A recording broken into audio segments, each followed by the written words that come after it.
Roll Over DJ by Jet on XFM 104.9. I'm Ricky Gervais, with me Steve Merchant and Karl Pilkington. Alright, Karl? Yeah. Bit miserable today, Karl. Let me explain why. Go on. Steve, and to you, the listeners. Well, we came in to a big bunch of stuff. Dropped off by, was it Becky from Marks and Spencer? Just like lovely stuff. Food, presents for the cat, books, just, you know, to Ricky and Steve. Ricky and Steve who do the show, right? Ricky Gervais and Steve Merchant. GQ presenters of the year. Creators of The Office, right? Award winning. Carl's looking over, I go, well, maybe, it's not for you, no. And then he told me why he's grumpy anyway. Go on. Do you know what XFM are giving everyone? How long have you been here? About 6 years. What are you getting for Christmas from XFM? 2 CDs. Is that of your choice, or do they choose them? There's a list of about 30. Right. Tell them what you chose. 30 CDs. I've gone for, Kings of Leon album. Yeah. And, the Best of Bob Marley. Haven't we, like, given them away in the past, or something? Or you could have burnt them off, couldn't you? You could have done copies. Illegal, but you could have done that. Anytime you wanted. I don't think Bob Marley minds if you bootleg his CDs. It's out of order though, isn't it? It is bad. Although you Is that always the case? Has it always been the truth of all the time you've been here? No, it has been better than this. Yeah, although you do get paid quite well and you do have an easy time. Yeah, but don't give me the CDs then. If it was a milkman, you don't go, I have 2 bottles of semi-skimmed. Happy Christmas. Yeah.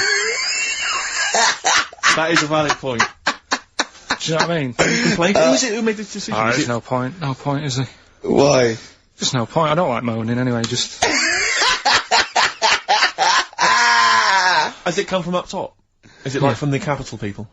Just everyone, that's what everyone gets. Yeah. Yeah, but will Christian get 2 CDs for getting up at 4:30 every day for about 5 years? And keeping this station afloat. Probably. Yeah. So, that's why I'm a bit fed up. What you listen to first, Marley or Leon? Well, you have a bit of Marley. I'll tell you what Marley's good for, as well. You'll go have a little beach holiday, aren't you, over Christmas, going to Lanzagrotty? Listening to that on the beach, you'll realise how wise XFM are in the long run. You know, you go, well look, they could have given me 400 quid, right? Well, I'd have spent that. But this is, you know, the legend lives on. It keeps on giving. So, you'll probably, you know what I mean? Think how much what you gotta think of is how much all his great songs took, not only from the depth of his soul, and, you know, all his sort of angst and knowledge and love, and then all the studio time, the marketing, and they're just giving you one they go, don't worry about that, Carl, just have it. And you go, what? All the time we spent with Bob Marley and everything. You go, have it, Carl, have it, Carl. And Notice. Yeah, have that. Thanks, well done. Carry on. We're still gonna pay you for the work. Yeah. That's just something on top. Here's a little piece of Bob, free. Yeah, so don't moan, it's extra. So, I didn't have to give you it at all. Play a record, you ungrateful little swine. Some people, like the homeless, aren't getting anything this Christmas. This is my favourite Elvis Costello track of all time. It's Alison. This wasn't on the list. Right. Elvis Costello? Alison on XFM 104.9. So, that's it. Well, maybe, I'll tell you what, a good idea, Carl. Just beg. Just ask for other things. What do you want? What do you want for Christmas? You must have a big fan base out there willing to make you things. Maybe like a little, I don't know, pair of gloves. A little woolly hat. If you want to send a necklace in for Suzanne, that'd be handy. Oh yeah. That's what she wants. Is Suzanne listening today? No, she's out. Right, okay, this is the dilemma. Me and Steve, yesterday, were trying to convince Carl that it would be a good idea to buy Suzanne a Christmas present. Okay? Now, why aren't you going to buy her a Christmas present? Explain, Carl, why you don't think you should buy her a Christmas present. No, well, I've told her I'll get her one, but in the new year. We're going away on holiday and that, so there's no point taking stuff away. Yeah. Going to Lanzagrotty next week. Just get her something in the sales after Christmas for this, yeah? Yeah. Right. And me and Steve were trying to explain to Carl that she would love it if you bought her something on Christmas Day. Yeah, but she knows now. Knows what?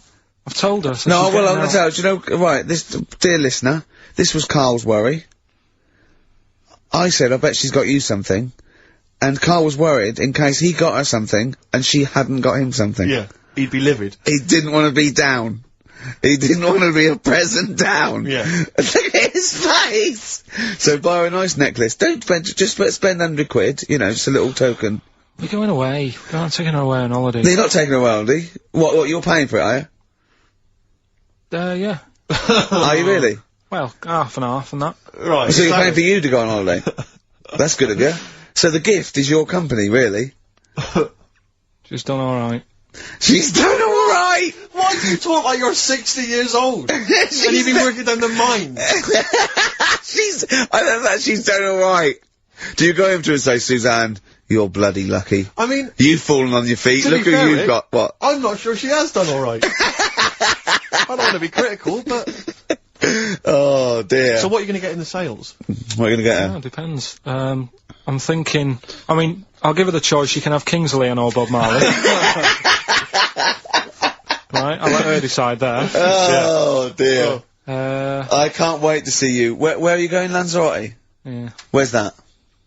Dunno, Suzanne sorted it out. I said, Lanzagrotty, I said, is that Africa or is it Spain or Portugal? Just thought you was, dunno. I went, what do you mean, dunno? I goes, well, what's the currency? I went, dunno. I said, Suzanne booked this one, did she? Yeah. I thought, where is it? Is Lanzagrotty African or? Foreign. Somewhere foreign. I was looking last night, and, doesn't look that good. Like, one of the highlights of the things it says you've got to do is go and have, apparently they've got restaurants in caves, and that's like, one of the things they say you must do. So, if that's a highlight, do you know what I mean? Right. So I'll do that. Go and see what that's like. Yeah. When you're on the beach, Carl, do you wear the very, very tight Speedos? No. Do you walk What's around you with wear? them? Sort of longish shorts, Yeah. t-shirt on, probably with a sort of a light shirt on top of that. Right, sure. So, quite wrapped up then. Covered up. Do you wear a hat? Because obviously the bald head, there's risk of sunburn. No, I just put a bit of lotion on it. Lotion on there. Yeah.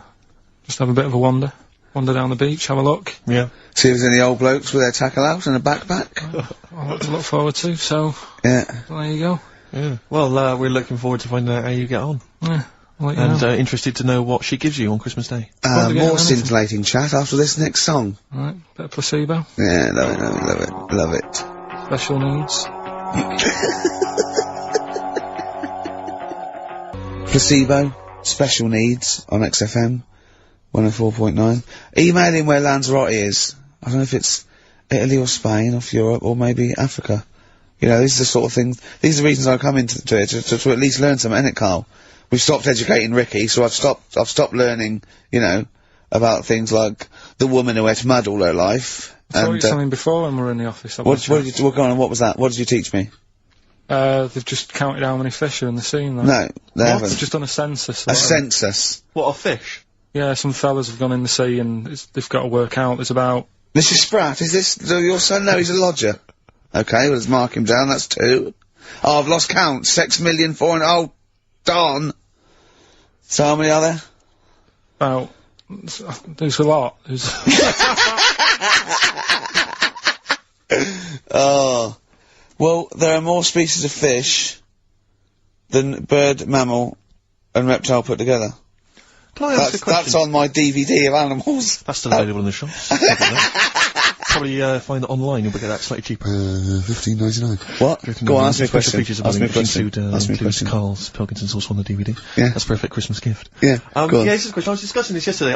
This is not a bit of shit. This is not a joke. I genuinely have always been slightly perplexed, and we were discussing it last night. The notion of the birds and the bees. Yeah. Now, I don't mean, you know, the birds and the bees. I understand how, you know. Why they use the birds and the bees? Yeah, because, well, you see, I always, as a child, I never know. I assumed the bees were having some kind of relations with the birds. No. So what is there anything to do with the birds and the bees, or is it literally, you know, just like a euphemism? It's just, the birds and the bees. No, but they... Do the birds do anything with the bees? No, not at all. It was They where just parents... take them out, they it was where schmooze them? parents used to sidestep the issue by saying things like, you know, when a lady blackbird and a man blackbird, they meet, right? They make a little nest. And then because they're in love, they have an egg. Yeah. And that was it. I understand that. That makes sense. But why the bees? Why the birds and the bees? Well, probably, I don't know. I don't know. You see, within nature, forgive my ignorance, within nature there is no relationship between bees and birds, is there? No, not at all, no, not at all. Nothing's going on. But probably what it was, if the parent found it hard to say, you know, daddy puts his penis at mummy's vagina, it was much easier to say, like, in the insect world, billions of them queue up and just fill the queen with spunk for about a day. Sure. You know, thus avoiding the embarrassing intercourse. Exactly. That's what I think, Carl. What do you think? Were you talking about the birds and the bees? Did anyone bring that up with you? No, it was just in that class, wasn't it? When, they put a video on. That's what we had. No, we had a film. And they just said, Leia, watch that. And then, what film, though? Basic Instinct? It was just like, you know, two people. And, all sat round the telly and watched it. One girl fainted. And they said, right, that's that. Next week, you know, prisms. Or whatever. And did it teach you everything you needed to know? Well, how much do you need to know? Yeah, true. No, true. Except one kid in my class still thought a baby came out of an arse. Afterwards he didn't understand. I think what they should have shown on those videos is technique as much as anything. Yeah, I suppose so, Because it was largely just instructional. Wooing. Wooing. What it didn't tell you was how to get into a position where this might be of some interest. That should have been the first 4 weeks of the course. Yeah, well obviously that baby who had the kid who had a baby, what was going on there, Carl? That was weird. Did you see that? Yeah, that was going to be your favourite programme, wasn't it? Yeah, it wasn't that good in the end. Why? You told us about this story ages ago, didn't you? Ages ago. I told you about a year ago about a baby that had a baby. Yeah, it's a bit different, the baby that had a baby, isn't it? Whereas a Siamese twin with a breech, actually just, you know, developed inside him for, you know, it wasn't even developing. It was, a twin stillborn that, just was enveloped in the other one's body. So it's a little bit different to a baby, what had a baby, isn't it? Yeah. Actually disappointed he was. Do you know what he said to me? He went, well, I thought it was going to come out and go, oh, bloody hell, I'm 7. What a waste of my life. Like it'd been in there going, oh, hello! Hello! 7! Idiot. Yeah, a bit disappointing, but there was a programme after that, right? At 10 o'clock on Discovery, and I haven't got Discovery. Oh, right. It was about... Oh, I didn't see it. This is it. Okay. I was going to say to people, if they've got a copy of it on tape, if they can send it in. What was it? About a baby with 4 legs. Right. That was on, at 10 on... It wasn't a puppy? No. Right.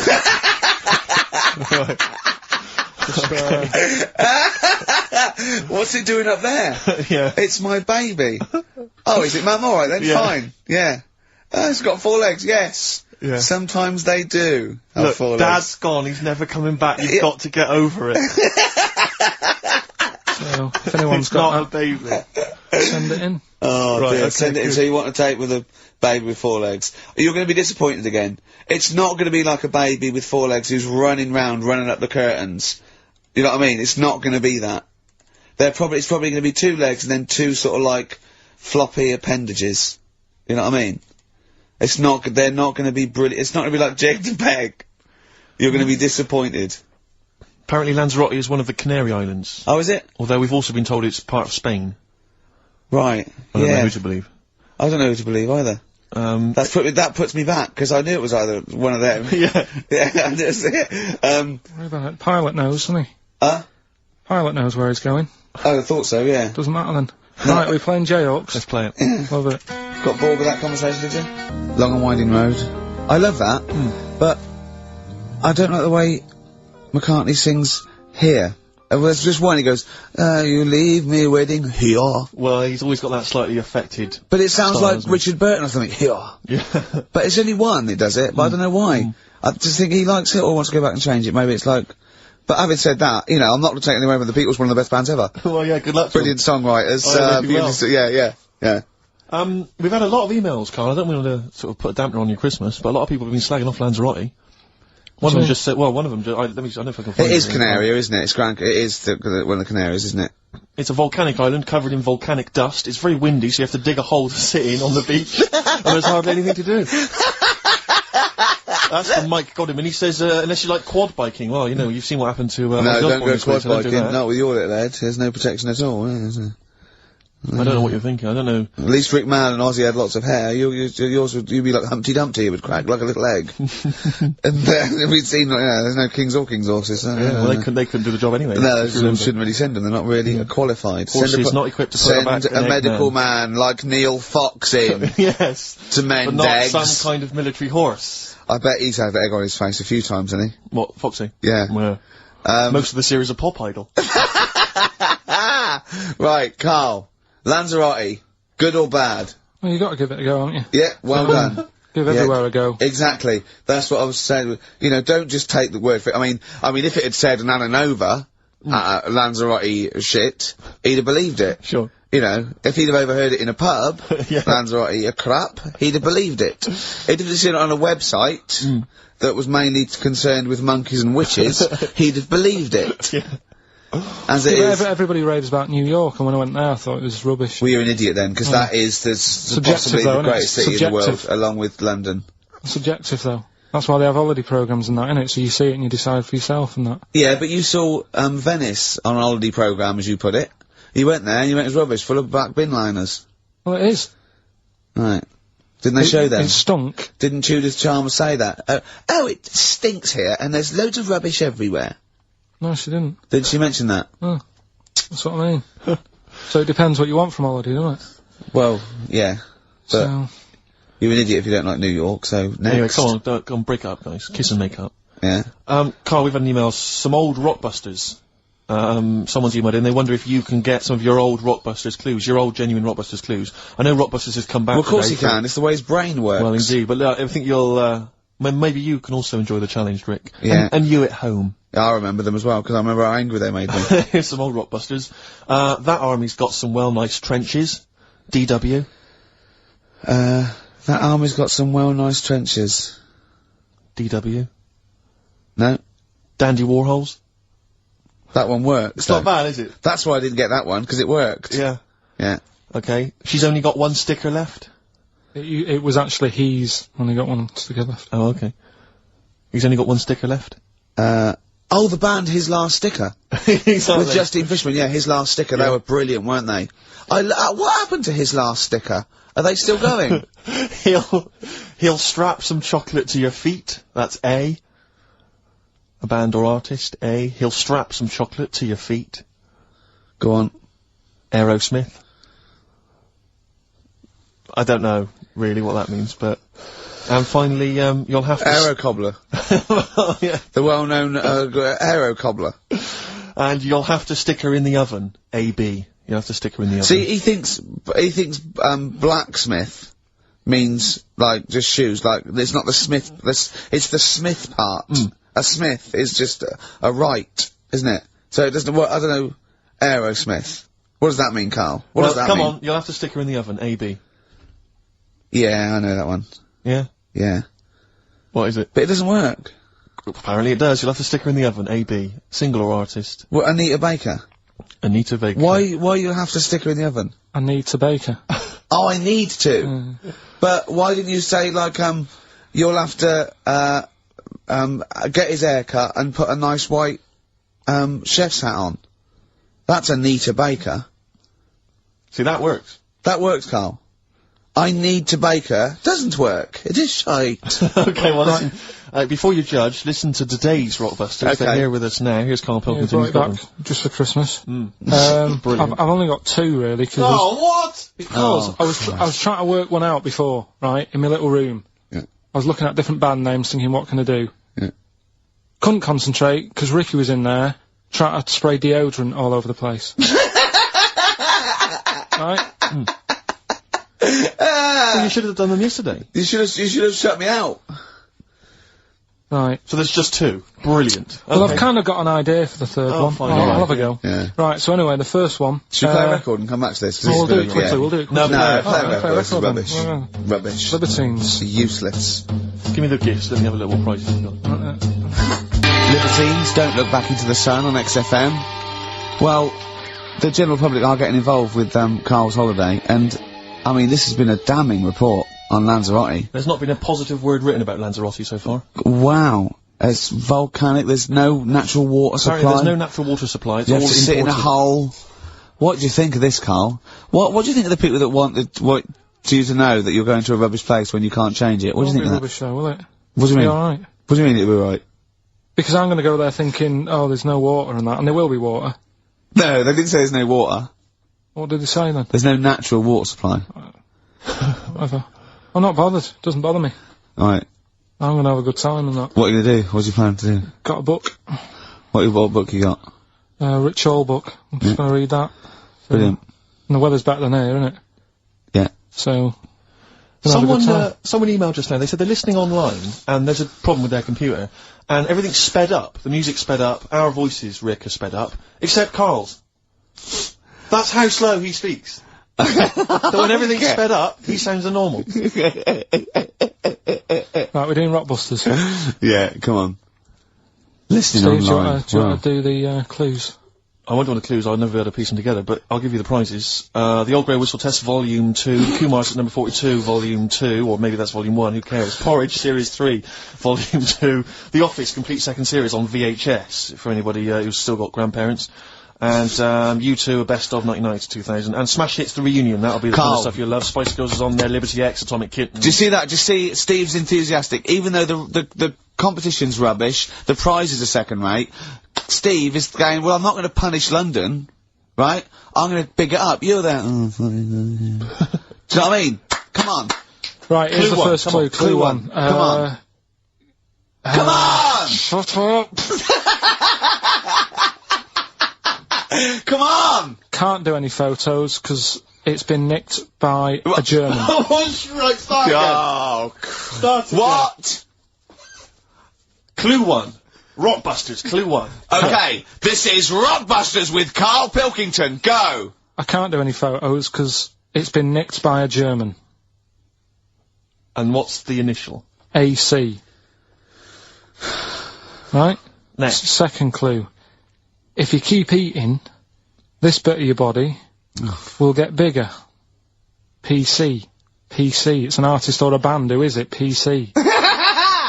If you keep eating, this part of your body will get bigger, right? Yeah. And the last one I'm not really sure about. If you... He's actually winging it now. Imagine if this was Mastermind. I'm not sure about it. I know your specialist subject Come is, on! Okay, go! The place where you go to take your dog a walk and that. The place where you go to take your dog a walk. Forget it then. No, we'll do it! No, do it! Get you! Tim Burgess. Oh my Corazon, is that? Yeah. What's that mean? I have no idea. Phone in if you know. No, don't bother. Oh, email then, at least. Okay. I'd like to know these things. Sure. We were doing Rockbusters just before the ads and the record. Rick, I know you were enjoying it. Yeah, come on, get this clue out, Karl. It's 3. What is it? Right, the first one was... No, we don't got the first 2. What's Can't the do third? any photos because it's been nicked by a German. Yeah. Second one, if you keep eating this bit of your body will keep getting bigger. Yeah, it's different every time. Go on, what's the third one? Where you take your dogs for a walk and that, or you might go there on a Sunday. What? Sort of... oh, Jesus Christ. Rick, just be quiet for just a moment. Right, okay, do this clue. Right, start from now. This is the third Rockbuster clue. That was a Freudian slip. Yeah, God, we'll get done. Oh. Right, go on then, go. Where you take your dog a walk, or you might go there on a Sunday and that. People sort of might taste that area. Right? Oh. It's rubbish. AP. Right, well the other one's AP as well, isn't it? AP. What? AP. Ricky Right. Gervais at XFM.co.uk. AP. A quick reminder of them again with the initials. Quick. Oh, go. this is such rubbish. First one, can't do any photos because it's been nicked by a German. Second one, if you keep What was the eating... initial? AC. If you Don't keep... get annoyed, that's what the game's about, the initials! Yeah. If you keep eating, this bit of your body will get bigger. That's PC. Right. Right? And where you take your dog maybe on a Sunday and you go for a walk there and that, have a taste of it. Different! AP, just email in and you win some stuff. Ricky.gervais@xfm.co.uk. What rubbish. I wonder why we stopped this game. Well, I think it's probably exhausted him. He needs to go to some kind of volcanic dust island for a holiday. With no water, Yeah, just to dry out and get some new ideas. Oh, I'd love to see you sitting there on these black ash sands, just sitting there going, I'm thirsty, Suzanne. There's no natural water. I've finished my Rich Old book, I can't focus, I'm going blind, I need some water. Oh, brilliant. Oh, bless him. Anyway, happy Christmas. We said we weren't getting out, didn't we? Right, go on then.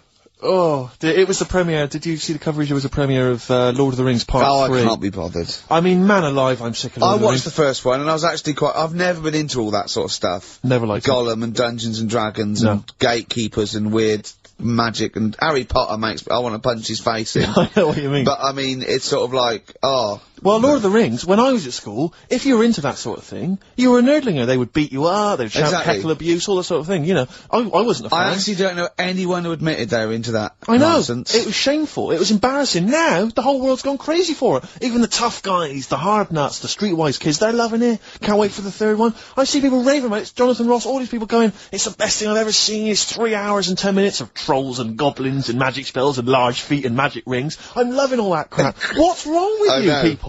I will smite you with my sword. It's just interminable. The orcs and the Norks. I saw some people playing this game. They had a big manual and a dice, and they're in a pub, and they're all fat with beards, right? And he threw a dice, and he looked down, he went, and he said something like, outside them, 3 miles to Mumra. And they went, oh, well done. What? I know. I wanted to go and say, what is this game? Yeah. What? It's absolutely extraordinary. Well, they showed some coverage of the Lord of the Rings premiere on TV, and there were people dressed up as some of the characters. Yeah. There was a girl chatting saying, well, I just think Gollum's hilarious. What? People talking about telling me Gollum's hilarious in this new film. How is he funny, my precious? Oh, my precious. What's funny about this? I'm losing it. I'm genuinely... Is he like Yoda? I don't know what the joke is. I'm missing it all. And when the walking trees started talking... Oh man, I love it. Gollum's the little one that looks a bit like Gandhi. Yeah, exactly. The computer animated Gandhi. Yeah. Yeah. Is that alright? Yeah. I think that's how he's described in the book. But this is the other thing I say, then they go, oh, Tolkien, J.R.R. Tolkien, he's a genius. You know he created his own language? Whoopee! Carl comes up with a new word every week that he's made up. He's not a genius. Yeah, well the bloke, a look of frighteningness came across his face. Frighteningness. Yeah, Carl's new word. Although, you know, Shakespeare introduced 1,200 words to the English language, apparently. Well, he was a genius. He's estimated. And I only know one of them. Yeah, what was Brilliant. It? Brilliant? Yeah. How did he come up with that? I don't know. I reckon he was, maybe he was reading Macbeth and went, I'll tell you this is brilliant. Yeah, and his wife said, what? This is brilliant, I'll tell you this is absolutely brilliant. I don't know what you mean. Sort of. Will. Oh, sort of better than good. Read it, see what you think. Well, it's good, yeah, but I mean... Read it again. Well, it's getting better each time. Is it brilliant? It is brilliant. Yeah, see? Yeah. I don't know how you, when the audience were there on that first night. Brilliant. I know, it wasn't brilliant, it was excellent, he came up with. Well, fair enough, it's the same sort of thing. Yeah. But on the first night, when everyone was in the theatre, you know, the dregs, the Karls of the Middle Ages, they're still sat there. The Renaissance, I should say. They're all sat there watching it. They're enjoying the play. They're loving it. All the kind of people dressing up or whatever it might be. The boys playing the girls not involved. All the rest of it. They're loving it. I'm loving this. It's absolutely brilliant. He's going to kill her. Well, forsooth, it was excellent. I don't know what that means. Yeah. You've lost me. Excellent. I'm shooting off. Yeah, was it? What? It was what? Wow, you know, excellent. I don't see how you can make up words. It's like, it doesn't seem that doesn't count in poetry. Well, I suppose you have to, don't you, eventually, if you want to describe something. Why? Just use the words that exist, isn't that the rule? No, but that's why we borrow from other languages. There are certain phrases that can't be translated, because it's that there are no words in other languages for them. I mean, I think we beat the second language by about double. What language? I think in English, we have got about, I think Russian's second, but I think we got twice as many words. So there are obviously things that we say that cannot really be translated. Yeah. And so, you know, ours is just great for, obviously poetry and... It makes sense when you think about things like blancmange. Blancmange is good, yeah. Wobbly pudding. I know. In English. But I think if there are, I don't know how many there are, someone knows, say there's about 100,000 possibilities, right? I think we probably know, as educated people like us, Steve, we probably have about 20,000. Sure. Right? I really don't think we need that other 80,000. No. I'm not walking around going, I don't know what they're talking about. Exactly. I'm really, what did he say? What is that? I mean, that happens possibly once or twice a year when I go, what, sorry, what does that mean? Yeah, yeah. Do you know what I mean? Carl, you look bored, mate. We had a real I conversation think there. he switched off when I said forsooth. Bruce Forsooth, you know him. So much better than last week. You know him, don't you? Carl? Put a song on, yeah. Yeah. Yeah, bored? Okay, there was a monkey, right? No, he's Wait. It was a professor of English. No Blue Sky, The Thorns. That's beautiful, isn't it? On XFM 104.9. Carl, you're losing your rag a little bit. What's the matter? Nothing, go on. See? What's the matter? No, what's the matter with I've Carl? got something to cheer him up. Someone's emailed in, Emma's emailed in, she said that, for those that know, those in the know, they referred to Lanzagrotty as Lanzagrotty. Brilliant. He's a bit fed up. He's got 2 CDs for Christmas from a company that's he's been with for 6 years. He's a little bit grumpy about having to answer the phones. He wouldn't go and make Steve another cup of tea immediately. Selfish. Yeah. Carl, what are you thinking? Nothing. Go on, what were you doing? Come on, Carl, you're getting paid for this. Project. Out. We'll take one of those CDs away. Alright. What were we talking about? Lord of the Rings. Yeah. Sick of it, as I say. So there's some people dressed up on TV. They were dressed up as the characters. They had their sort of costumes. There was a guy I went to university with. I don't want to mention his name. Went into his room once. He's into that sort of thing. He showed me in his wardrobe. He had a full-size Star Trek outfit that his mum had made for him. His mum had made for him. But I wanted to say, well, A, you've taken this to university, but B, when are you going to wear that? Yeah. When are you ever in the mood to wear that? Well, you know, you never know when. You know, like on Apollo 13, wasn't it, when someone had measles or something? Someone else got in. Sure. So you might go, oh, I can't believe it. Yeah. Can't believe it. The Enterprise, Huru can't make it. But it's the idea of that being, you know, I'm not one to speak, but it's that idea of that sort of being attractive to women. Because that's presumably generally when you're at university, when you're 18, 19, that's the reason you wear those kind of clothes, is to try and make a bond with someone, isn't it? Try and establish some kind of connection. Yeah. Saw a guy walking down the street the other day, must have been 18, 19, wearing, on his t-shirt, it just had a picture, and the words, Star Wars Phantom Menace. he probably liked. But it's just the idea of a girl going, yeah, well, I love that film as well. Yeah. It's supposed to be kind of kooky and eclectic t-shirts, aren't they, normally? They're supposed to be a bit sort of radical and a bit offbeat. My favourite, though, are, I love fat goths. Yes. I really love fat Who are still goths. persevering with it, even into their 30s? Yeah, I like fat young ones. I love fat 18-year-old goths. I really like them. They're one of my favourites. And I like 42-year-old goths. Yeah. Who, they're losing all their hair, they're just growing at the back.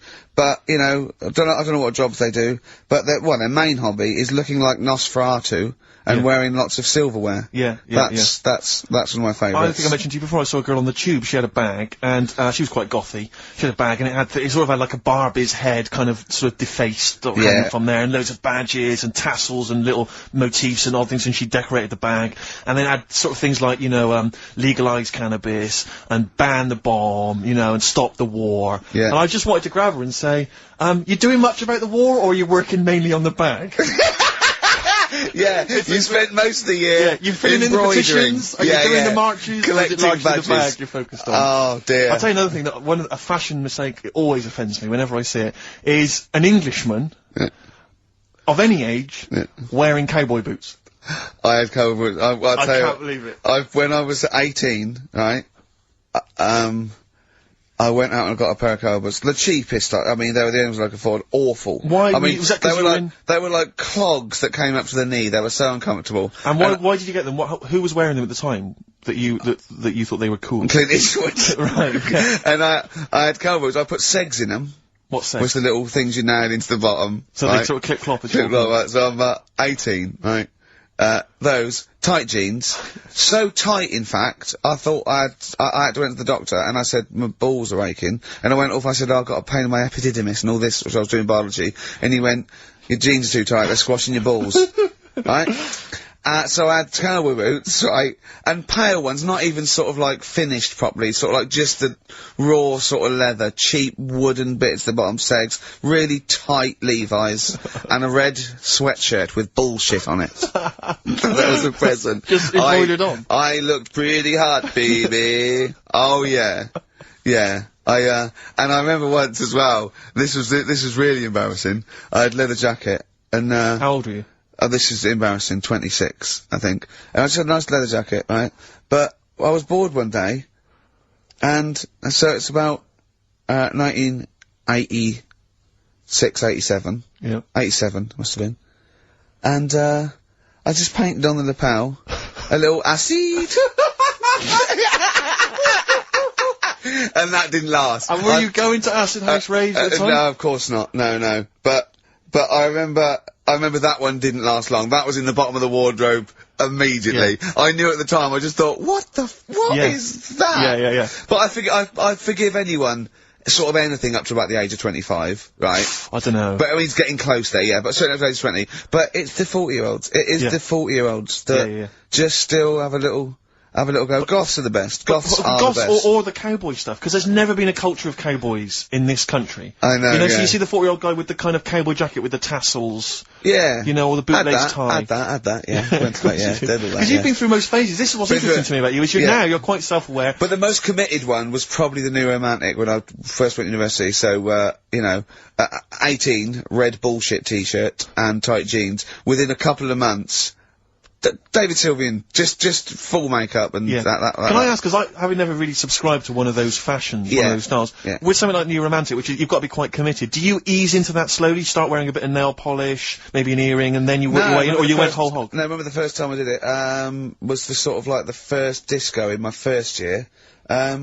Just borrowed someone's makeup, put it on, stopped at the chin, hadn't quite got the sort of looked like a mannequin, right? And then I sort of got better at it, I suppose. Right. Wanted to look like David Sylvian. That was the idea, and then it sort of. And so you had to literally go out and sort of start again with your wardrobe, presumably. The cowboy boots went out, the tight jeans. You had to literally go to a shop and buy an outfit, a New Romantic outfit. No, it was okay because in those days it was a suit.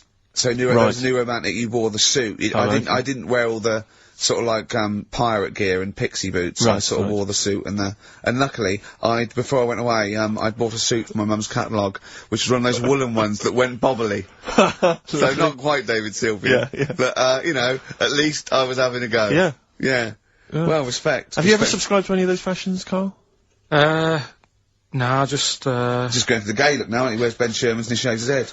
I remember wanting some Dr. Martens. Yeah. And my mum worked at a college in a canteen, and she knew I wanted some, but she got some. There was an old woman who worked in the canteen who said she had some, and it turned out to be like little granny boots. And I ended up having them for a bit. With a little zip up the front. Yeah. Nice. Oh, brilliant! Did you wear them? For a bit. Yeah. Well, you might as well. Want not. Waste not, want not. Play a record. Have some ads. Alright. White Stripes. The hardest button to button. Steve, I've got to find out the answer. It's been driving me mad. How many words are there in the English language? Does anyone know? Define your terms. By English language, you mean English words. Words I don't English. mean how many words are there in a dictionary with all slang, different, how many English words are there that you say were English words, you know? Not But there are so many of them which but not derive from- phrases, not slang necessarily. But But what about English words which are derived from French, Celtic, all the rest of it? Well, like, cliches, okay, but they have other languages in them. But how many different English characters are there? Right. Because there was words, some not news. characters. There was some news a few weeks ago about a fella who could, if you said a word to him, right, he'd say, "Yeah, that's on page 36 of the dictionary," right? And they said he remembered 80,000 words, right? So that's in a little dictionary. They said it's 80,000 words. Right, so does that clear that up? Well, I thought there was about 100,000, right, English words in use, not counting all the other little bits and pieces, phrases, slang. Like, I think I is in there now. Ali G, popular.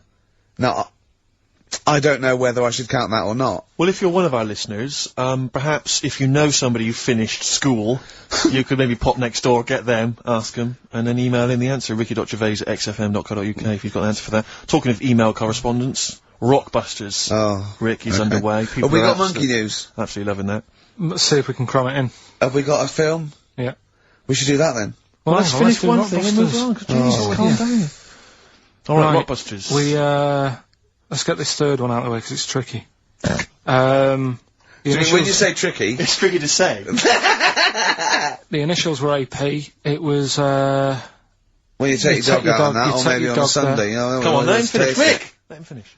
You take your dog there, you might go there on a Sunday, have a taste of it when you're there. Right, that was AP. The answer? Alex Parks, right? Alex Parks? Yeah. Kinda doesn't work, that one. But... That one doesn't work, I know, it's... You know that one doesn't work? Yeah. Okay, good. Okay, well that's fine. That's what I was trying to work out when you were messing around. That's why it isn't that good. Okay, come on. The other ones.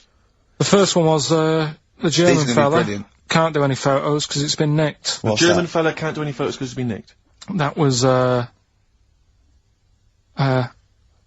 initials were? AC. I've got it. Right, it's Aztec camera. Yeah. But what's that got to do with the German fella nicking it? Because the way he'd say it, he'd be like, you know, Aztec camera. So why aren't you taking any pictures? Can't. Why? Aztec camera. Why is that German?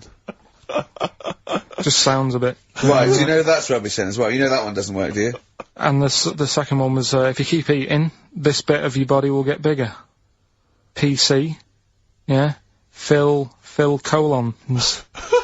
Phil. It's honestly right, Carl. Phil Collins. Honestly, Collins. right, okay. I don't know what the PC term is for this, but I honestly think. I think you're quite bright, and I think you're quite streetwise and all that things, but I actually think.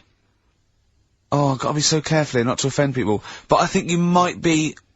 Could you maybe describe it through a sound? You might be educationally subnormal. Does that worry you? No. I've got by alright, I'm not gonna worry about it now. You know what I mean? I'm 30. You know what I mean? Why start worrying about it now? But you've got the mind of a 12-year-old. So what? Sure. Do you know what I mean? I don't worry about stuff. If you don't know about stuff, you don't worry about it. Yeah. So I'm happy. Well, if he's educationally subnormal, I'm afraid also Matt Briggs of South East London is as well. Well He done, got all Matt. three Well right, done. as did a number of other people. Well done. that. Yeah. So he's won that stuff. He has indeed. Player Echo, we've also got your film quiz coming up, and Monkey News, we're all looking forward to that. Right. Monkey News. Bit of Bowie? Yeah, one of my favourite Bowie songs of all time, Letter to Hermione from Space Oddity. If you've got any Christmas shopping, I should show up and do that now. Letter to Hermione, David Bowie. Well, we've had the most convincing answer, that it's about 290,000 actual words, but possibly 3 million in our vocabulary, using all jargon and scientific stuff and all that. Sure. 290,000. Still a lot, isn't it? It is a lot. We know so little, don't we? Apparently the average person has about 20,000 words in their is it? vocabulary Right. and uses maybe 2,000 a week. Really? Yeah. Carl, obviously, slightly bringing that average down. Carl, what do you think of that? Single figures. Doesn't matter, get by. Why have you got to use longer words messing about and that? Told you. That word about old. Anti-dipuian or something. Just say old. That's a bit old, isn't it? That's a bit anti-dipuian and that. What's the point? Yeah. Get to the point. Sure. Busy.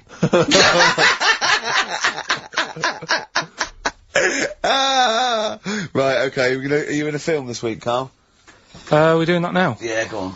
Get it over with. Hang on a minute then. Get it over with. Let's get this show over with. We can go home. You can go off to Lanzagrotty and sit on some ash. Some charcoal. He's not happy about that. That's annoyed him. The listeners have all ganged up on him. Yeah. XFM giving him 2 CDs. We've had more calls for his resignation this week than ever before. What do you think of that, Carl? What do you mean? There's another reason. Do you know what I mean, though? Because he's grumpy, he's not just giving it, he goes, well, I can't help it, can I? I don't want it. You're being paid well to do a job. People have tuned in to be entertained, to have good songs. Me and Steve are working I'm pressing here. the buttons. I'm paid to press the buttons. That's what I'm doing. Has every CD started on time? Then Yeah. why would they give you Monday off if you just paid to press the buttons? Don't get every other Monday off, do I? So have you stopped doing that now, have you? Well, yeah. Why? Because there's work to do in that. But I'm not moaning about it. Let's get on with it. Right, Scrooge, right, is the film that I'm in. Thought I'd do a Christmassy one. Okay. Right? Yeah. So get people in the Christmas mood and that. Yeah, you have got people in the Christmas mood. You're like Santa visiting them.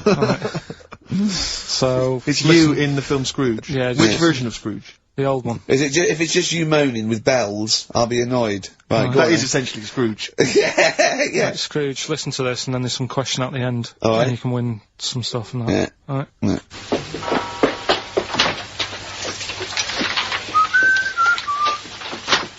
You're late.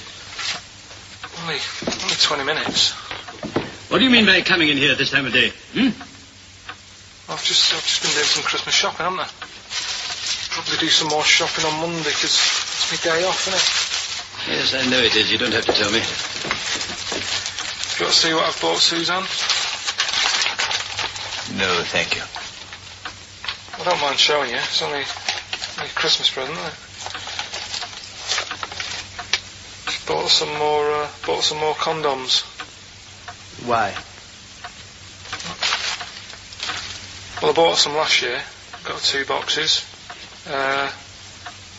They all got used, so... I'm very glad to hear it. How much do I pay you?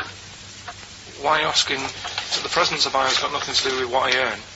Like I say, if I won the lottery, I wouldn't go mental on her. Do you know what I mean? I probably wouldn't even tell her, because I think she'd want to travel around the world and all that, and I'm not into that, to be honest, so I'd probably keep it quiet. Why? Well, once you've been around the world, where do you go next year?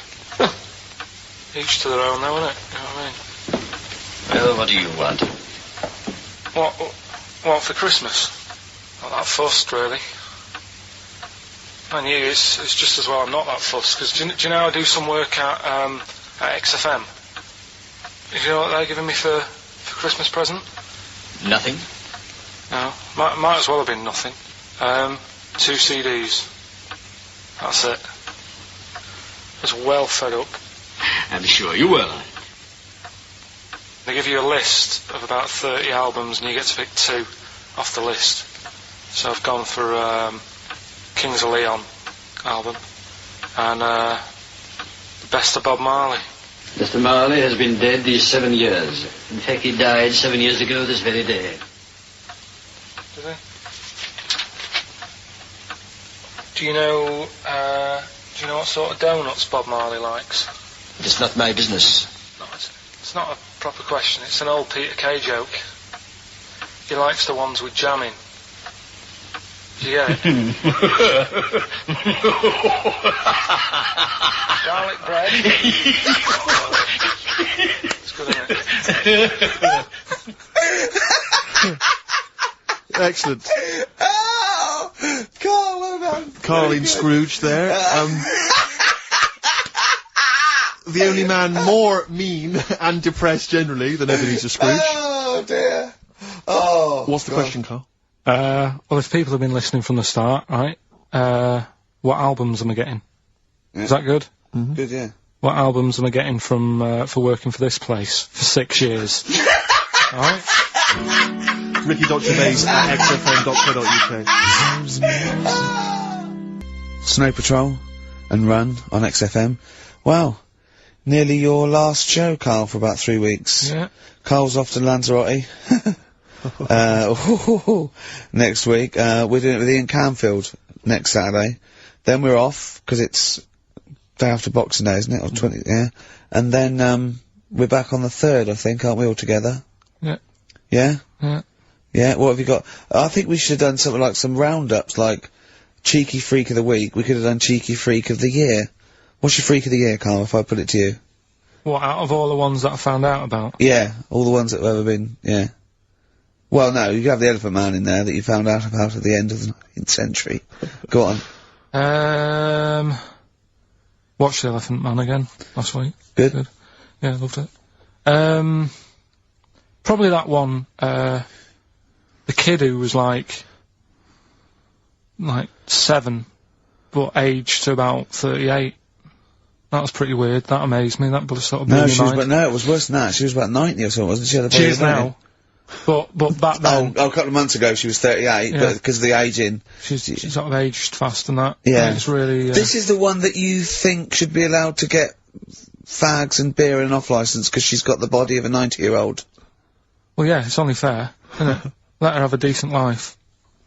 Even though she's 6. If she wants a packet of fags, the doctor said, you know, you're older and that, even though you're 6, you are sort of 72. If she wants a packet of fags, let her know. She was 72 September, wasn't she?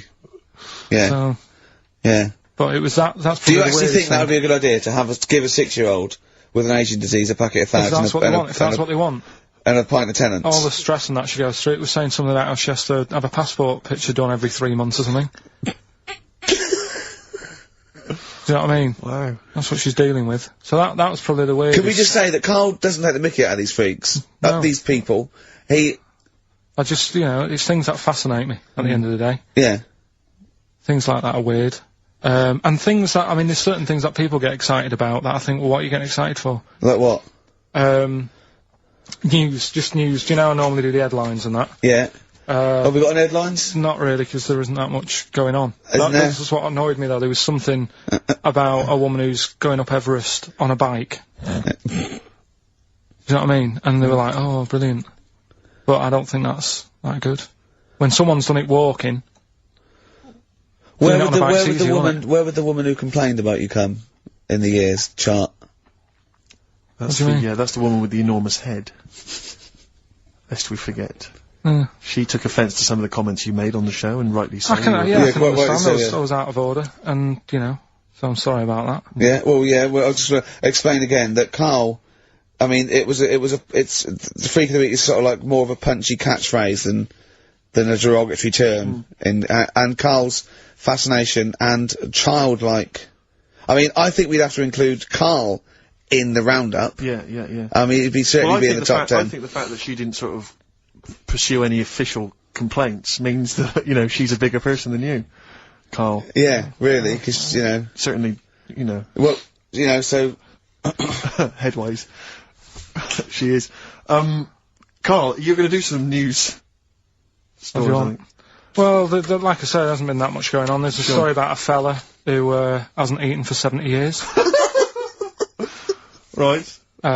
He hasn't eaten. Is that that's all the information you're going to give us? Yeah, hasn't eaten for 70 years. Hasn't had a drink, but he's all right.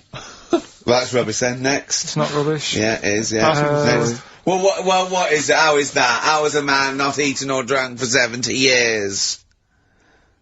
It's that thing, isn't it? Your belly gets used to it or something.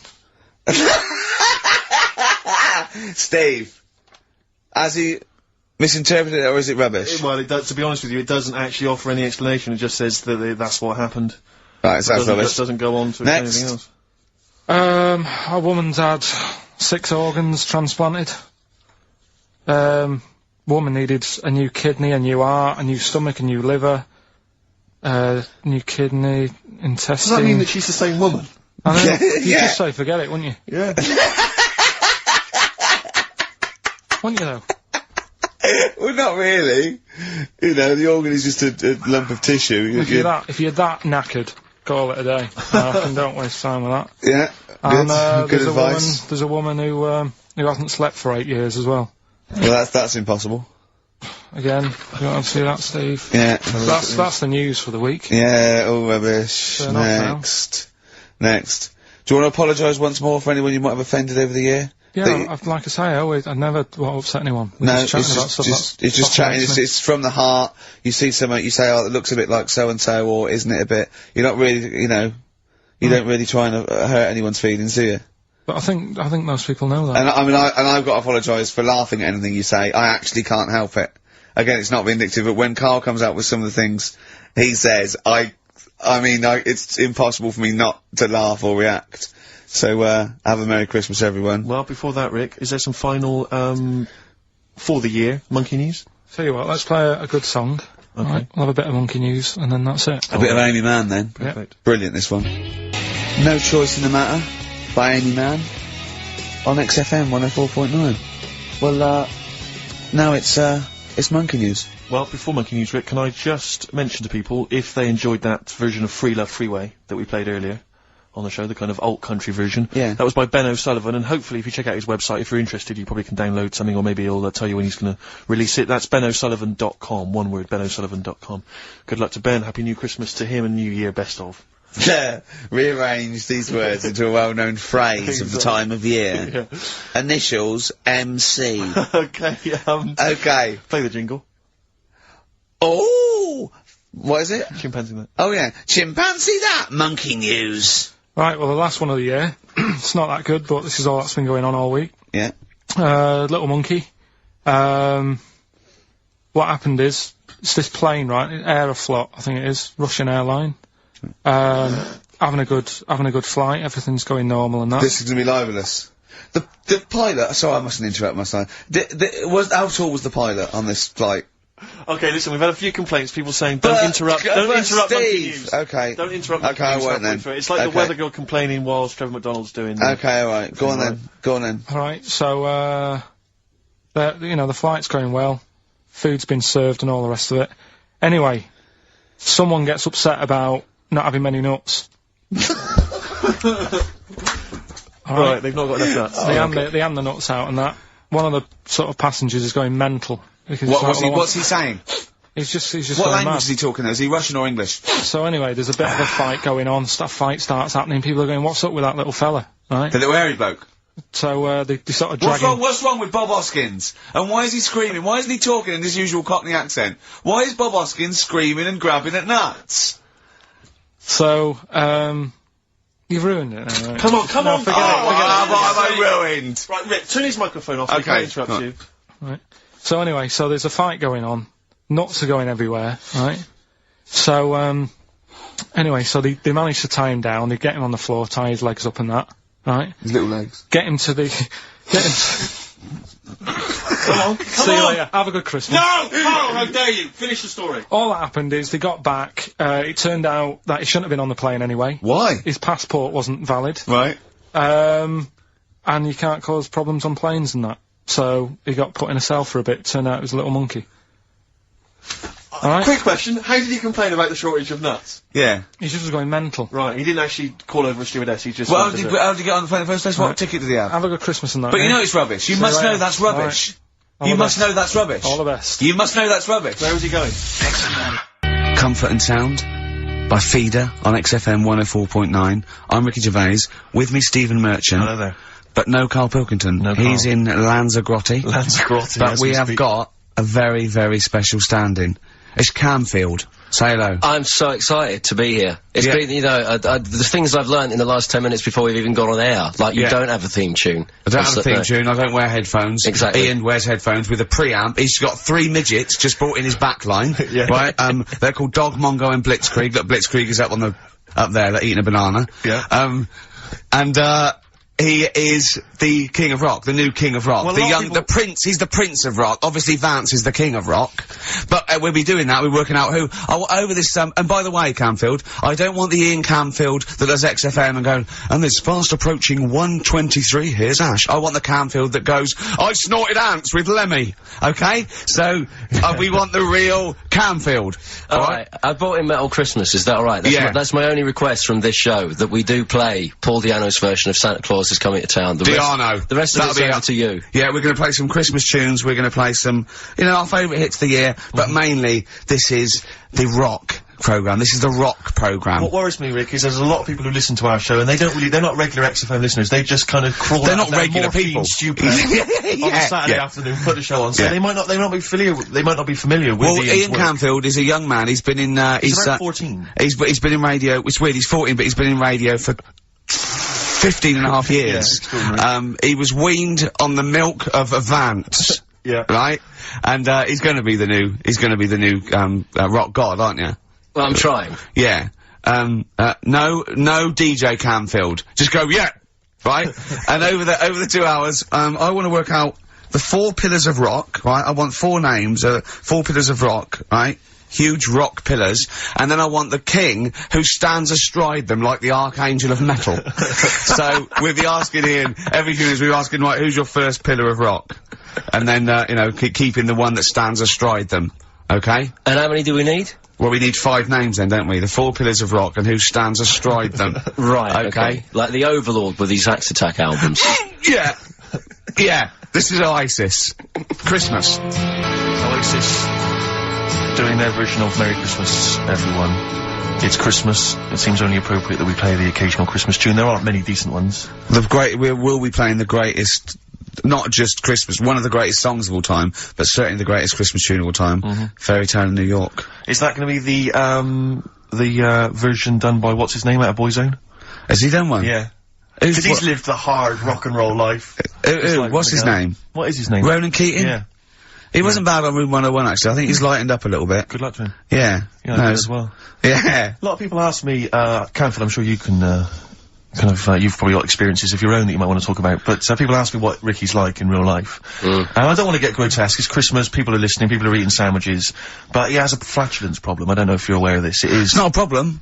Right. Well, it is for us. Yeah. You may not. Yeah. I think the problem with Ricky is Ricky hates to miss out on anything. He's terrified that there's going to be something going on that he's missing out on. A conversation, a joke, someone falling over, you know.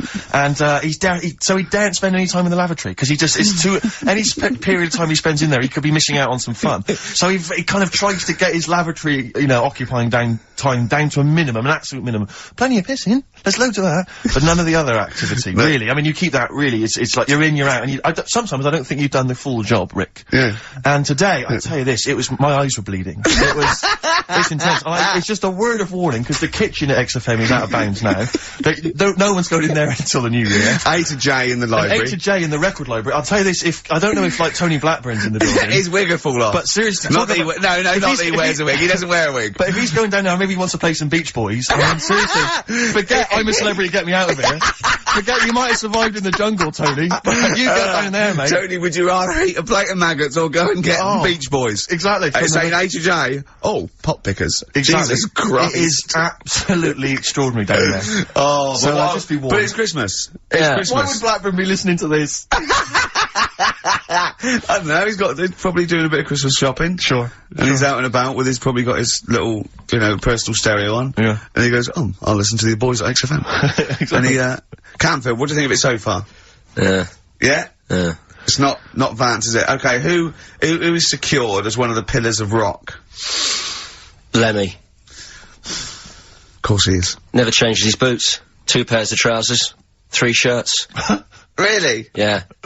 And he just alternates them, does he? Yeah, so he might have the same pair of trousers for 2 weeks, but the different shirt. Is it true his rider is a bottle of Jack Daniels and 40 Marlboro? No, it's like one of those 100 packs. No. Yeah. One of the 100 packs of Marlboro, and he like keeps them stuck in his boots, which don't change. Actually, I think I'm right in saying like that one of the like 2 left boots as well, because one of them did break, and he had 2 pairs, but he's now only got 1. But he's got Lemmy, that is Lemmy then. Lemmy is one of the pillars of rock. What would Phil Lynott get anywhere near this? Yeah, he would have done. Let's play some Lizzie then. Don't believe a word. Thin Lizzy on XFM 104.9. I'm Ricky Gervais, with me Steve Merchant, and over there Campbells. Is that your impression of me? Yeah. Yeah. Yeah. The rock one's better. The rock one's better. Yeah, you shouldn't try and be a DJ. Yeah. Yeah. Growing up with Diano Tuesday night. Ian, I know you're keen to know this, Rick. What are your thoughts on XFM? Let's get behind the facade of Canfield. What do you think about this? Because we used to have, you know, some conversations, You've been with XFM since the beginning, haven't you? I've been here forever, yeah. It's alright, isn't it? I mean, it's not quite magic. Well, no, a few things are. You know, got me eyes on the big 105.4, obviously, eventually. What, magic? Yeah. Now, do you think you want to do, like, a rock programme on something like Virgin or Radio 1 eventually? No, I don't think so. No? No. What do you want to do then? What do you want to do? I want to start playing stuff like the Eagles and Steely Dan and Bruce Hornsby in the Range, truth be known. But you'd have to go quite mainstream. Like in your bedroom? What? But on what sort of platform though? Because, you know, the good thing about those is they are really popular. They are, I mean, I think the Eagles' Greatest Hits is the biggest selling album of all time now. It's overtaken Thriller. Yeah. So, I mean, those... What, you're saying Iron Maiden aren't popular? Like what I play now? Are actually popular, but they've got a very Slipknot, tight fan Fear base. Factory. I mean, Iron Maiden can go to #1 with just their fans buying it and then slip away again, can't they? Yeah. But everyone sort of likes the Eagles, don't they? Yeah. I mean, I think still... so you could get on sort of like Radio 2 maybe, the rock programme on Radio 2. Who does it at the moment? Is there one? No, there's not one. I should do a demo maybe. Okay, well let's... I love the way we're talking about my career and other radio stations I could work for. Do you know something I don't? No. No, I'm just saying that this place is not going on the tube, isn't it? It's going on the tube. I mean, you're gonna be like, I mean, You'd abandon the sinking ship, wouldn't you? You wouldn't hang around, would you?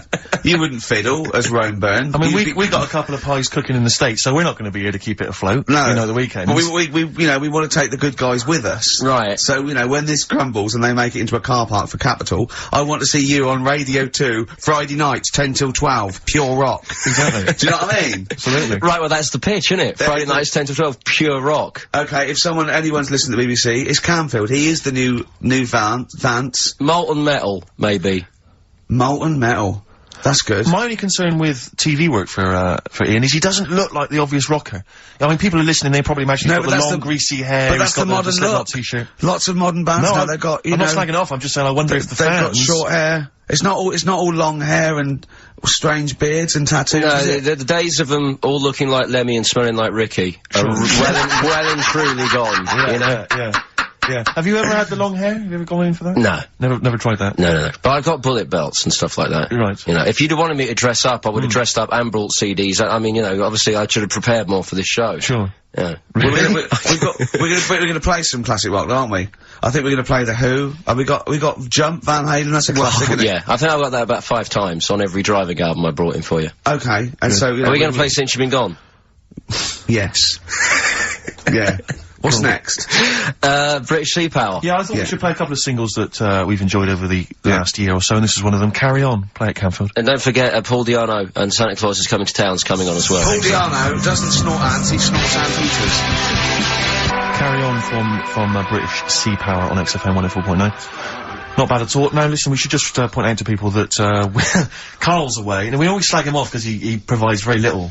But and he's an idiot. Well, exactly, to be fair. But he's obviously off in Lanzagrotty, and he's forgotten to tell us what the password is for our email, Rick. Idiot. So we can't get into the email. So we're gonna have to use Ian's email instead. ian.camfield@xfm.co.uk if you want to get in touch. You're never gonna have so many emails, Ian.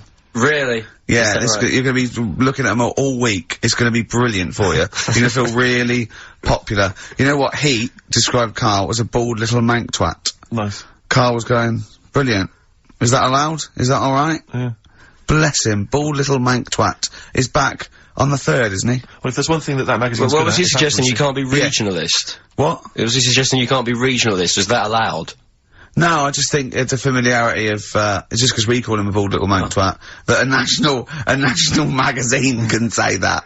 Oh, bless his little round head. Wonder what he's doing now. He's sitting in the ash, reading his, reading his Rich Hall book. Yeah, he spent a week when he went to, where was it? St. Lucia. He spent a week, right? Throwing sand at crabs. Yeah. I don't think they've even got crabs, have they, over there? No, I don't know what he's gonna do. What is he gonna do? Suzanne, what is she gonna do? He's gonna be whinging. But it's sort of like, Karl must be like, you must like sit him in front of a video while you go and make the dinner or something. Yeah. It must be a nightmare taking a pet. Has she got a little harness for him? To be fair though, Rick, I mean, I can't imagine you're much better on holiday. I've always wondered what that must be like. Because you always need an audience. You've always got to have someone around that you can perform for, drop your trousers for. Annoy, just generally sing and dance about. And, Jane Seenall, she's bored of you. So what, do you just do this to other people on the beach? Holidaymakers, it is me. You can't believe your luck, Ricky Gervais. What, do you want me to annoy? Do you want me to annoy you? Yeah, exactly. I can annoy you for 5 minutes. Yeah. Because then I'll get bored myself. I'll tell you what, I want some ads, and after that, the Fairy Tale of New York. Oh. XFM Hoax, featuring Kirsty McCall, and a Fairy Tale of New York. Brilliant, on XFM 104.9. That's the song I think that single-handedly keeps Shane MacGowan in gin for another year. It must do well, though. But I'm sure it does. I absolutely love it. I still love it. I saw it on Top of the Pops too. And it's just brilliant. I mean, he wasn't great at miming, but it didn't bother me. Sure. He's miming to a different song, probably. Yeah, in his head. It was great. I had a little visit in the week, Rick. I think you missed out. A little Christmas visit from, I know he's a friend of yours. He's a friend of he's a friend of the nation. Go on. TV illusionist Darren Brown. Oh, yeah. Yeah, he's bought a new pad. Yeah. And, he just came around to tell me about it. Yeah. And, it's interesting because... Somewhere to keep his guns. Exactly. And, I can never know kind of how much, he's just playing with your mind, experimenting. But he was telling me about the place, and apparently... He loves you? he's got a B-day. In the house. Now, we were discussing B-days because... Never understood that. I've never got my head around it. To this day, He's not meant to. Well, no. But I've never I don't think I've ever met anyone who's used a bidet. Oh, Darren Brown does. He's known as the cleanest arse in Modern Magic. Yeah. Shiny arse, they call him. But we were chatting about it, I don't really know, to be truthful, I don't really know how you use them. I don't know. Well, I assume you just sort of go over it and let... But do you face the wall with your knees on the tiles, No, or do you I face think away you from the wall? No, it's sort of like you just... I don't... And no. you know it's got the little Do you nozzle. sit on it, or do you sort of hover above it? Do you hover above it and just splash things onto them? No, it's a little jet, isn't it? It does it for you, doesn't But it? is there a jet? This is what I'm wondering. Is there a jet of water that goes up the crap? It's like it's a drinking fountain. That's you used to have what at I'm school. thinking, yeah. Which I remember Mr. Mellows used to embarrass himself every time. I go, no, he's in the playground, Mr. Mellows. Yeah. It's not a bidet. We're not at your French, cottage again. yeah. I don't. Bidet sounds French. I'm assuming it's French. After, they're probably so embarrassed about just sort of like squatting over a hole. Yeah. They go, well, at least we can clean it. Have they? Because I haven't been to France for years. But are they still persevering with the public toilets? Which is just a hole in the ground? I mean, I think they have got. Has a single Frenchman travelled anywhere else in the world? Yeah. And seen that now This you is can actually uncomfortable. I know. My trousers go down. to Delhi, and I think there's proper decent porcelain. I know. I can't believe it. I think they have got the flush ones now, mainly for the tourists. Sure. Yeah. But I've never really understood that. But it's not. You don't go in. It's not like because they're literally crapping into an open sewer, aren't they? That's the French approach to the public lavatory. Do they have the bidet next to the hole? No. The toilet is a toilet, isn't it? Right. But it's just like. It's sort of like it's like going in the bottom of a shower with a big hole at the bottom. But I don't know. And do you I mean, again, not wishing to get graphic, but do you use the bidet instead of the toilet paper? Is it used in conjunction with, or instead of? Do you know what? I've honestly never used a bidet. Because it's not really a working class thing, is it? The bidet. No, but well, it sort of came in with sort of like purpose-built houses, didn't it? They sort of like shot up all over the. No pun intended. All over the sort of 70s. You know what I mean? It was like in salmon pink, there was toilet, sink and bidet. Yeah. We won't be using the bidet. Exactly. Fill it with ice, put some beer in that. Yeah. Because none of my friends washes their arse. There are people who refuse to touch their, the hole with the hands, and they only use a bidet, so if they're at a party and there's no bidet. Well, Karl doesn't like feeding his bollocks for cancer, because he says he doesn't like the texture of them. Sure. Well, so I mean, so he'd probably love a bidet if he didn't have to go. Are there kind of upper class women who just waddle into the dining room in sophisticated trousers around their ankles going, where's the bidet? This is filthy. Where's the bidet? I don't know. We use the paper. The what? I think the fish was off. I'm going berserk up there. Get me a bidet. Yeah, one of you lie on the floor. Or I am climbing into the sink and turning the tap upside down. It's the only way I can do it. Yeah. Bidet. Thoughts on bidets? Have you ever used one? Well, no, you told me all this, but you still haven't got to the bottom of how you use them. No, I don't know. I don't know how to use it. Do they come, you need to ask Darren Brown, does it come with, like, instructions, like a flat pack? I think you're supposed to know. I think you're supposed to, if you've bought a bidet, the assumption is you know how to use it. Imagine someone installing it and going, there you go, there's a bidet. You go, can you show me how to use it? Well, you like this? Well, no, let's go to the toilet first. Do the whole thing, otherwise I won't know in context. I'll just sit here in the corner, that's fine. Okay. Do you read a magazine when you're normally going? Well, I might do, but I mean, I don't really want to do it with you here, but how will I know? Exactly. I need to know how you transport yourself from the lavatory to the bidet. Do you remember when we were trying to offer Karl money to have a shower with Johnny? Yeah. just some of the highlights of the year. That's a weird thing to do. Yeah. We nearly had him there, and then he didn't want us to watch. Yeah. We said, well, how will we know that you've done it or not? Yeah. He went, you are definitely bent. That's his conclusion. What we got lined up? Well, hang on, let's just say, if anyone's got any idea sort of how to use a bidet, maybe... Any idea for anything to talk about on this show? Well, that doesn't involve crapping. Or farting. We've done that. Yeah. We haven't done Little Chinese Fellas or the Gays yet. That's still to come in the second hour. Ian.Camfield@xfm.co.uk if you've got any thoughts on bidets or just, lavatories generally. Richard Ashcroft on XFM, Check the Meaning. I think it was out this year and we enjoyed it. So we I certainly had a thought then that, someone like Richard Ashcroft, who's really cool. I mean, I think one of our greatest rock and rollers, really. He writes great tunes, does great albums. The Verve, already in history. I just suddenly thought of him listening to this and thinking, I wish they wouldn't play my songs because I don't want to be associated with that drivel. Yeah. Most people get a buzz out of it, get it on the radio. Do you think people say, don't let Gervais guilty by association? Do you know what I mean? I love that song. I love Check the Meaning. I thought it was a lovely song. And he's thinking, they're gonna sandwich it between talk about little gay Chinese fellas and bidets. Yeah. And it's gonna make me look What worries bad. me, Rick, is that there, you know, if we had to draw up some kind of list of artists who would allow us to play their songs, it's gonna be such a short list. Gary Glitter, you know, it's gonna be a few people who, you know, are slightly more shameful than us. I just thought of something. There are 1 billion people in China. Mhm. And I assume it's the same percentage of homosexuality occurs as that to 1 billion, 1 in 10. That means there's 100 million little gay Chinese fellas running around. Richard Ashcroft, if you're listening, I apologise for that last. Think about it. Are you okay? War's over. I heard a DJ in the week. I won't say who it was, but sort of like a cheesy sort of housewife choice DJ, and he played that, and he went, weird one that, isn't it? What do you think of that the first time you heard it? Strange one. John Lennon, Yoko Ono, war is over. Here's the moment at least out there. I love that! Oh. What does he mean? That's exactly what I want from a DJ. That Yeah. kind of insight. We were talking before the break about how many little Chinese fellas there are. Yeah. Billions. An awful lot of them. Brilliant, good. More the merrier. Are you familiar, Rick, with the scary fact, I don't know, Camford, if you're aware of this, and Go it's on. chilling. I don't know where I've heard this from, but apparently, and this is kind of legend, I didn't just make this up, this is well known, that if all the Chinese people in China, right, no, come on, if they all jumped up and down at the same time, apparently, this is what they say, apparently it would cause a tidal wave that would wipe out America. that would destroy America. I love the idea of coordinating that. Brilliant. Well, I like the idea that, firstly, they don't need, weapons of mass destruction, they don't need nuclear weapons, because No. they got that They threat can't have one constantly. that. You can't count No. a tidal wave as a weapon of mass destruction. jumping. Tony Blair could send in sort of people, you know, UN people going, look out for anyone jumping. Exactly. You know, All they need is an immense sort of skipping rope. oh yeah, once a little fella in Japan holding Yeah, one end, exactly. little fella in Russia holding the other. Exactly, yeah. And they go, on your marks, you'd have a lot of coordination over that one little... Maybe like someone like would be Mr. Motivator, kind of coordinating it all from the Yeah, top of the yeah, wall, sort of yeah. looking down. The It's Chinese got- equivalent. Yeah. That's right, yeah. That would be... Because I think that's why they built the wall. I think that's why they built the To Great jump Wall. off the wall. Exactly, they just climb on that wall. That's the way it's there, that's the threat. And that's why America started the space race. Yeah. Because you can see it from space. Exactly. So they go... They're up there monitoring This is, Eagle to, Houston. There's lots of little Chinese fellas about to jump. Yeah.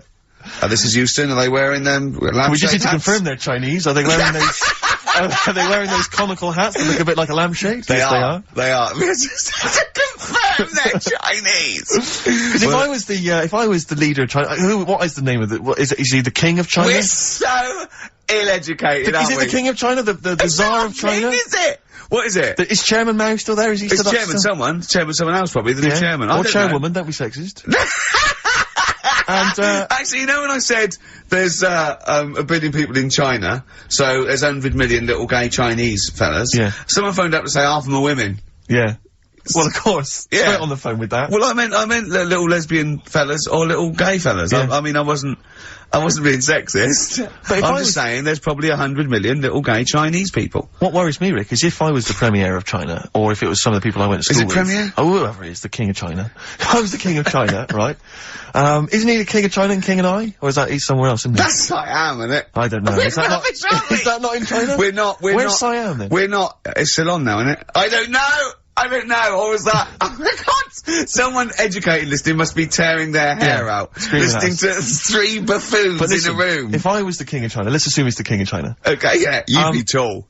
But you know when sometimes you've had a few drinks, whatever, you know, I mean, I'm sure you've done that thing where you order a pizza for someone, you know, a mate or whatever, or send a taxi round to their house, something like that. Yeah. What I do is I just phone up George W. Bush and go, seriously, mate, you better send some stuff over, money and that, and Yeah. videos, because seriously, they're all outside now. 1, 2, Yeah. you know, and you can freak them out. It'll be Send us brilliant. some knives and forks, because I am fed up with these sticks. Yeah. It's I ridiculous. don't know why we're still sticking with them. I can't pick up the tiniest little bit of chicken. It's crazy. It's rubbish. It's- yeah. Send us some cutlery. I'm having a nightmare eating yogurt. Oh dear. This is 104.9 Racist FM. Absolutely. Jody Louis. Should we apologise for that? Not at all, no. That's right, innit? Stand by it, yeah, it's That good. was his follow-up to You'll Always Find Me in the Kitchen at Parties. Yeah. One of my favourite lyrics. She was into French cuisine, but I ain't no cordon bleu. Brilliant. Yeah, looking forward to playing that in the new year. What happened to B.A. Robertson? Don't He know. knocked it off. I was standing in the corner and the ball came across. What was the other one he did? I don't know, we're not as old as you. Oh no. This is all gobbledygook to us. XFM 104.9. That's Jonah Louie. Yeah, you're not listening to classic gold. Amazingly. I've still got my own teeth. I think, Rick, I was the subject of a Christmas con in the week. What, you mean, you bought something for £4, then saw it for £3.90 as you walked home? That would make me livid. Because I've seen you really livid. I'm absolutely furious. When I bought my PlayStation, I saw I could get it for a £5 cheaper down the road. I was absolutely And fuming. you'd already walked to about 19 places, I remember. I actually left you after about an hour. Yeah. No, I do. I'm furious because I got to get a bargain. I hate the feeling that I'm being ripped off. Yeah. And I'll tell you this, I'm loving online shopping. Oh, the savings I'm making, Rick. Really? It's crazy. Really? Getting 15, 20 quid off some things. Is it really? Oh, amazing. But these things, I might point out, I like Jaguars and, Mitsubishi cars. Exactly. Yeah, but it's worth shopping round. No, this was not so much a con. It was a con, but it wasn't so much one of those, just a missed bargain. Yeah. Doorbell rings, answer it. It's a couple of girls. They must have been 13 or 14, maybe. Now, I've always had a problem with teenagers. I'm intimidated by teenagers. In case they call you a dork or something. Well, I mean, I told you before, I was walking down the street once, and, there's two guys coming towards me. I mean, real losers. Do you know what I mean? Glasses, the spots, greasy hair. Do you know, really pathetic. And I was sniggering to myself. I was thinking, look at those losers. And as I passed them, I heard one of them look at me and say to his mate, look at that geek. I was furious. I was thinking, I'm allowed to call you a nerdlinger, but gee, I didn't expect it back. I was really furious and upset. And so, as I say, these teenagers are at the door, and they were quite aggressive, quite aggressive girls. And they had a piece of A4 paper, and they went, we're doing sponsored thing. Yeah. But I didn't quite catch what it was they were doing that was sponsored. I think they sort of fudged it. They went, we're doing a sponsor. Oh, yeah. And I went, right. And they went, do you want to sponsor us? Boy, they picked on the wrong person. I was a bit intimidated. I don't know why I said no. I was worried maybe it was part of some kind of, hidden camera show, Yeah. And, so I said, yeah, all right, I'll sponsor you. So they handed me this form, and I always thought you were supposed to have quite an official-looking form for any sponsorship thing. But this was literally a piece of A4 torn out of a notepad. It was the back of a Gareth Gates poster. Exactly. And, with some blue tack on it. Yeah, well, and it said, and I looked at it, and I didn't really absorb it, but it had things like, Mrs. Jones, Mrs. Smith, 5 quid. Yeah. And then no one's actual address, just Finchley Road, nothing too specific. Yeah. So I wrote my name on, and, put down 3 quid. A lot of people were giving fivers, but I thought, I'm not made of money, it's Christmas. I've got to buy gifts and stuff. Yeah. So I gave him a fiver and asked for change. Yeah. Well, I gave him 3 quid. I said, I'll get sponsor you for 3 quid. Best of luck. And they went, can we have the money? And I said, well, aren't you supposed to do the thing? And the woman the girl just looked at me, she just went, no. So I gave her 3 quid. But what difference does it make? Well, I'm assuming, though, that it's not going to any charity. But it's no sponsor thing at all. But then, I'm not being funny, the charity that it's not going to, you wouldn't have given to it anyway. It's true enough. So all that's happened is, you're 3 quid down. But I'm 3 quid down. Yeah, but if it would have gone to charity, it'd be 3 quid down. The fact that it hasn't gone to charity doesn't matter, because you wouldn't have given it to charity. Yeah, but if it had gone to charity, Rick, I'd have felt a little bit superior, a little bit smug. That'd have kept me going for another 6 months. Whereas now, it's just gone to a couple of weeks off the street, who are scamming people. Possibly old people, Rick, and that's who I feel sorry for. They've not got a great deal of money. That's why I'm not worried about myself. I've got a bit of cash, but back the old people. Yeah. Although you are 3 quid down, which probably still hurts, doesn't it? It's still stinging. That's why I just like to tell you now, get off your chest. It's Merry Christmas. Thing, yeah. Just be careful. If you're living up in North London, be careful. There's 2 girls that are going around. I expect, they might come to your door. But they might be wary. Be genuine. No, I don't think so. No. They were common. They were very common. Do you know what I mean? Was the giveaway things like, Santa Claus had given £10, exactly. Tony Blair had given a quid. Yeah, I know what you mean. Yeah, I think you were conned, mate. Yeah. Right. Won't Get Fooled Again by The Who. Ian, I'm gonna ask your expert opinion. Is that not one of the greatest rock songs of all time? Yeah, if you'd have played the proper version of it. I know, but it's 6.5 minutes, and we usually do, but we just thought, it's Christmas, people wanna, have him and more Jonah Louie. Yeah, but we could have played like the full 8 minutes rather than making the show sound like strolling round your local Asda with the Christmas songs with a little bit more racism. That to me sounds like fighting talk. You want a rock challenge, Camfield. You can't handle the truth. I'm gonna rock this out the last 40 minutes. Can we put Keith Moon in the monologue? I was gonna ask you, he's my favourite drummer of all time. Will you go along with that? Yeah, absolutely. So we got Lemmy and Keith Moon. Yeah. Are we making up a kind of super rock band here? We could do. We could make up a super rock band. That's far too passé. Just call it the Monolith of Rock. It sounds more stupid. Okay, so we got Lemmy and Moon. Yeah. We need 3 more. So we need two No, we more need two pillars of more rock, on the and then over- one to stand astride it, like the metal angel of death. Now, Ian, you've hung out with some of the big rock names, haven't you? Yeah. No, I'm not going anywhere with this. I'm intrigued. Tell me some of the people you've hung out with. You've hung out with Maiden, have you? I've hung out You with love Maiden. Maiden, don't you? I've been flying with Bruce Dickinson. Yeah. And have you, I mean... It only took us 3 attempts to land at Gatwick a few weeks ago. But I don't know much Really? about you, Ian. Are you someone who lives the rock and roll excess lifestyle? Are you kind of drink and drugs? Is that your thing? I like to be kind of, you know, on the edge, having a look at what's going on inside. Right, I don't quite know what that means. Well, yeah, It's the way they talk, Steve. Well, I mean, you know, because I mean, some of those rockers, they're hard-living boys. Can you keep up with them? Do you know, you up till 4 in the morning?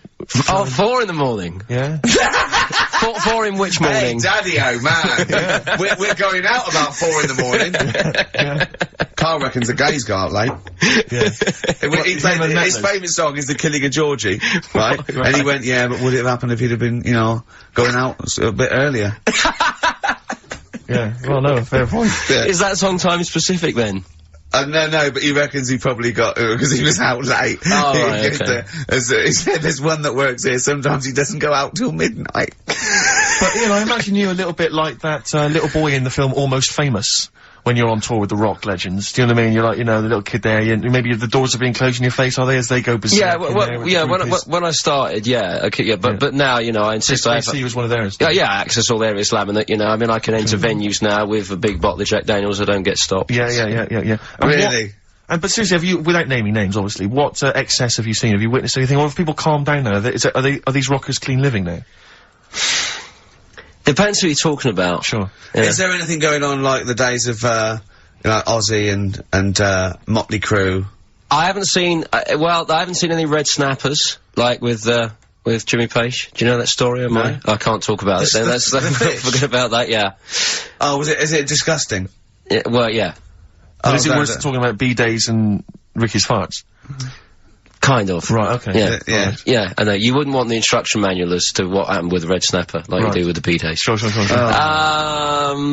But don't, as I say, don't name names. Obviously, you know, there's a sort of client, you know, doctor confidentiality or whatever that you... Yeah, well, I saw We know there's no one listening. Yeah. So it won't go further than this studio. I saw a member of a very big band play the Astoria recently, and they turned up at the Astoria about 15 minutes before they were going on stage, right? And someone said to them, "Is it good to be playing the Astoria?" To which he turned around and went, "Oh right, are we in London?"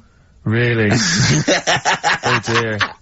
And this person then It managed to wasn't play... Daniel O'Donnell, was it? I can only think of the Libertines. No, that's not a very big, huge band, is it? No. Bigger than that. Bigger than Okay. that. Yeah. Okay. What other rock and roll excess do you want? Oh, I was told once that if you stay up for 2 days, the best thing to do is eat some yogurt. This is just like we're going to having tips now. Sure. Yeah, you know. So if that's apparently the best thing at the end of the excess, you need some yogurt. So always keep some in the fridge. Yeah. And chopsticks are no good. No, So it's is that. not. Yeah, so don't, whatever you do, don't go on a bender in China, because otherwise you'll be screwed, right? No, there's no benders in China. Oh, there are. There's about 100 million. Yeah. Another tune that I enjoyed this year, Rick. I don't know what your thoughts are on it. I'm fascinated to find out. Loving it. Jay-Z and Farrell and Frontin. What do you think, Canfield? Darkness #1? Yeah, well, they cheated, didn't they? Because they went and did their signing at HMV yesterday, so they're getting like an hour of extra sales. Why is Just that so cheating, though? Well, you know, I don't know. Well, I suppose Gary Jules could have turned up at Virgin down the road, couldn't he? And Yeah. you know. Okay, well, then in that case they're I going. think that deserves to be sort of #1 because at least it's potentially a sort of evergreen sort of Slade type classic, and they are the biggest sort of band around at the moment. Canfield, what are your thoughts? You love rock. What do you make of the Darkness? It's all right. Been around for a while now. Sure. You know, another year maybe. But they're all the ingredients of everything you like, I imagine. They've got a bit of glam, they've got a bit of Queen, they've got a bit of AC/DC. It's all in there. You've got a bit of Bruce Forsyth. You know what I mean? He's funny. They're a good fun band, aren't they? Yeah, they're all I mean, right. they're essentially just too close to novelty. But then so was Slade in a way. Slade have only got this credibility resurgence in retrospect. At the time, they were a pop band that essentially were for teenagers and thugs. I'm not sure Canfield's going to be championing Slade, though, up there in the same way that he champions the Maiden. But you got to appreciate what Hold has done, surely. Yeah, I appreciate what Holder's done. But they only became cool, didn't they, when Oasis covered them? Yeah. I mean, I genuinely always liked Slade, and I've still got a soft spot for him. But, yeah, The Darkness, we'll have to wait and see. At least The Darkness weren't as irresponsible for the kids of today, though, because the amount of spelling mistakes that Slade were responsible for at school in the 70s must be atrocious. Putting the Z's in. Rubbish. Ian, I'm gonna have to ask you for our third pillar of rock before the ad break. Right, well, we need, who have we got? So we've got Lemmy and Moon. Right, okay. I think we need to put in, we need a guitarist in there. We should maybe put in Keith Richards. I'm a little bit worried about the health scare, because the kind of air pollution around any venue that this band might play, with, like, Lemmy and Keith Richards there, you know. See, I'm surprised at Keith Richards, because I would have thought it was heavy enough for you, but the Stones have done enough to get in the annals of rock. Yeah. Okay, let's play some ads. Quick question. Do you actually speak like this, Ian? What? This is your real voice. This is real voice, yeah. Yeah. It's amazing. Do your daytime sort of voice, the X-list voice. Say it's fast. It's just coming up to 2 on XFM 104.9. After the break, we've got Feeder. Say that. It's just coming up to 2 on XFM 104.9. These are the ads. Trouble with that song is, don't know about it. It could sound like he's saying something to do with Bell Ends. Well, yeah. What? Heaven forbid. What? Think he meant that? Did he? Probably. No. That's The Darkness on XFM 104.9. Bell End. Yeah. What other rude words are there? Cock. Yeah, that is rude. Yeah. Especially at Christmas. Especially at Christmas, yeah. It's a time for families. I know. Now listen. Time for family. Now, Ian. Yes. Who is your fourth? We need a lead singer in this mega group, the monoliths of rock. Who we got? Lemmy, Keith Richards. We've got Keith Richards on guitar. We've got Lemmy on bass. Yeah. We've got Keith Moon on skins. Right. Some terminology coming out there. Yeah. Who's doing the Vox? Who's given Golden Tonsils Award? Robert Plant. He's gone for Plant. He's gone for Plant. A lot of trad names there. There is the group. The lineup is Moon, Lemmy, Richard, Plant. Okay. Now, our competition, Steve. Name that group. Okay. What's the best, heaviest rock name ever? Sure. this is obviously not a name that already exists. No. Okay. My mate of mine came up with, I think it was, Brain Hammer. which I like. Velvet Nazi 666. Sure. So we want the heaviest, most mental piece of death metal, headbanging, bleeding out your brains rock. Axe Attack. Okay? Please welcome to the stage, Christ on a bike.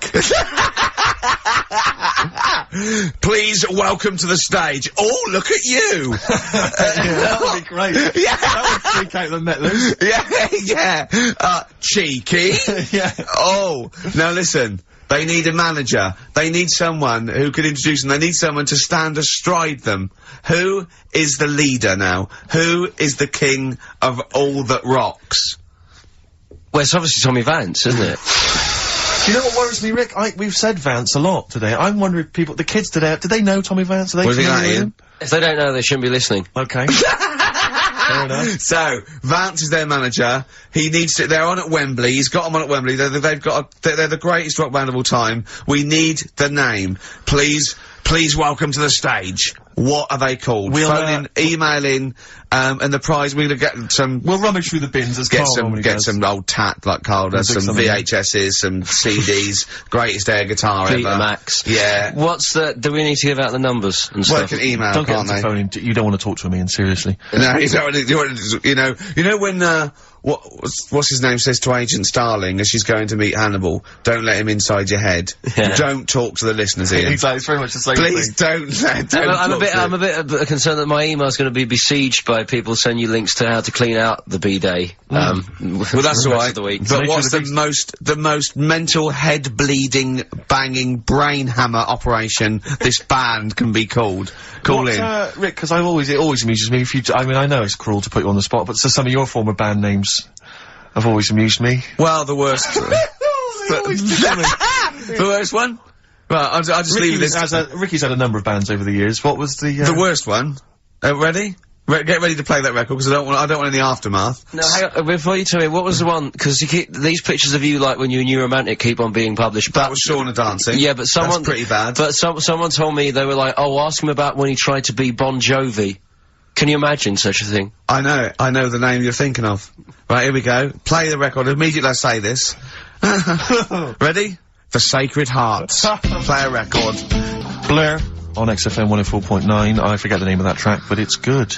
Good song. Thanks very much. Oh, good song. Yeah. Oh, right. I just thought you were giving this opinion. Right, Yeah. go on. The what? Are we still on the air? Yeah.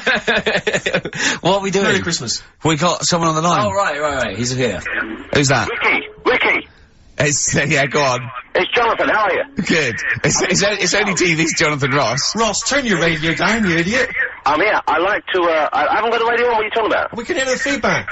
Well, I haven't got it, it's not my fault, it's your incompetent radio station. And also, didn't you hear we said don't call in, we don't want to speak to the listeners? I'm not a listener, I'm a visitor to your shores, I'm special, you know that full well. I know you're special, right. Yeah, What, you got a name for the band? Yeah, you ready? Yeah. Blump. B-L-U-M-P. I tell you for what, you can't have a normal word. If it's the monolith band of all time, if it's the you can't have a regular word. It doesn't make sense. How can you have a regular word? All these ideas you've come up with are rubbish. You need a word which only stands for that one thing. No one's heard it before. No one will use it again. Blump. I can't help but feel that that's a more appropriate name for maybe one of Ricky's bands. I love seeing that picture of him in that band. You see it everywhere these days. He was like a girl. He was like a little girl in a suit. It's like a little dyke at a wedding. What was that? That's gotta be the kettle calling the pot black, surely. I've always looked nothing but 100% heterosexual. We're not sure about. There's not anything wrong with it, I know that, but look at you. I actually had to get that in, there's not anything wrong with it. I'm Jonathan Ross. Oh dear. I was thinking the other day, right? Yeah. At the Comedy Awards, Yes, sir. you and I say some awful things about poor celebrities, poor has-been celebrities with coke addictions and fat lips and faces that where surgery's gone wrong and everything. And when they're on the show, they're going, "Oh, you look lovely."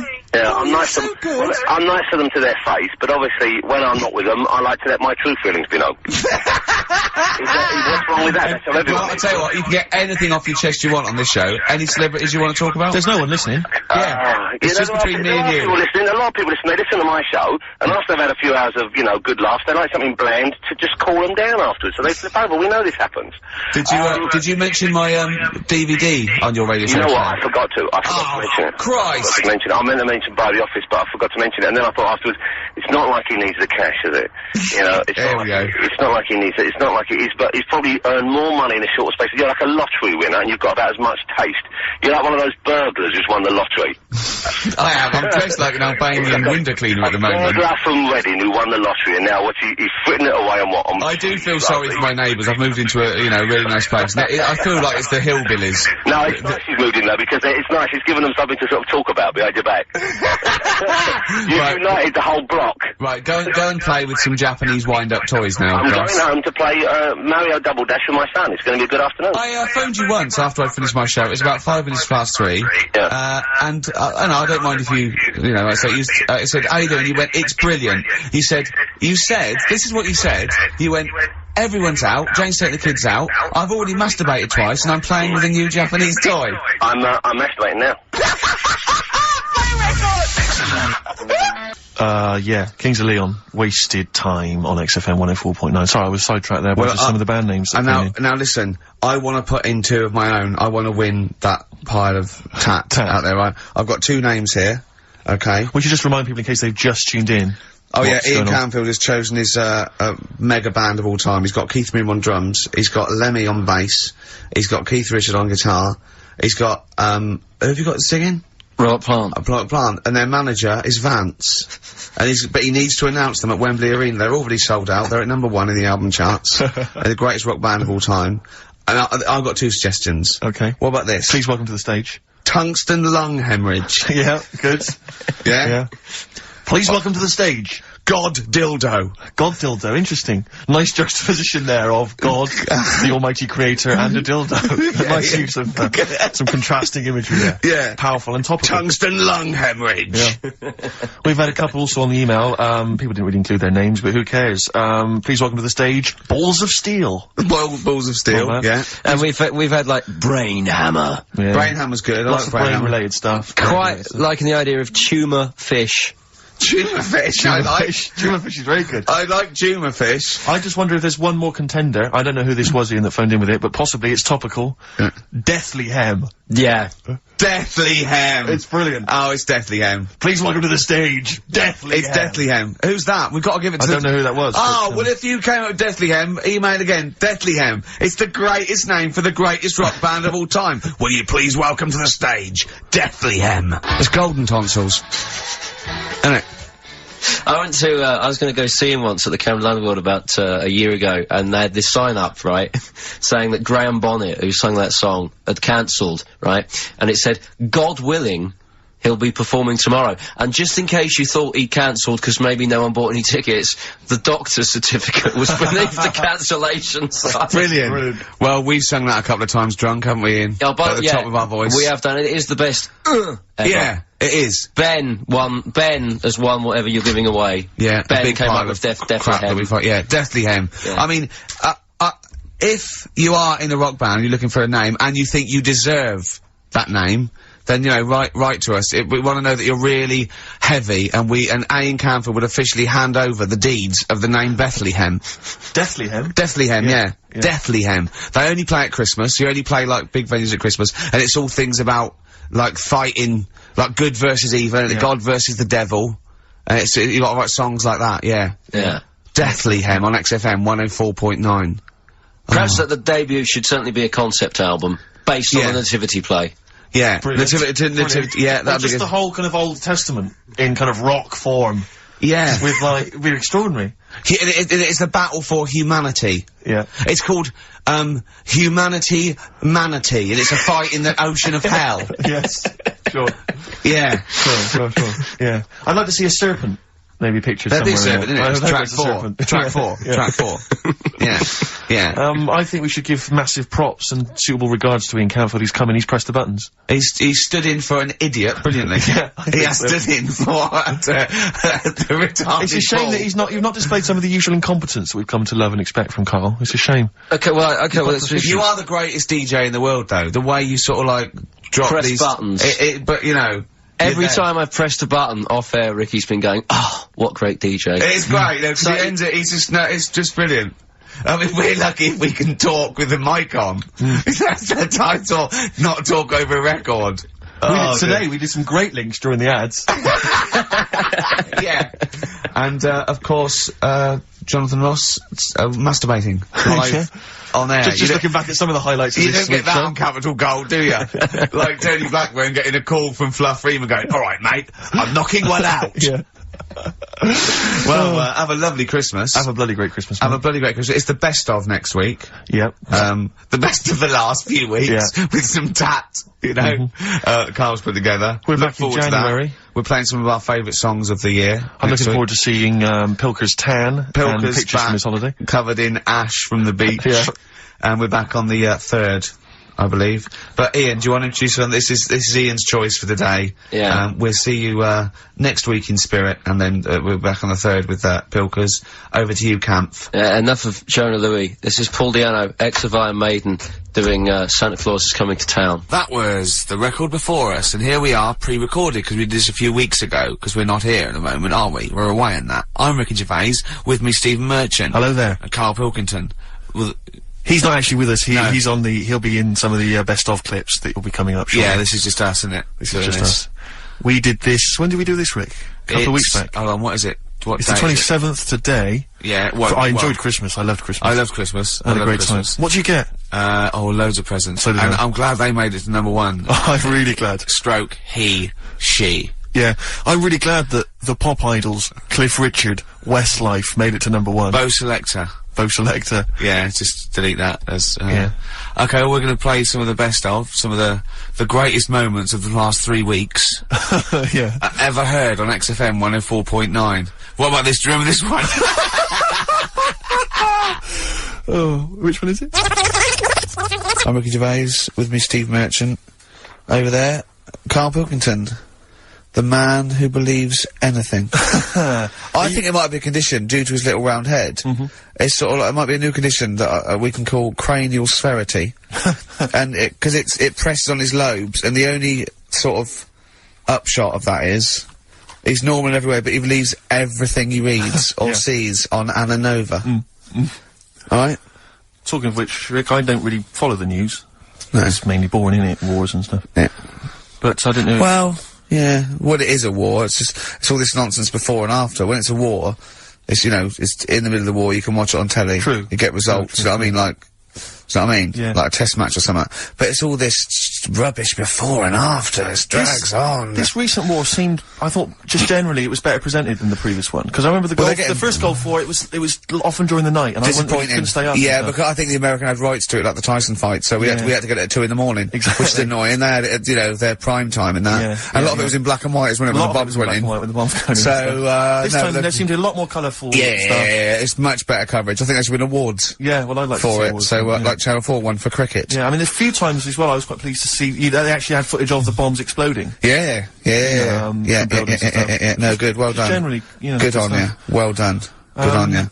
Yeah, Costs a lot though, doesn't it? It isn't a costly War's thing. a lot more when you got something like, you know, a Jimmy Carr game show, which probably costs about £100. Yeah. Like half an hour war costs millions. It's almost man. as expensive as like Terminator 3 or something. Yeah.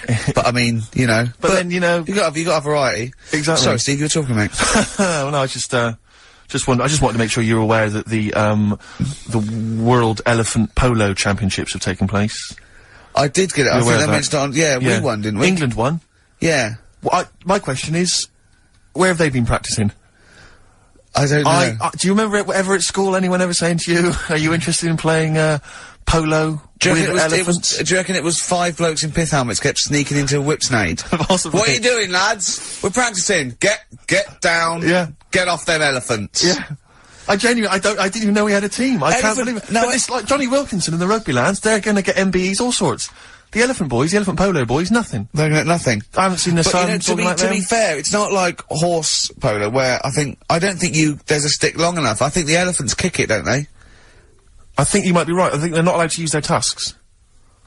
They'd burst it, won't they? I don't know. They go, oh! Start again. Raheem! Yeah. What do you mean the elephants kick it? Alright, I've opened a can of worms here. You know, normal polo on a horse, they have like, yes, mallets. Yeah, they whack them, right? But I think it's, obviously they're too high up. I think, I might be wrong, but I'm pretty sure they just train the elephant to kick it. So why are people something about? Why not just let them have a kick about without... Imagine that! And why does horse racing have to have a jockey? Well, they just let the horses go, on you, okay lads, on you, no cheating, on your marks, get set, go. You know, get back here. Get back here. Brilliant. Yeah. Play a record. Right, Adams? Yeah. Yeah, oh, this is absolutely fantastic. His version of Wonderwall, if you've not heard it yet, you'll be loving it. You'll be loving this. This is the Best Of Show on XFM 104.9. I'm Ricky Gervais, with me Stephen Merchant. Yes. I hope you're enjoying the Best Of. There's a fella who, was in a coma for 20 years. Just, they kept, like, taking him through, like, the normal day. They'd take him to Alton Towers and stuff. Doesn't know anything about it, just kept going through the motions. Don't know if they kept charging him. Kept putting him through all that. He eventually came out of it. 20 years. And went, stop taking me to Alton Towers, it's shit! I just thought, imagine how much post he had. Eh? How much post?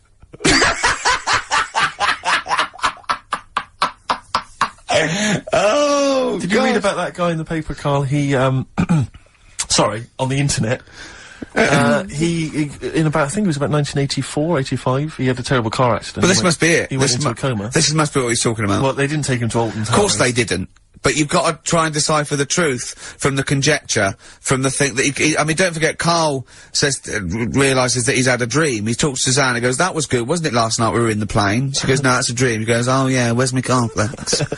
You got to, you know what I mean, I can now decipher what he's actually seen, what he's read. Well, go on, what did you... Well, I'm assuming it's the same guy. It is the same guy. There's a guy in some small American town, and he'd had a car crash and he'd gone into a coma, and his wife had left him. She'd gone on with her life because he'd been in a coma since then, and he had just woken up recently. Marriage wasn't working. Marriage wasn't working. He just wasn't paying enough attention. He actually had, she was pregnant at the time, and so now his daughter is basically the same age as he was when he went into the coma. And, he's just started coming around, he's just started making jokes. He says, they said, how do you feel? He said, horny, which I thought was quite witty for a man who'd been in a coma for however many years. But anyway, yeah, so he's slowly trying to rebuild, what life he can. That's what do you make of that, though? Because the thing is that he's missed, imagine what he's missed, Karl. Imagine the music that he's missed, the Live TV Aid. programmes, Missed Live Aid. Live Aid, he missed He missed, Phil Collins playing in 2 continents in one day. Frankly, I'd be devastated if I discovered that. Missed Bros. Yeah. Yeah, so he doesn't, so he'd put on ripped jeans and they go, passe. They just have to send him a series of those, I Love 1986 Exactly. programmes with Kate Thornton filling him in on what he's doing. Exactly. Peter Kay reminding him of space operas. Yeah, he remembers Richard Blackwood those. talking rubbish. Yeah. So, extraordinary though, isn't it, Karl, to think? No, obviously So, not. had he aged much? Because he hadn't had any problems or anything, no worries. well, Is that- he probably wouldn't have, physiologically, he probably wouldn't have the wear and tear of a 43-year-old man. Was that a good Because kid? he wouldn't have had sun, he wouldn't have had sort of nicotine, beer, Unless they were just feeding that to him. yeah, anyway, Try and still, bring him round. yeah, yeah, so, You'd feel groggy though, wouldn't you? yeah, you might feel a bit groggy, yeah, Well, he's not fully back to normal. I mean, there No, is some it's- kind of residual brain damage. yeah. But nevertheless, he can form sentences. He's got no real memory, so he can't remember a lot of things. It was just when I saw Karl, it, have you been in an accident? The Brilliant Blur, Out of Time on XFM 104.9. One of my post-Christmas. favourite singles of the year, and that's another thing, we'll be playing our favourite singles of the year, as well as our favourite clips of our own show. Rick, I imagine if people have got a bit of Christmas money, they're wondering what they can spend it on. Office DVD. Well, other than that, these guys have got some ideas. What, adverts? Brilliant. Placebo, Bitter End, on XFM 104.9. This is pre-recorded, we recorded this a couple of weeks ago, before Christmas. Hope you had a great Christmas. If you didn't, not our fault really, is it? Nothing to do with us. Wouldn't have thought we'd have... We're over time, because we've got plenty of cash now, thanks to a lot of you who probably bought the Office DVD. Yeah. Probably got And that if you in haven't stock. yet, and you've maybe got vouchers or money, still available. Still there in the shops. Still available. You can still make it the best-selling DVD of all time. Please. Please do. Please do. I'll tell you what you want to hear, though, before you make your mind up. I'll tell you what, if you like this next clip, go and buy the Office DVD. I think you will. It's a brilliant clip. It's the one where we talk about, well, it is self-explanatory. Yeah. What's the best job you've ever had still, Karl? Talk about occupations. It is still Paper round. Is it still the paper round? Yeah. That's ridiculous. No, it was good though. If you look at it, like, you know, what I liked about it, you're your own boss. No, you're not. You're not your own boss. No, The guy news agent is your boss. Alright. But then once you get out and you've got your papers and that, you sort of, you're on your Do own. what you want can as long think as you about deliver the stuff. papers exactly to the places he said you are in the time he said. Yeah. It's And I do. freedom, isn't it? Any jobs you wouldn't do? I just thought of one that you wouldn't do Go on. with your sort of mild homophobia. Well, I'm not. Proctologist. What's that?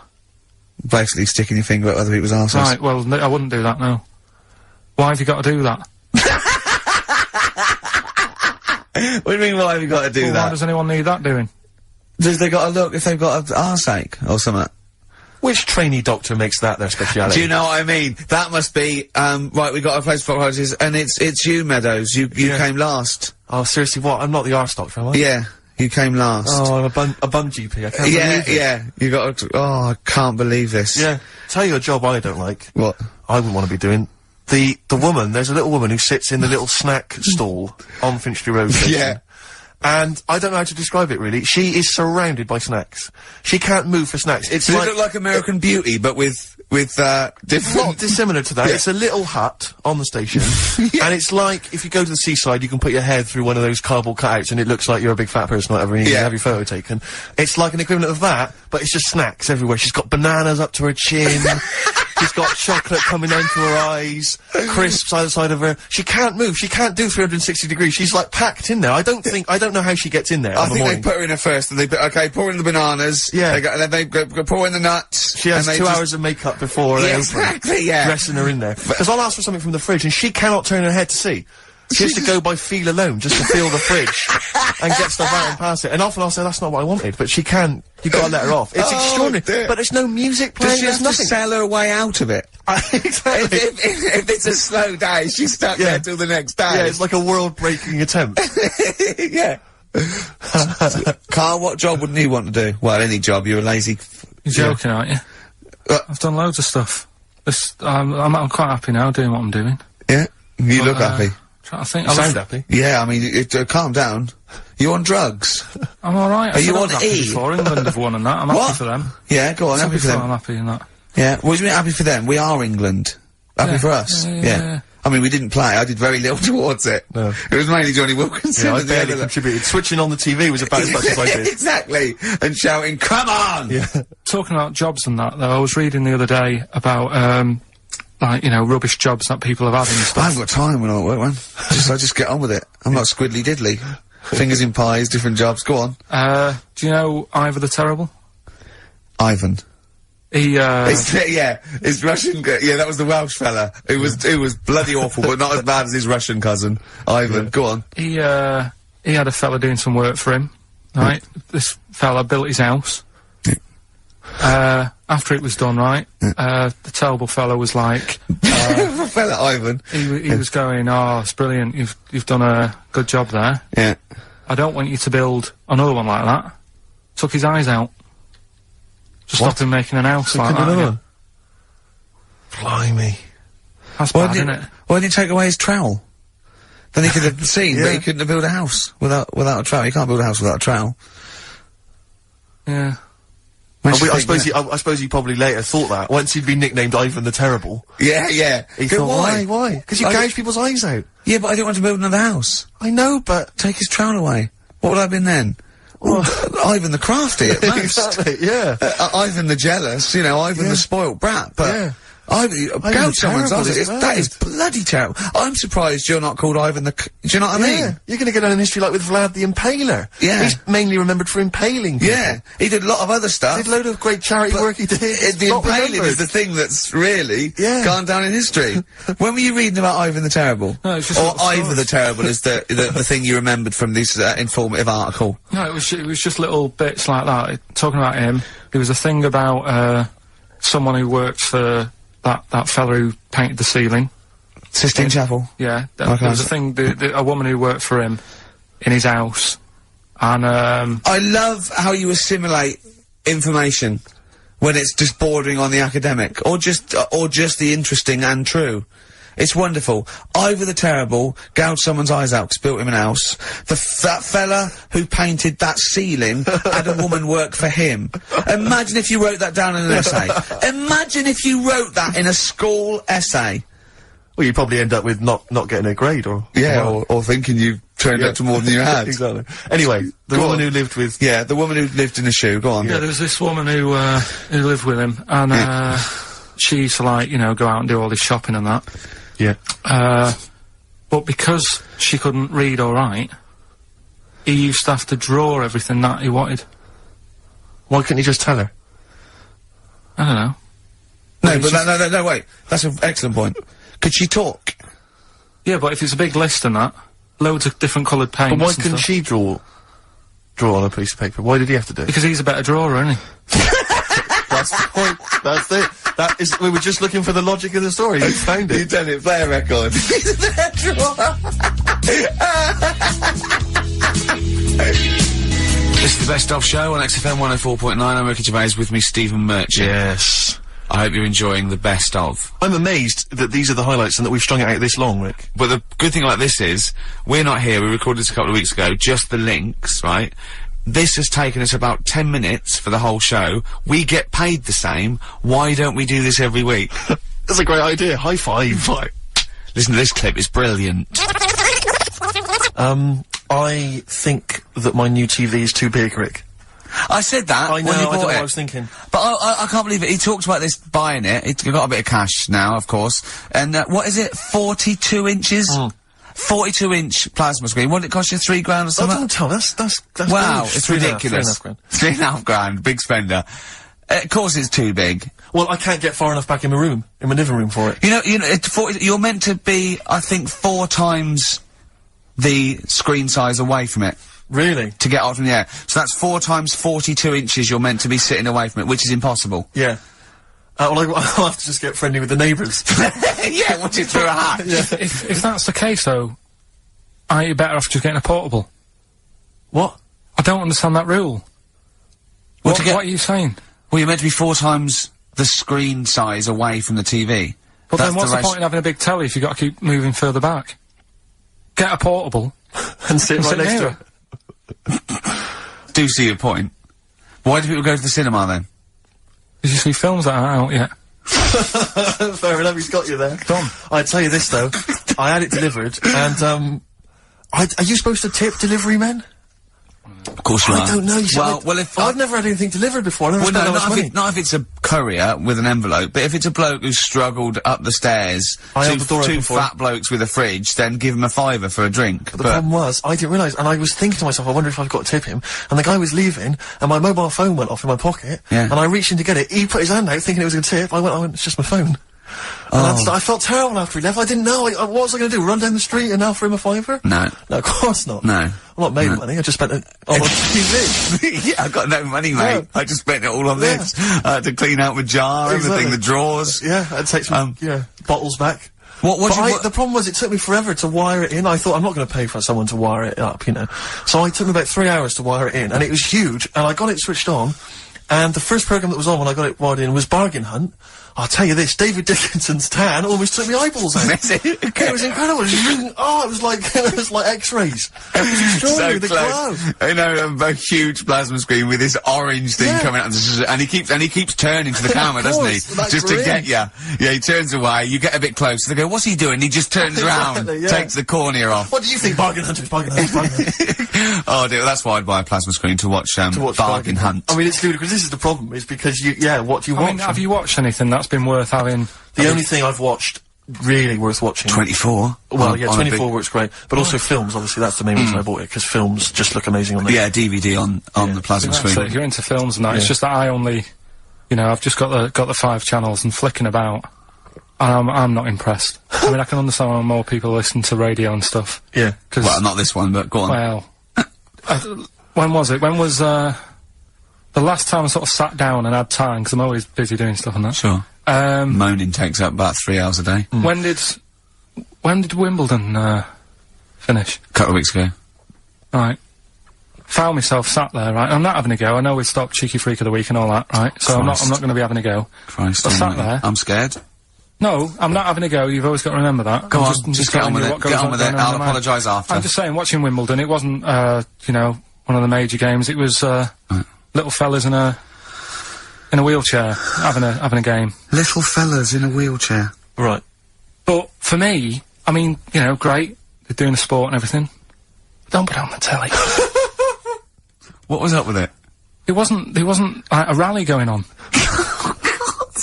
No, do you know what I mean? Do you know normally, Christ. like with the well, not to Enman, but with some of the other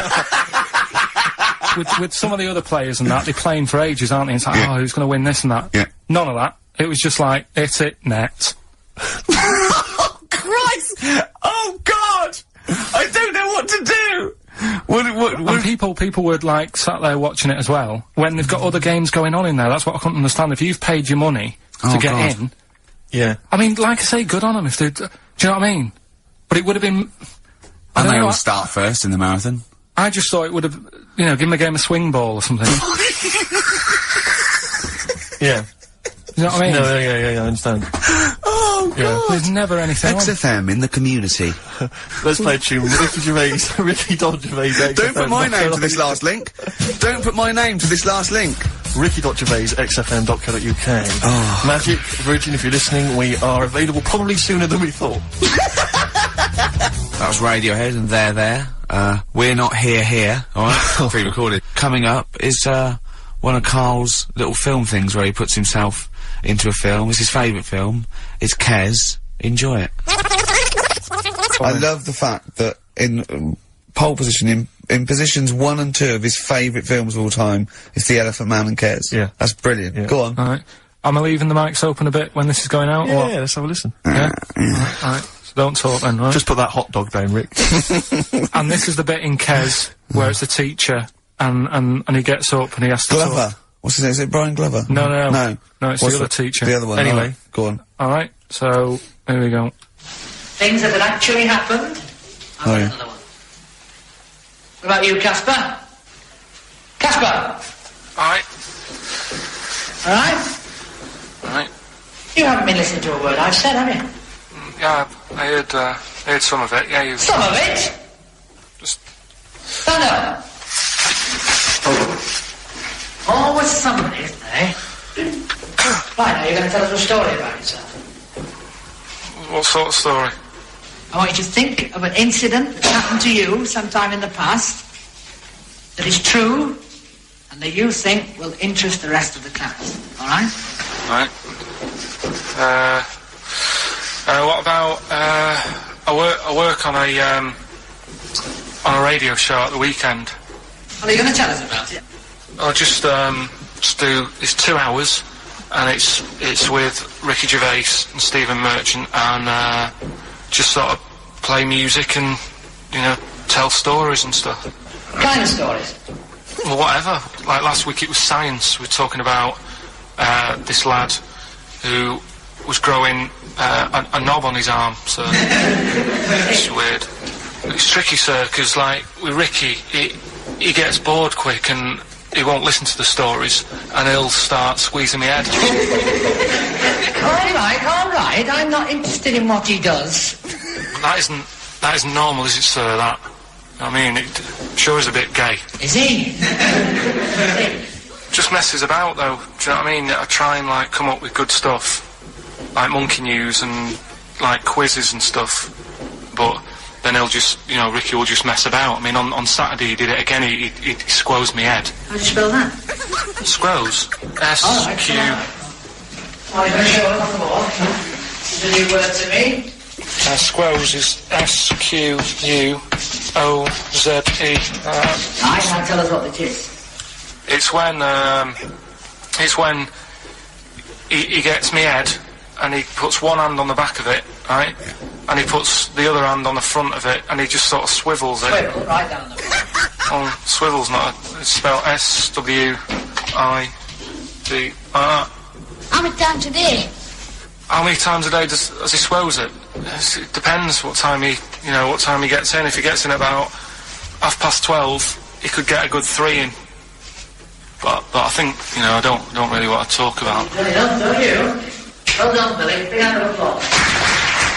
That is, the effort. Yeah. Wow. That's the best thing you've ever done, Karl. 50 Cent in Da Club on XFM 104.9. We're playing our favourite singles of the year. Yep. And, we're looking back over some of our favourite clips of the year. I'm Ricky Gervais, Steve Merchant, and Karl Pilkington. Not done a lot. Maybe you should earn your money as you get to Mondays off for this 2 hours of nonsense. What are you on about? Done loads of stuff. Yeah. Well, same old. Yeah. Let's have something new, something fresh. Well, I've been looking around, right, on the internet for stuff. Yeah. On the internet. Yeah. Your Bible, where you get all your information about the world and the universe and morality from. And you know, like, how I always say to you, I don't really read that much of it, I just read the headline, Perfect. right? Yeah. Anna Nova has sort of nicked that idea to grab you. Nick's what idea? Well, to sort of get to the meat straight away at the top. Do you know what I mean? The headline to the story and everything. What? Right, these are But stories. the headlines already existed, that was why you thought that was a good not idea? like this, though. Alright. Headline. Well, these are all headlines, right? Vibrating shoes could stop elderly falling.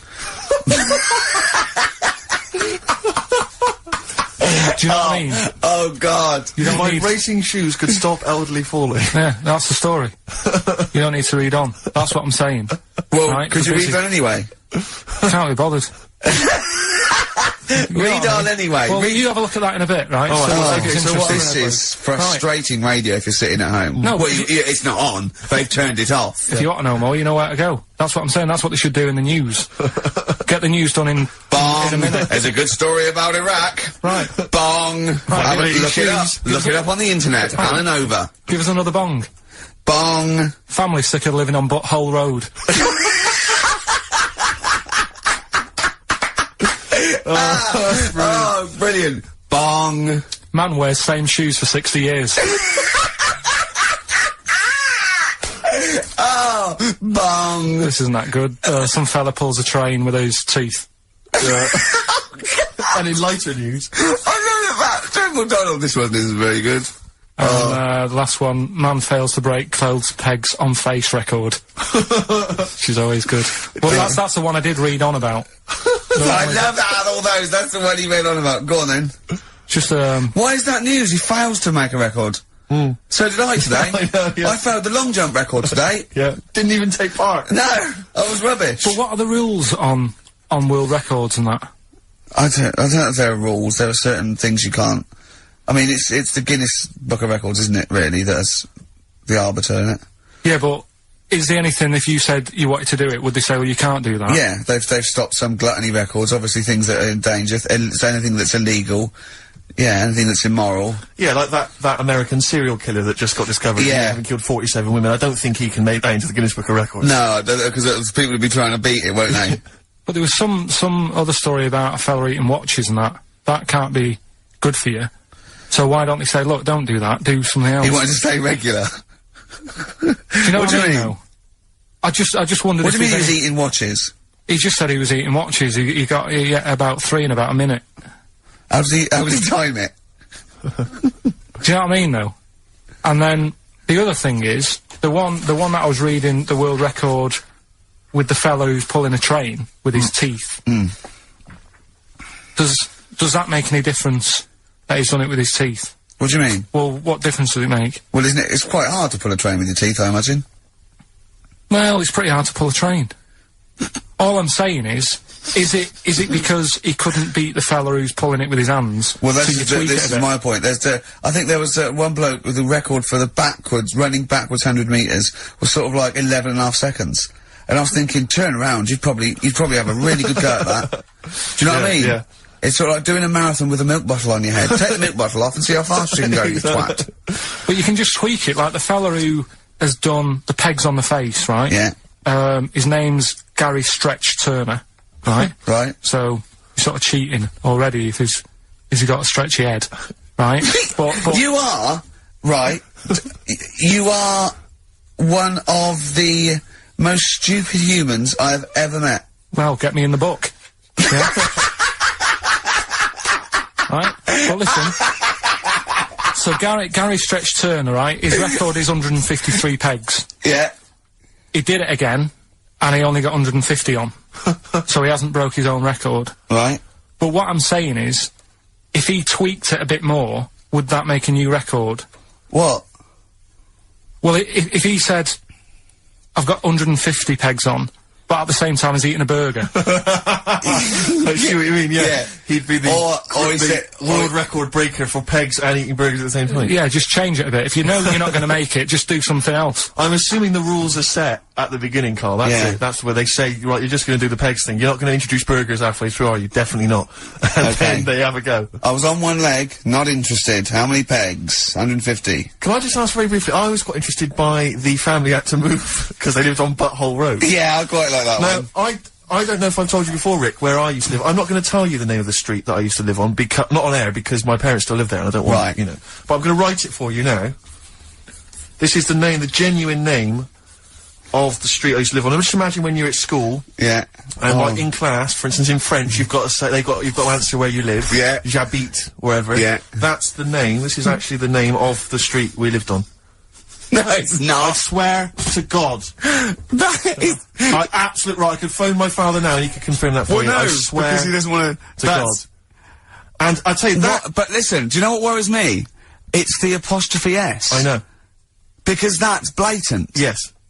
Amazing, isn't it? That is incredible. Imagine how embarrassing So that if I was. look that up in the Bristol... You'll find that in the Bristol A to Z.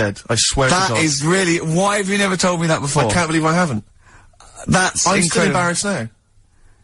Do you know, whenever I have to phone up, if I have to give that address, I always spell it instantly. Really? Like, somehow that'll hide it, that'll disguise the name. But I can't get over that. Anyway, if you perhaps live in Tits Avenue, Yeah. you know, or... Wankling Drive. Wankling Drive, just get in touch.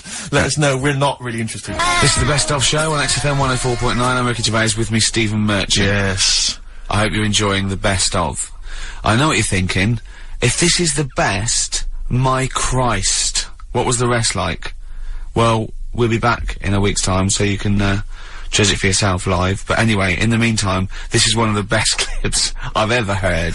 Oh, I'm laughing just thinking about what it might be. He said this, you know, oh God, it's like a child or a cat when it's confused. He went, Steve reckons, in ancient Greece, right, it was better to shag a bloke than a woman.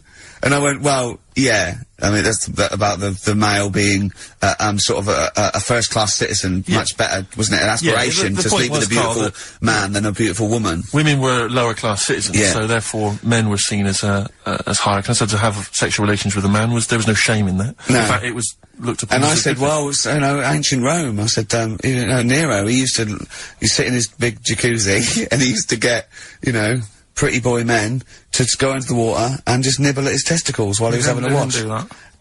He did! Yeah. Yeah. And he's not a gay fella. No, well, no. I mean, you know, I don't know about Nero, but I mean, it wasn't a case of a big delineation between what was heterosexual and what was gay. It was just, you know, whatever you... So what did this fella do then? This one who's having his... Well, he his was little testicles? pretty much top boy, Nero, for a while. He was in charge. And, you know, and you did what you're told. If, Caesar or... But why were people going round there? Why didn't they go, oh... No, they weren't dropping in. It wasn't like the doors opening. I was going to see what Nero's doing. You'd have probably been like a delivery boy or a stable boy or something, you know, and you'd have popped round there and you'd have gone, there, right, Nero, as the tablets of stone you wanted. And you go, Pilkington, why you are here? Pop I don't know why he's French. What is that? I don't know why he's French. Just pop under the water and nibble at my testicles, and you'd have done it. Because he was Nero. I wouldn't. You would have. There's no way I would have done. Yeah, well, you would What have. have I done? I've dropped a pizza off. Yeah, you why put am I round to there? Nero's place in the pizza. Right. Right, I'd say I've done my job. Right? Yeah. That's not the sort of tip I wanted.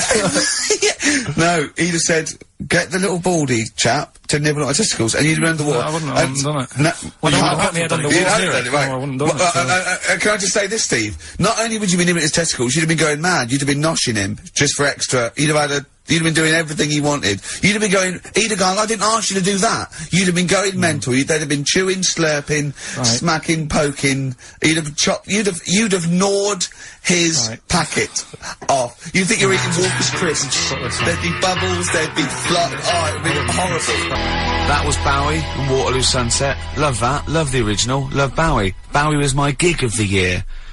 These are my singles of the year. These are our clips of the year.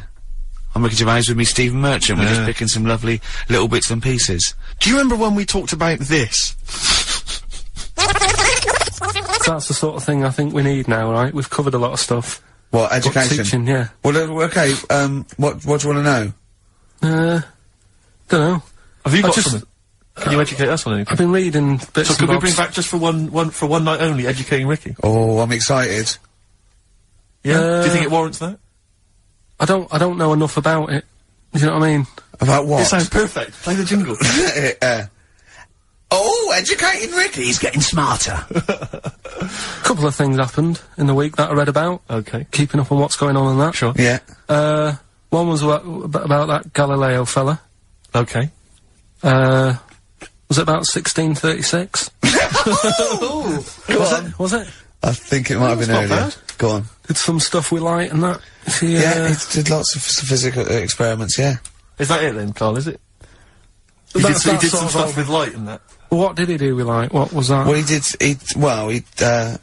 think he invented the first, Telescope. telescope. So I think it's a particular lens though, and he did experiments where he dropped famously two different, weighted, balls from Pisa, and they hit the ground at the same time, showing that doesn't matter, the weight doesn't matter, but air resistance does, and stuff like that. I think he probably explained it a bit better than that. Yeah, but I'm talking to Karl. But did they need to know He's stuff? just thinking about pizza. Yeah. Did they need to know stuff like that back then? What do you mean, did they need to know stuff like that? It's just... There weren't people going around going, I've got to drop these 2 things off the Leaning Tower of Pizza. I just don't know which one's going to land first. Yeah, I need to know. What do you need to know Bring me about? Galileo. Yeah. It's for a bet. Yeah. No, but if I was knocking about then, I'd be like, stop messing with that. We need a telly. Or, do you know what I mean? I bet he thinks the Flintstones is real. I know. That'd be brilliant. That's what I'd do if I was a caveman. I'd make a telly out of rock. Yeah. And a pelican And a as car a cement that I just mixer. ran along the road with. Yeah, exactly. Yeah, we need a car. Yeah. Well, we haven't really got the internal combustion engine. Can you stick your feet through the bottom? Yeah, just get me a car, for Christ's sake. Anyway, so I learnt that. And then, What? He learned his name. Yeah. Other people I learned the Brilliant. name of this week. Oh, if a chimp could watch telly. Go on, Karl, go on. and there was also a fella in the week who said, that women shouldn't be wearing trousers. Why? Because they don't look good in them. What do you think? What do you think about that? It's rubbish. Yeah.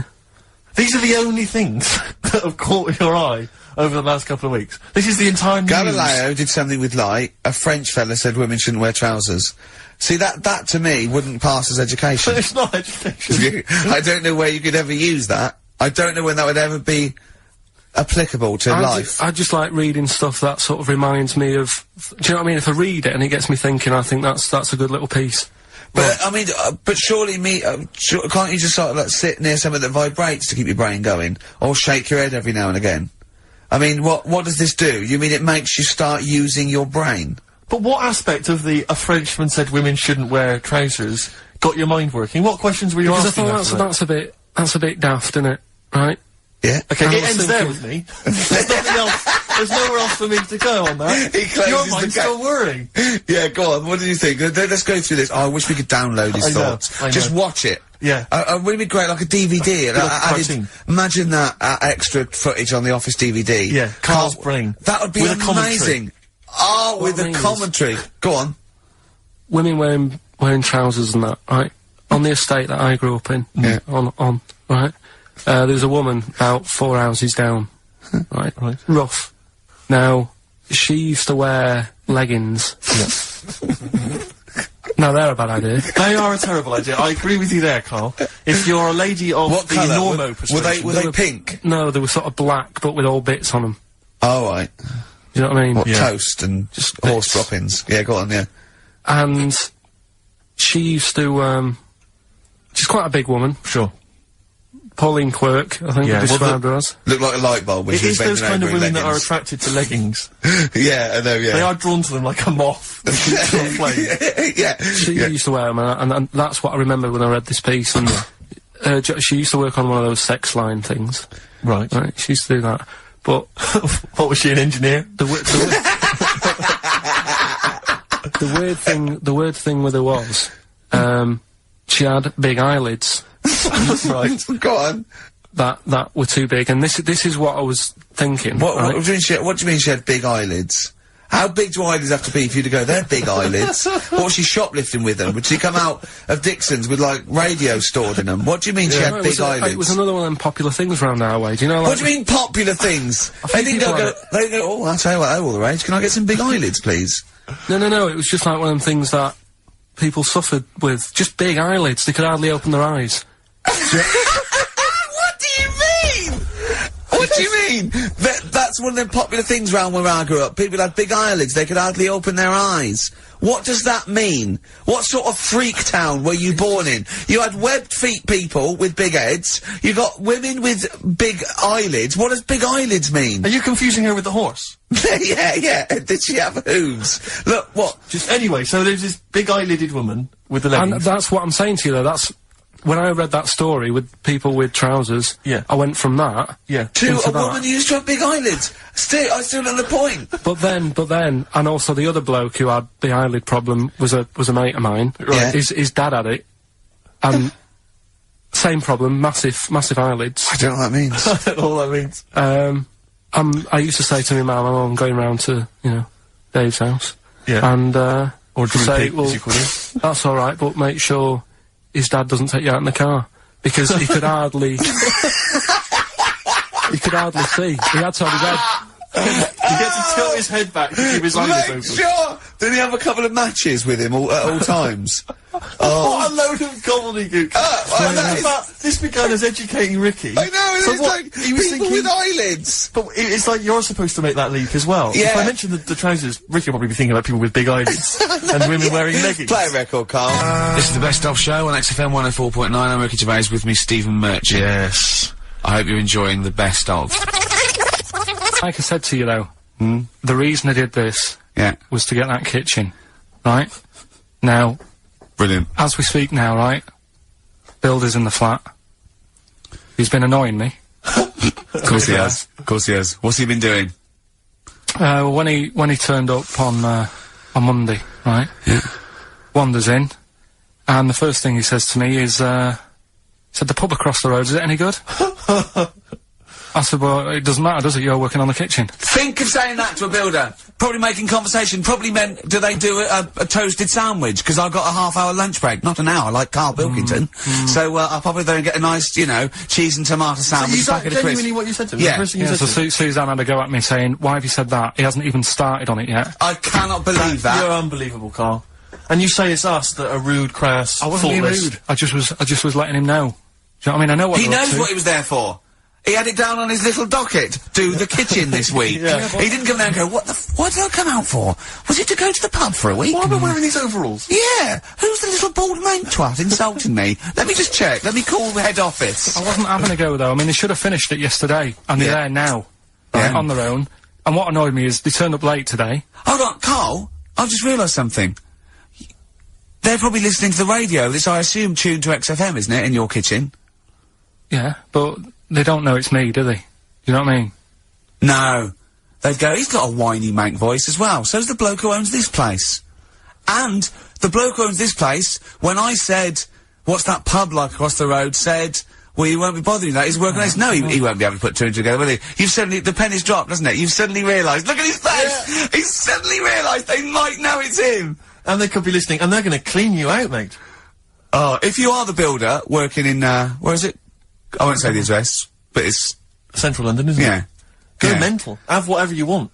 Seriously. Opposite that pub that you Yeah. like, that you're, that He'll probably be in there now, so he won't be listening. Oh, insulting, You know what I mean? insulting a That's a further British insult. workman. He should So have been in just go today. mental. He should have been in at 8 this morning, Just which annoyed go me anyway. mental. Why? I really don't understand why they've got to start so early, right? Yeah. But he said he'll be there for 8, turned up at 9:30, right?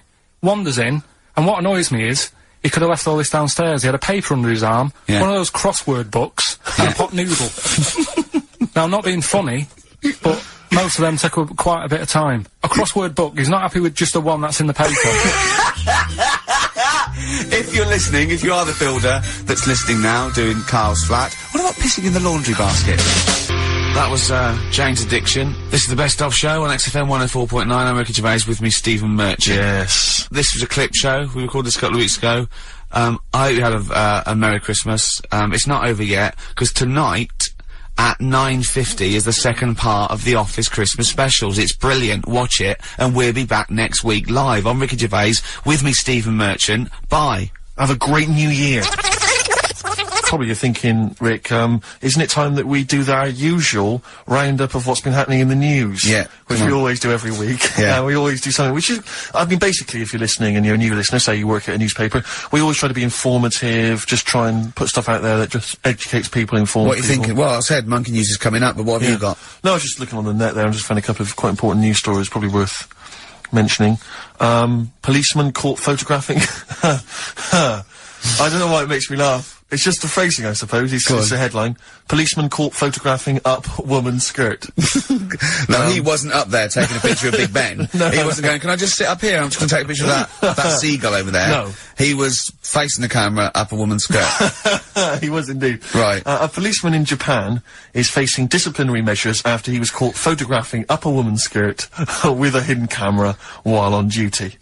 The 42-year-old sergeant, who's not been named, used a digital camera to secretly snap the shots when the woman was reporting a stolen bicycle. So it was actually... He was actually doing his proper job. He'd obviously thought to himself, I'll bring him a digital camera today. On the off chance a beautiful woman comes in to report a crime or robbery, I'll have it ready, I'll have it positioned, you know, in such a way. But this is interesting. This is how he got caught. Okay? The woman became suspicious after she saw a flash go off. Brilliant. I mean, this Not a secret at all. Sorry, did I just see your shoe? Your shoe just seemed to just spring into life there. It was light. There was light. Yeah, I think I'd had someone set fire to some magnesium that was on the end of it. It won't happen again. But it's only you and I in here, and your shoe was just suddenly lit. Why are you standing like that? Why is your shoe just sort of like between my feet? There's no reason. That's how I always stand. What did the bike look like? Flash? So, are you taking pictures of my family? No. And no, I'm not. And you should be wearing knickers anyway. Well, how do you know that? What? How did you know I'm not? How did I know what? I'm not wearing any... I didn't know you. I don't know what you've got up there. Well... I don't know what it looks like, and there's no way I could. Of course, it would be roughly that conversation in Japanese. I know, yeah. You know, you just mentioned there about, sort of, no knickers and that. Is this gonna be your Auntie Nora? No. Right. It's just, you know, like, the last flat that I lived in, I always had a good view across the road, and I could see, it was the hairy... There was the hairy Chinese not hairy Chinese kid. He was just a Chinese kid, actually. Yeah. Running about. Because that's rare, isn't it? Hairy Chinese kids are very rare, isn't it? Yeah. There's only one official sighting, isn't there? In one of those shit little magazines that you buy. And there was the old woman who didn't move. She was just sat there reading the book all the time. Who we think possibly died and no one came round for weeks, But, and now I've moved, right? And it was quiet for a bit. I always look at what view I'm getting, right? Looks across and it was just sort of empty, sort of flats ready for people to move in and that, right? Anyway, people are in there now, right? And they've put all the furniture in, but I haven't put any curtains up. Oh. Right. So anyway, I'm sort of washing up, just having a look out the window. Yeah. Right. Girl sort of, wandering about, you know, knickers on. Right? With no knickers on? You mean naked? Knickers. Well, she had a bra on. Right, okay. But, she was probably looking for a knickers. So, I thought, oh. And I don't know how long I was looking. No. Right. But anyway, she looks across. Oh, God. I think she spotted me. Yeah. I think, oh, God. I felt really bad. Yeah. I said to Suzanne... Sorry, is this some sort of Peeping Tom confession? No idea. Well, it's not, that's the thing though. Peepington. If I was peeping, she was peeping as well, because she was looking over. Works both ways, doesn't it? Yeah, but yeah, all she could see of you was your bald head. Yeah. No, but and your hands moving as you were washing up. And some white-looking substance rotting up. Particularly stubborn stain on this glass. Yeah. Oh, God. Imagine that. Imagine if she looked across. I'm assuming your sink is lower than the window. But didn't she just, like, just cover up or something? Or she looked back and go, oh, you're looking at my fanny? Well, the thing I did... What? I thought, oh, just sort of drop me boxer shorts. Because I thought... Well, Suzanne said, what are you doing? What are you talking about? What are you talking about? No, just so they can see me cheeks of me. What are you talking about? No, because I thought, if she thinks I'm walking about in the nude as well, then we've both got something out of it. Carl! This sounds like a bad excuse in court. I know. So sorry, you were looking at a woman dancing around naked, right? So the only thing you could do was immediately drop your boxer shorts. So she looked across, saw you fully clothed, saw you took your boxer shorts. No, she wouldn't have done, because it's sort of just the top half and the sink's at a side angle, so I was sort of looking out. So this is genius. So she wouldn't have seen your trousers then anyway? No, she did. I moved in front of the window more. So you then made them... You actually climbed in front of the... Oh, this is amazing! So you climbed in front of the window to show off it wasn't your naked lower half. Susan said, what are you doing? I bet she did! What are you looking at? So I sent you in here to clean up. What are you doing? I'm just taking my trousers down, stand by the window. Why? Because there's a naked woman across the road. What do you think I'm doing, Suzanne? I'm exposing myself while looking at some free fanny. Leave it. What's up with you, Suzanne? Anyway. Wait a minute, can I just check? A final question. What did the woman across the way... What happened? What was her reaction? I didn't look again. I just thought, you've seen a bit of action as well. We're both happy. Let's leave it. So were you waddling around like a penguin with your trousers around your ankles? I just was walking about, and Suzanne said, what are you doing? I said, I'll explain to you in a bit, but don't look out the window, because then it's obvious. Then he sees, she calls her husband to look at Karl walking around naked. He goes, oh, she's got a... Quick, Suzanne, get him out. There's only one with him. Get some more friends. They've gone one more. Kings of Leon. California waiting. Steve, the public have been waiting for us to return. Well, that's true enough. Alright? Yeah. They had the best of. Oh. Last that week. Was a joy. They had Camfield and us without Karl the week before. but it's been a while since we've all been together. I'm Ricky Gervais, with me is Steve Merchant, and over there, with his little sunburnedy, baldy head, little Karl Pilkington. Alright? Yeah. That wasn't Steve slapping me head then, by the way. No, that was just him clapping, like Steve Wright in the afternoon. It's a great show. Because he's so, it is a good show. Yeah. He's so pleased that we're a posse. Yeah. And we're all back together. 3 holidays Carl's had this year. Last year. Yeah. I'd love to have 3 holidays. You've got to start putting the work in I there. had 2 holidays then. No, you had 3 holidays. You went away with, Suzanne and her parents. Yeah, well that doesn't count. It does count. If you book 2 weeks off the firm and you go away and you go, how was your holiday? Go, well, I didn't really count, it wasn't a really good holiday. Can I have them days back, please? My New Year's resolution is to be nicer to you, but Well done, talk you've already sense. broken that. No, but talk sense. Talk sense. You've had 3 holidays this year, and I'm just saying, you're in your 30s now, and 30s is when you should be really putting the work in. That's true enough. To reap the benefits in your 40s, 50s, 60s, 70s, 80s, 90s, and 100. Karl, what's your New Year resolution? What about think before you speak? It's worth, I mean, See, I'm consider allowed to laugh. I'm allowed to laugh at things other people say, Karl. That one, that is a good suggestion. How was your holiday, Karl? It was alright. Right, brilliant. But that, I don't see, on the kind of, on the ratio of, good to bad in Karl's mind, that might be amazing, because we never It might be hear him amazing, singing the mightn't praises it? of anything. I'll tell you what, can we have, a cracking little tune, and then come back and hear about Karl's holiday? I'd love to do that. Let's keep it tight. Love to Tear Us Apart by Joy Division. Now, I can't put my finger on it, but that doesn't sound like the original. And it's off a compilation. It sounded a bit fast. I think the vocal was slightly different. If anyone can, put me out of misery, I think it might be in a session of the time or something. Karl, is it a New Year resolution for you? Another one. Maybe when we ask you to get a song, get the original, single version. I could be and wrong, not some but obscure session. Yeah, it does seem different, doesn't it? Very odd. Yeah. Yeah. Maybe we just remember it wrongly. But anyway, that's XFM for you. 104.9, I'm Ricky Gervais with me, Steve Merchant. Karl Pilkington. Karl, you went to Lanzagrotty. People said don't go to Lanzagrotty.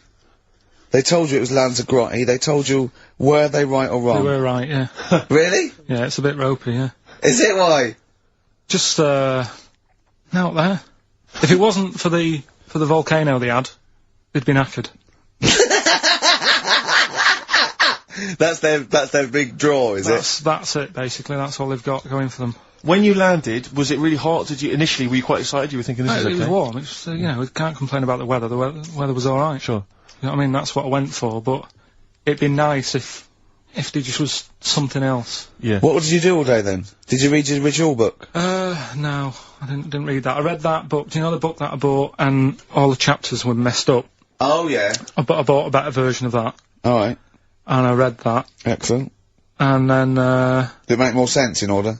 yeah, a lot easier to follow. Yeah. And then we went and had a look at the volcanoes and that. They've got 36 of them to look at. How many did you look at before you realised that pretty much, you've seen one volcano, you've seen them all? Probably about 6 or 7. Really? And then when you got to the 8th, you thought, now I know what this is going to be, Suzanne. This is going to be like a mountain with a hole in the top. Yeah. Really? But it happened years ago as well. It's like, just keep a couple, fill the rest in, tidy it up. Fill the rest in! Yeah, no, Well, getting some builders. No, seriously though. Okay, 4 million tons of concrete, please. They're an absolute death trap. Yeah, what do you mean fill them in? Do you know what a volcano is? It's just a hole, isn't it? That's happened. Well, it's more than the happened back hole, it's in- more a portal to the magma in the centre of the earth. Back in 1730 it happened, and they still haven't sorted it out. Well, when you say it happened, volcanoes were made a lot longer ago than 1730. No, but the one that did Lanzagrotty, Right. sort it out. What do you suggest? How tidy can they up. fill it in? It's joined, it's all joined. No, but what I'm saying is, it was the a- big it was- plates of the earth are all joined, It all was the a disaster, magma's wasn't it? joined. With the trade centre thing, that happened. They cleaned it up, sorted it out, they've moved on. That's what I'm saying. Whereas Lanzagrotty have just gone, leave it. It happened back in 1730. You misunderstand me. How, in the name of God, can you fill in a volcano? You ignorant twit. No, but it's not just the holes, they've actually left the lava everywhere. That's what I mean. It's not just the big holes, there's lava everywhere. But it's molten rock. They can't just pick it up like they're like a carpet. Put it in the holes are there ready, just push it all in. I'm saying. What exactly is there then? Is it just a kind of moon-like kind of surround with just kind of dust and rocks? That's exactly what, you see, I was there when the Mars thing went wrong. Yeah. I would have just sent a camera crew there, filmed a bit of that, right, and say, here we are, this is it. Yeah. Ignore the little coffee shop in the background, right? This is Mars, because that's where it's like, just loads of dust, holes everywhere. Side it up. Little round-headed aliens complaining. It's just like Mars. Yeah. So, is there what's the best bit about the holiday? Come on, pretend you're Judith Chalmers. I have been doing. I would have done all that. I would have said that. Don't bother. Well, I mean, the hotel was good. Yeah? That was alright. What was that like? It's alright. Just, clean. That's all you want, isn't it? See, that's not quite what Judith Chalmers does. She doesn't go, what's the hotel like? Alright, yeah, clean, innit? Alright. What was it like? What was it? 3-star? 4-star? Did it have a swimming pool? What was the room like? Yeah, had a swimming pool and that. Yeah? Yeah, it's good. I think it was one of the better ones on the island. Okay. Nightlife? Wasn't really any. There was a bar, there was some bands playing. Yeah. Not very good. Food got a bit boring. Yeah. It was always the same food every night, but they sort of themed it and made out as if it was different. So, like, on Mexican night, it'd be chicken with a nacho on it. Right. And Chinese night, sort of chicken with a little prawn cracker on it and stuff. Sure. But that got a bit boring. That's me just turning on my phone, 'cause I want to read to you a text. Right. That I got from Karl. I think you sort of sum up the holiday in this text, don't you? Do you remember it? I can't remember. Let's have a look. Let's have a little look. Let's go Instantly, to what did Suzanne, your girlfriend, make of it? Similar view to you? That they should fill in the holes? Yeah, it's just that thing, you see, I went on a coach trip, right? And you go and see the volcanoes. Like I said, there's 36 of them. Yeah. Which, how many do you need? And when we're on the coach going round all these volcanoes, the fella on the front's going and, look out your left window at the moment, and there's a volcano. And, if you quickly look out of the right-hand side there, there's another one. Right. And on the left, it's just like, alright, we've seen it. Sure. Do you know what I mean? Yeah. And that trip, I mean, we'll talk about that trip in a bit. Right, this is the text I got from Karl, right? Alright. Been up to a volcano. Been in some dead artist's house who built his house in the lava. They said they would show me science with volcanoes, but all they did was chuck some water in a hole and it shot up in the air. No dwarves in the canteen, no scousers here, but there is a Swede woman with a big head. She looks effing gormless with a cap on. Alright? So a little reference there to... A Swede woman? What's that mean? Do you mean Swedish? Yeah. Or she looked like a vegetable? No, a Swedish woman. But they've all got sort of quite big built, aren't they? And I sent him a text, oh well, it's just good to be on holiday, because, I'm working. He sent back, so am I. Just been watching Sky News. There is a school for monkeys who want to get a band together. Is that monkey news related?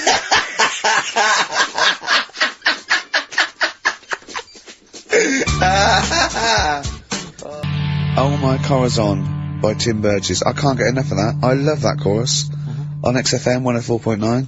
Ricky Gervais, Steve Merchant and little Karl Pilkington. But it was a nice holiday. Yeah, it's alright. It's just, I went there to relax and that. Exactly. Did a little bit of that.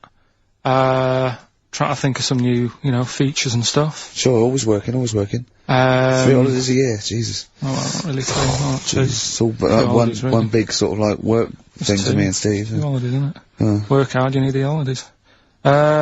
So, yeah, the things that annoyed me was like, you get bored sat around the pool after a couple of days. I'd read my book. Yeah. There wasn't much going on the... No, any crabs to throw sand at, was there? No crabs or anything, they wouldn't bother with Lanzagrotty, right? So, decided to go on a little trip. That's when I saw the volcanoes and that, 36 of them. So, we go on the trip, and the thing that annoys me, it does happen every holiday that you go on. If you go on a sort of a package thing, they have these trips, right? And you pay about 40 odd quid, and they give you some wine, so it make it feel like you're getting your money's worth. But, How many of these trips have you been on then? Loads. Probably about 12. Phew, more holidays than I've had. Go on. Yeah, So go anyway, on. so you're on the coach, right? And they take you, for the volcanoes, they took us in the middle of nowhere. Yeah. Right? There's nothing else round there. Sure. Like I say, it's like Mars, but with holes in the ground. Yeah. Right? And, they sort of drop you off, and they go, right, everybody, see you back here in an hour. There's loads of volcanoes for you to look at, and a coffee shop over there. And you know, for a fact, right, you don't need an hour there. You could just say, well, just keep the engine running, because I'll have a look in this hole, we'll get back on, give us 5 minutes. Don't need an hour. Absolutely. Yeah. But you know that they've got something going It's a with the- backhander, definitely. What, with the coffee shop? Definitely, yeah. They go there and they get everyone to have an ice cream and a coffee, and they sit down, have a fag, talking to the bloke. Yeah, and it's like, cousin. Yeah. Have you How ever- much was the coffee? Was it Probably overpriced? about €3, each euro, so I think it was £3.50. Sure. Yeah. Which is, I don't know, that's about £2.50, isn't it? Yeah, they something? stitched you up. Well, I remember we were on it was a family trip to France once. We went to Paris. We got a coach coming back from Paris to one of the ferries, one of the ports, Calais or wherever it was. Coach trip. It was quite a long coach trip. And at one point we were thinking, we're on the motorway, this is fine, we're making good progress. Suddenly we came off the motorway. We must have gone like 40 minutes out of our way, end up in this street, completely empty, little French town. And, it's parked outside this, what appears to be a restaurant, and a guy jumps on, dressed like a Butlins red coat. He's French, but he's putting on a kind of English accent. He goes, hello, oh, thank you very much, top of the morning, good morning, hello. Come in, we've got food, drink, go upstairs, we've got rooms if you want to have a rest, or play around. No, it's up to you. And, we all had to funnel off this thing into this restaurant, and this one family went, well, we don't want to go in the restaurant. We brought sandwiches, we just want to get to the port, we're not interested. And they said, well, you've got to come in the restaurant. And well, we don't want to come in the restaurant. So the guy said, well, I'll have to lock you in the coach. So this family were locked in the coach while we all traipsed off in, and I could just look, but I looked back and just saw this little kid with his face pressed up against the glass. Take me with me. I want to go in the restaurant. They were just stuck in there. Absolutely livid, as you would be. But And, that's definitely a backhander. but we went inside, and it was extraordinary, because initially you had to pass through a souvenir shop to get into the restaurant. Perfect. And it was catered entirely to English tourists. So there was like pictures of the Queen and Prince Charles on the wall. It was done out in a kind of mock Tudor style. It's absolutely extraordinary. I mean, it was so bizarre, because it was so out of the way. Did that come before the coach, sort of scam, or did the coach guy, he knows it, is it a brother of his? I don't know how those things come about. But, yeah, is is that going on in this country? Yeah, with I'm French sure and it German is. tourists? Yeah, I'm sure it is. Is it? Yeah, they say, I'm sure people say, look, if you bring 30 people to this restaurant, I'll see you alright. But it wouldn't it? If, you got your favourites. Because you don't have to, though. The coach driver's pretty much God on those things. Because those people don't know where they're going anyway. Yeah, but at least here, there's other stuff around. You don't really get that in the middle of nowhere situation in this Well, country. not really. Not if you're going from, London to Manchester. You could stop off anywhere. They don't know where they are. There's places with nothing to do or see. It's that those attractions. There's loads of them in America, but there's a few here, like Sheep World, and you go out to Gloucester and there's a town. It's got the biggest cotton reel in the world, and that's it. There's a tourist shop, a big cotton reel, and some bloke at the gate going, "It's a quid to see it." There it is. All right. I went to I know it's quite I went to a Shire Horse Centre once. Yeah. But when did Shire horses become so popular that they got their own theme parks? Well, I think there's a museum for everything. Yeah, possibly so. I mean, I don't think you could think of something that didn't have a museum somewhere in Britain, because obviously museums start off sometimes by fans. But this is, did people keep coming around going, I hear you've got a Shire horse, I'd love to see it? Yeah. Well, people coming all the time to see my Shire You should horses. get another one, because I'd pay double for I those pay two. good money to see your Shire horses. Yeah. Shire horses! I know. Have you seen them? They don't do anything, they're not like monkeys. They're Just not like grand, monkeys, elegant no. creatures. But you look at them in a picture, or look at them in real life, pretty much the same thing. They're not doing anything. If they could train a Shire horse to swing on a rope and masturbate, Exactly. I'd pay double. You pay good money. I'd pay double for that. Yeah. There's a museum in Italy when we went there a couple of years back. Suzanne had like one of those little guide things. Museum there just for spaghetti. Yeah. I mean, open a restaurant. Yeah. Yeah. Was it interesting spaghetti in different shapes? Dunno, didn't go. I went to see a big hole in the ground. Sure. Can't get enough of them. Well, but out of 10 then, What would you give it out of 10? All in all, Lanzagrotty. food, location, Right. relaxation, you know, enjoyment. Yeah, that's 6. Okay, brilliant. 6, yeah. Next week, where are you going next week? You're not on holiday next week? Going Cool. away with Suzanne's mum and dad again. 5 holidays. Can rope Play a into that. record. You've got to put some work in, you're in your 30s now. You've got to knuckle down. Turing breaks, mind over money, XFM 104.9. I'm Ricky Gervais, Stephen Merchant, little Karl Pilkington. Yeah, yeah. A couple of emails. Different people have visited various tourist attractions. Oh yeah. Let me see who's this from. Not quite sure, but thanks very much indeed for it. There's a link here. It's apparently in Devon. Barometer World. Brilliant. It's the world of barometers. It was established in 1979, and By one bloke who had a lot and thought, I can charge a quid Yeah. for this, definitely. here's the Out of his own house, probably. Converted back scuttle. exactly. Yeah, that's not a euphemism for a sexual act. But look at the webpage here, Rick. There's a picture of a beautiful barometer being held by a beautiful lady. Lovely. Who's definitely his daughter. Yes, Definitely. Come on, Kathy. Oh, that. Dad, no. Come on. Undo your top a little bit. Dad? Definitely made to do that. Yeah. Oh. That slight look of I hope no one I know sees. Yeah. Just check out Barometer World. Barometer World. Yeah, that's available. You want to check that out? www.barometerworld.com. That's Now, all the, barometers. Now, do they work? they're to do Two. with checking, is it the air pressure? Well, everything. But Air. I think that's what it's based on, isn't it? Sort of low and high pressure, so it's gonna rain, it's not gonna rain. Yeah. Or gonna be windy, but I wonder how accurate they are. I think in the days before satellites, sort of weather surveillance systems, probably essential. Yeah. Nowadays, As essential as hanging some seaweed out by the back door? probably. I think it's probably similar. I think it's the same one as holding a needle and thread over a pregnant woman. If it goes clockwise, it'd be a boy. Yeah. Yeah. The thing about a barometer is how far into the future can it predict? Exactly. 'Cause How if do you it's- know? If it's a case of you may as well stick your head out the window to see if it's raining. Exactly. This barometer goes, oh, it'll be windy and rainy. When? The barometer goes, soonish? Yeah. So, can't say, but it will, well, within the 7 I days. don't want of to be the- specific because you'll have me. yeah. You'll- Yeah, I don't, but I mean, you know, I'm just a barometer, I'm not really I a can't weather reanalyse person. the information. Yeah, brilliant. What's in there that's, what's happening in there? What chemicals are being affected? How does it work? I I've no don't idea. know. I assume it's probably something Wait a minute, let me that's- email Barometer World. What could it be? It could be quite interesting. It could be mercury that's based on a sort of temperature. It goes up with. Oh no, it's not temperature, is it, barometer? It's pressure. So it's probably just very fine. It's like a fine, very, very fine needle, isn't it? This is almost as embarrassing as last time we were on. We couldn't figure out what the name of the leader of China was.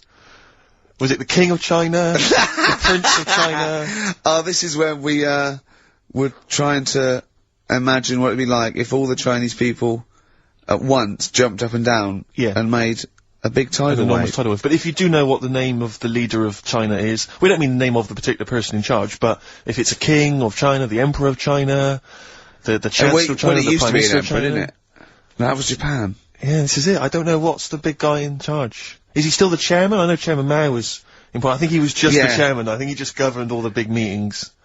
Yeah, I don't know. He just kept the minutes. Head Chinaman? Head Chinaman. The major Chinaman. The top Chinaman. Number one Chinaman. Do you know what? We're going to be honest here. We know so little about China. It's true. We know so little about China. Yeah. It's embarrassing. If you've got any interesting facts about China, then email in ricky.gervais@xfm.co.uk. Also, I imagine the email address to use if you're going to take part in this week's Rockbusters.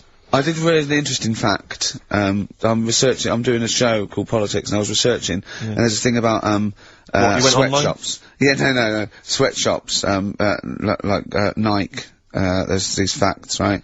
And, these people get, like, you know, a few cents an hour, and the CEO, I forget his name, for a Chinese woman to earn his 5.2 billion, she'd have to work 8 hours a day, 7 days a week, for 10,000 years. But Steve, they don't. They don't. They don't. They obviously don't want to. Exactly. They don't want to. They don't want to. Lazy, Rick.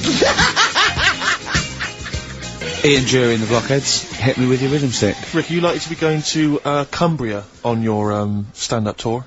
Almost certainly not. Why? Well, it's just because you might want to visit the Cumberland Pencil Museum. That's the journey through the history of pencil making. I do like pencils. Oh, really? Yeah, I just use one then. That's what you mean. So, do you have any idea how that was made?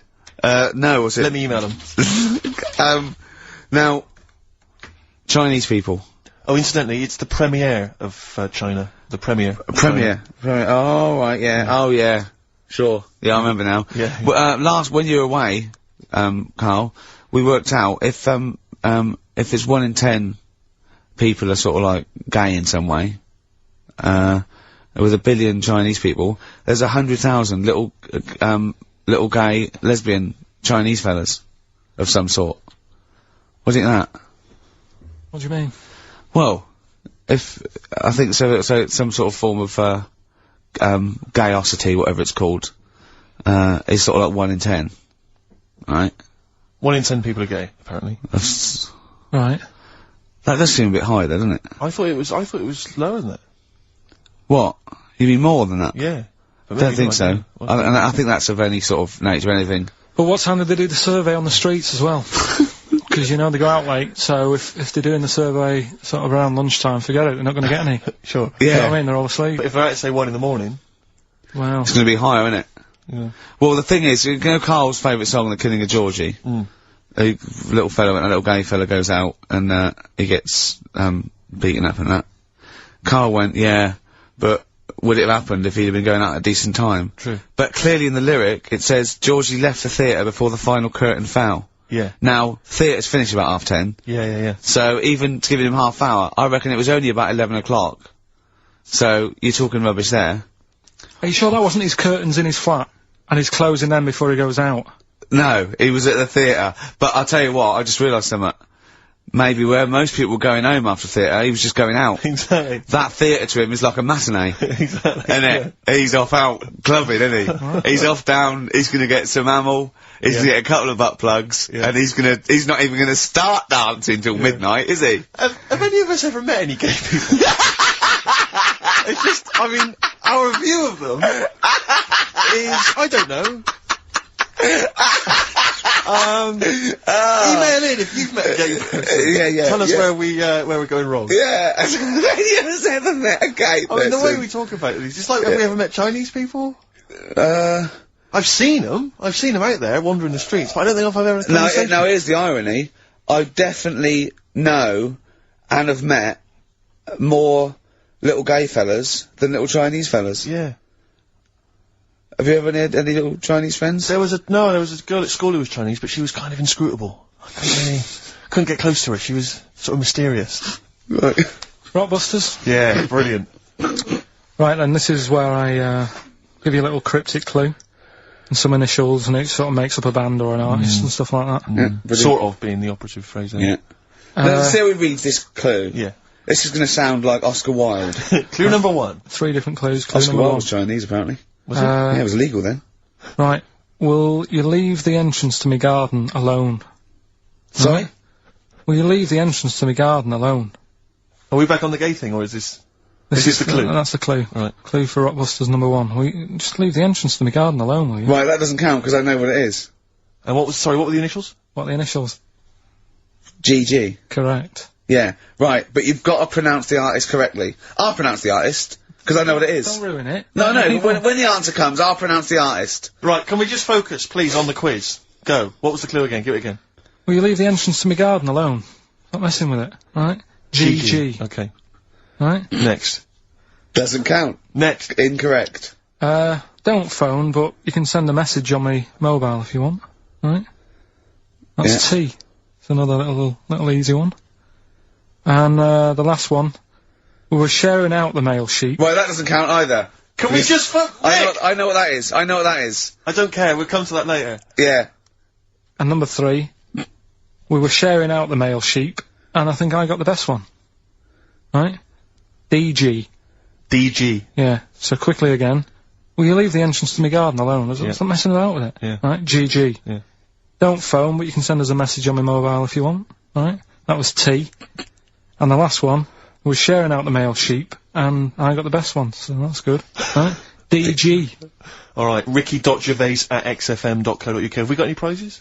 You want to have a look? Well, don't worry about it. Oh, this is don't worry about it. pathetic. Have we got any prizes? Just, look, the clues are rubbish, the clues don't work, the show, I mean, this is pathetic. Play a record. That's what it should be called, and the clues don't work. Blur, out of time on XFM. Well, we're not out of time, we've still got an hour left, boys. Hey! Luckily. Brilliant. A lot of emails, obviously, about the Chinese. People as fascinated as we are. I don't want to discuss it, you know, interminably, Rick, because there's so much to say, and we've said most of it in the past. Yeah. Get a couple of emails. In fact, I think, Karl, you told us this information. Remind me of it again. If all the Chinese people in the world were... We're in a line on that, because there's loads of them, you'd never get to the end of it. Right. No, it's not that. It's no, if all the Chinese people formed a line and started walking out of China, you'd never get to the end of it. That's what I just said. No, it's because, though, they'd be having babies, you know what I mean? Still, it'd be adding to it all the time, wouldn't you? But would they be walking and shagging and having babies as they're walking out? Yeah, yeah.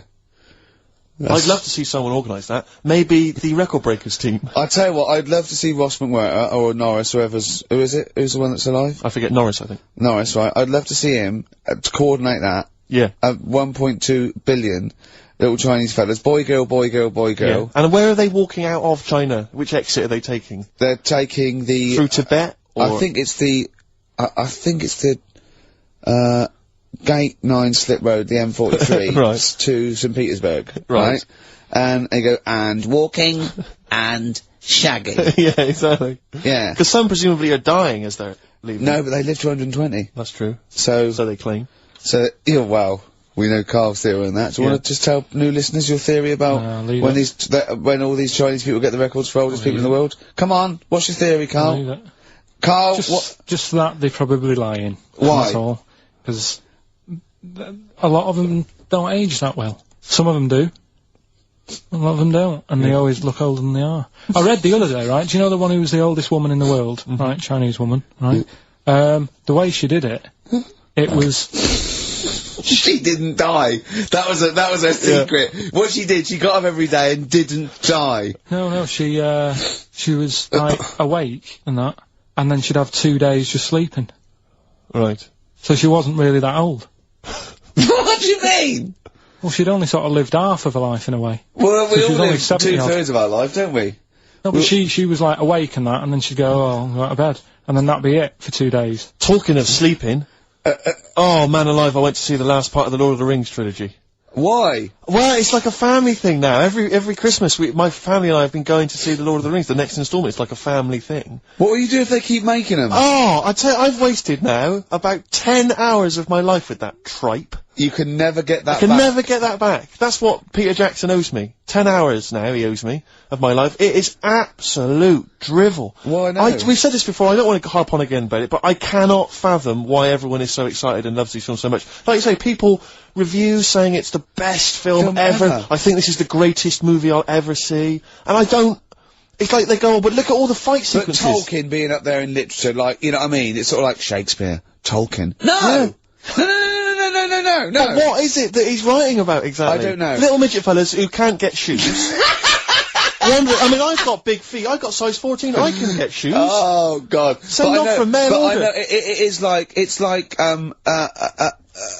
Harry Potter taken seriously. Yeah. But I know who's watching it. It's like these people who are watching it are obviously nerds, people who live in Forbidden Planet. They love it. They can't believe their luck. But that's the core audience, but it's obviously bigger than that. But then it's also people who can think they have a go, like menopausal women thinking, well, I'll write a book then. Globblin came into the cave. Exactly. Right? And they're sort of like 13-year-old sons who've never shown interest in anything except glue, now writes Orc yeah, exactly. on his exercise book, and so they're loving it. It's like, it's uniting, bringing people together. But at the end, right, I mean, it's taken them now, like, 9 hours to get from one part of Middle-earth to the end, to the other end, so they can destroy the ring, the evil ring. Did they do a line? Was it? I don't know what they... Those little Chinese fellas. And, it's taken them 9 hours of their time and my life, as well, to get there. And, at the end, they all say Did they do it in real time? Why didn't they edit it? Oh, I mean, that's what it felt like. It really, it must have taken them less time, you know, within the sort of logic of the book to get there than it did to me to watch it. And, in the end, they sort of say goodbye to each other and they all hug. So there's like, you know, there's little midget one, you know, Frida, saying goodbye to, you know, Bjorn. What are and they Benny. called in the thing? Because, are they PC in it? Are they called, like, midgets and dwarfs? No, they're called, hobbits. Oh, are they? Yeah. So we should call small people hobbits from now on? That's what they are, just to make it kind of topical, and they'll like that as well. Give them sort of, you know... So if you see a little, on the way home, if you saw a little... midget fella. 4 foot midget fella, just say, excuse me, hobbit. Yeah. Okay, that's Call fine him then. Frodo. Good, Frodo. He'd like it. He'd love it because everyone loves the Lord of the Rings. They love it. No, everyone loves the Lord of the Rings. In the end, if you ever get to the end, they all hug each other. They say, well, basically Frodo has to say goodbye to all his other little fellas, and so he's hugging us. I don't know how many of them there are, and he's hugging them, right? And it is the most interminable thing I've ever seen. It's like the music's playing, they look into each other's eyes, he hugs them, they pull back, they look at each other again, that's like, we'll never see each other again. Then he hugs the next one, and I was just screaming, I was thinking, hug, just one big group hug. Yeah. Then we can get out of Like here. an American football team. Exactly. Just go, knock Not heads. each individual one. I mean, it's dragging on and on and on. And apparently on the DVD, there's like an extra sort of 20 minutes of extra footage of scenes he's cut out. Who's watching this tripe? Who cares? I don't know. I genuinely, Have we lost some of our popularity by slagging off Lord of the Rings? I don't care. Screw 'em. If you love it, if you can't live without Lord of the Rings, screw you. I don't want you as a listener. I can't fathom it. Really, it's not like I'm trying to be wayward or controversial. I can't get my head around the popularity. But doesn't Harry Potter annoy you as well, though? Yeah, but at least it's kind of over in an hour and a half. Is it? I haven't seen it. I went to the toilet 3 times during the course of the film. Really? It's unbelievable. The woman sat next to me. Sexy stuff in it, was there? Some of those little pixies with the pointed ears. It just took me back to all, you know, Mr. Spock. Oh, all those glorious days. But, it really is just... I mean, have you seen any of them? You've not bothered? I've seen one, and it was long, and I thought it was nicely filmed, and I thought, well, okay, I'll just get through it. I even think, you know, it was just a list of, oh, and here come the orcs. Exactly. Right, okay, we see the orcs now. Yeah. But it's like people go, oh, look at the amazing fight sequences, the amazing immense battles. And it's true, he's got thousands of actors and stuff on horses, brilliant. But I'm not impressed by good time management. No. Well done, he's got all those people together, he's orchestrated it, well done. But it's got to be more interesting. My friend summed it up. He said the Lord of the Rings films, they're like the film equivalent of an Enya song. Yeah. And that to me is exactly right. Lots of billowing dresses, slow musical moments. That's good. People riding majestically on horses. Enya. Constantly riding majestically everywhere. Dido's taken over from Enya in that. Well, I've got a confession to make. Go on. I like that latest Dido song. Oh, play a song. I know. I thought I'd never. I don't know what to say. Let me explain something to you about Dido. Oh, God. Biting Bottles. Richard Ashcroft on XFM. We've had an email which I suppose puts my hatred of Lord of the Rings into perspective. It says, yeah, you may have spent 10 hours of your life wasting your time with Lord of the Rings, but imagine how many hours of people's lives this show, have wasted for our Yeah, that's true, yeah. I suppose it does, you know, balance 2 it out. hours a week for a couple of years. We can never give that back to people. I know, it shows it mounts up, doesn't it? Yeah. We should be doing some kind of community service for people, you know, maybe pop around mowing Well, this their is lawn. community service, isn't it? Because Karl, it makes his brain work a little bit. True. And it, you know, it keeps him, you know, from going on holiday. Sort of for 2 hours a week, which is good. We, spent New Year's Eve together, me and Karl. Oh, yeah. It was me and Jane, Karl and Suzanne. Her hair doesn't really look like Dave Hill. I must You didn't confess. see it when it was done, though. Yeah, she had the coat on that you bought her to say sorry though, didn't she? Yeah. And, Martin Freeman and his girlfriend Amanda, and Glyn, and, we all went for a meal, and then we all went back to ours, and, sort of, saw in the new year and all that, and saw the fireworks, and then, in the wee hours when just the drinking seriously starts, we started playing parlour games, and do you know that game when you go round, started off like with, pop bands or rock bands, you have to, say a band, and then they have to come up with a band immediately that starts with the letter that your band ended with. Right. So, Suede, E, Erasure. Do you know what I mean? Go round. yeah. We did that, right? And then we had to change that because people were sort of using the same ones crop up. So I said, well, let's do Animals. We were doing Animals. And, I gave Karl one. I think Karl panicked. He had to go, do it quite quick. I want to just test it on you. Okay. Is this bands? What is it? I said, now what did I say? basically I said an animal, and it ended with E. Okay, so I go, skate. Eagle. There you go. Yeah, but hang on, I think I was the third person. Right, so, think of another one. Hurry up. Eel. Yeah, I had that, yeah, I did that one. Alright. Right. Yeah, a lot of E's coming up. Elephant. Yeah. Do you know what Carl said? Go on. Ready? Yeah. Egg.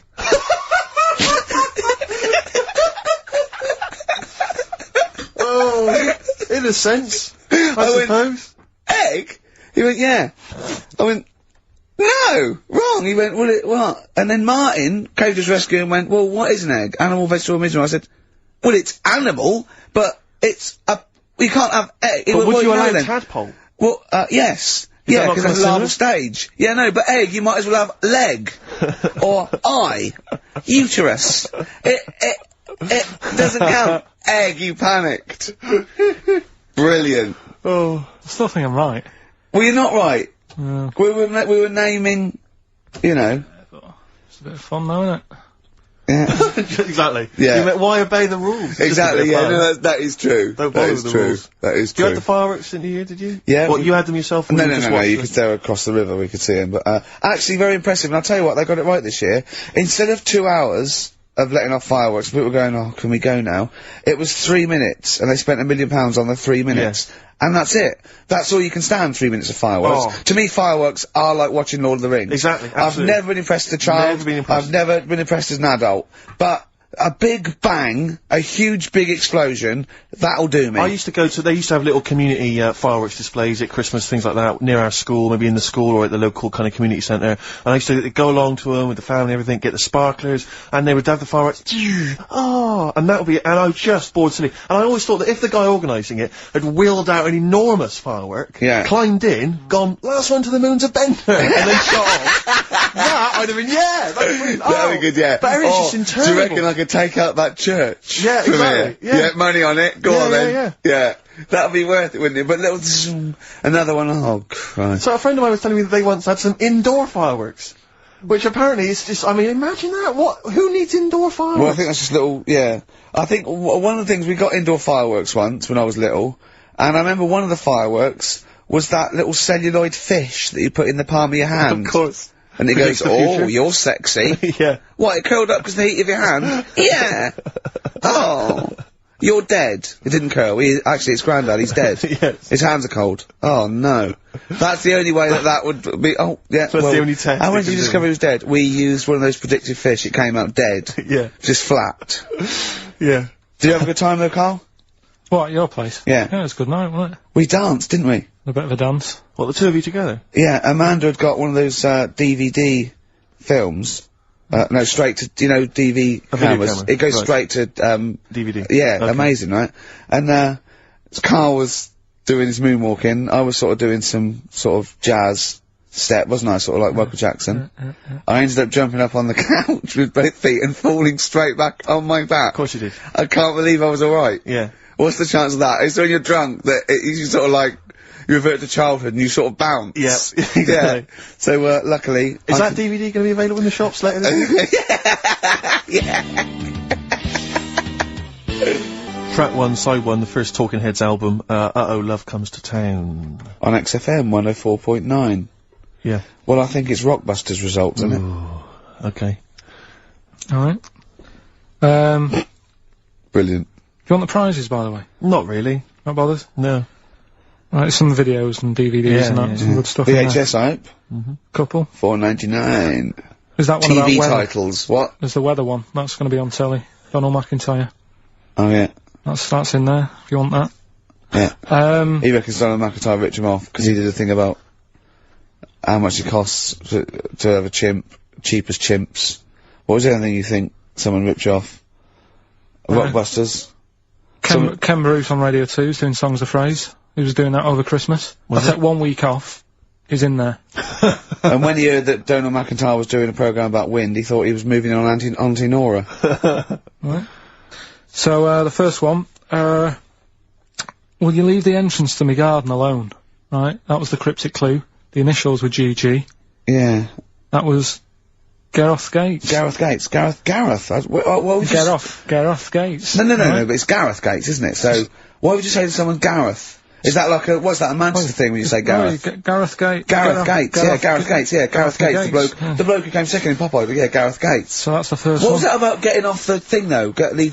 Leave my entrance alone, though. I don't understand what it's got to do with leaving my entrance alone. The gate to the garden. No, the gates bit, but what's Gareth got to do with it, you ignoramus? Don't phone, but you can send me a message on my mobile if you want. The initial was T. Yeah. Text us, right? No, it's text. The word's text. Yeah, so you'd have to say text, me. Text us. Text, what do you mean? No, text me. What's that? The third one was, we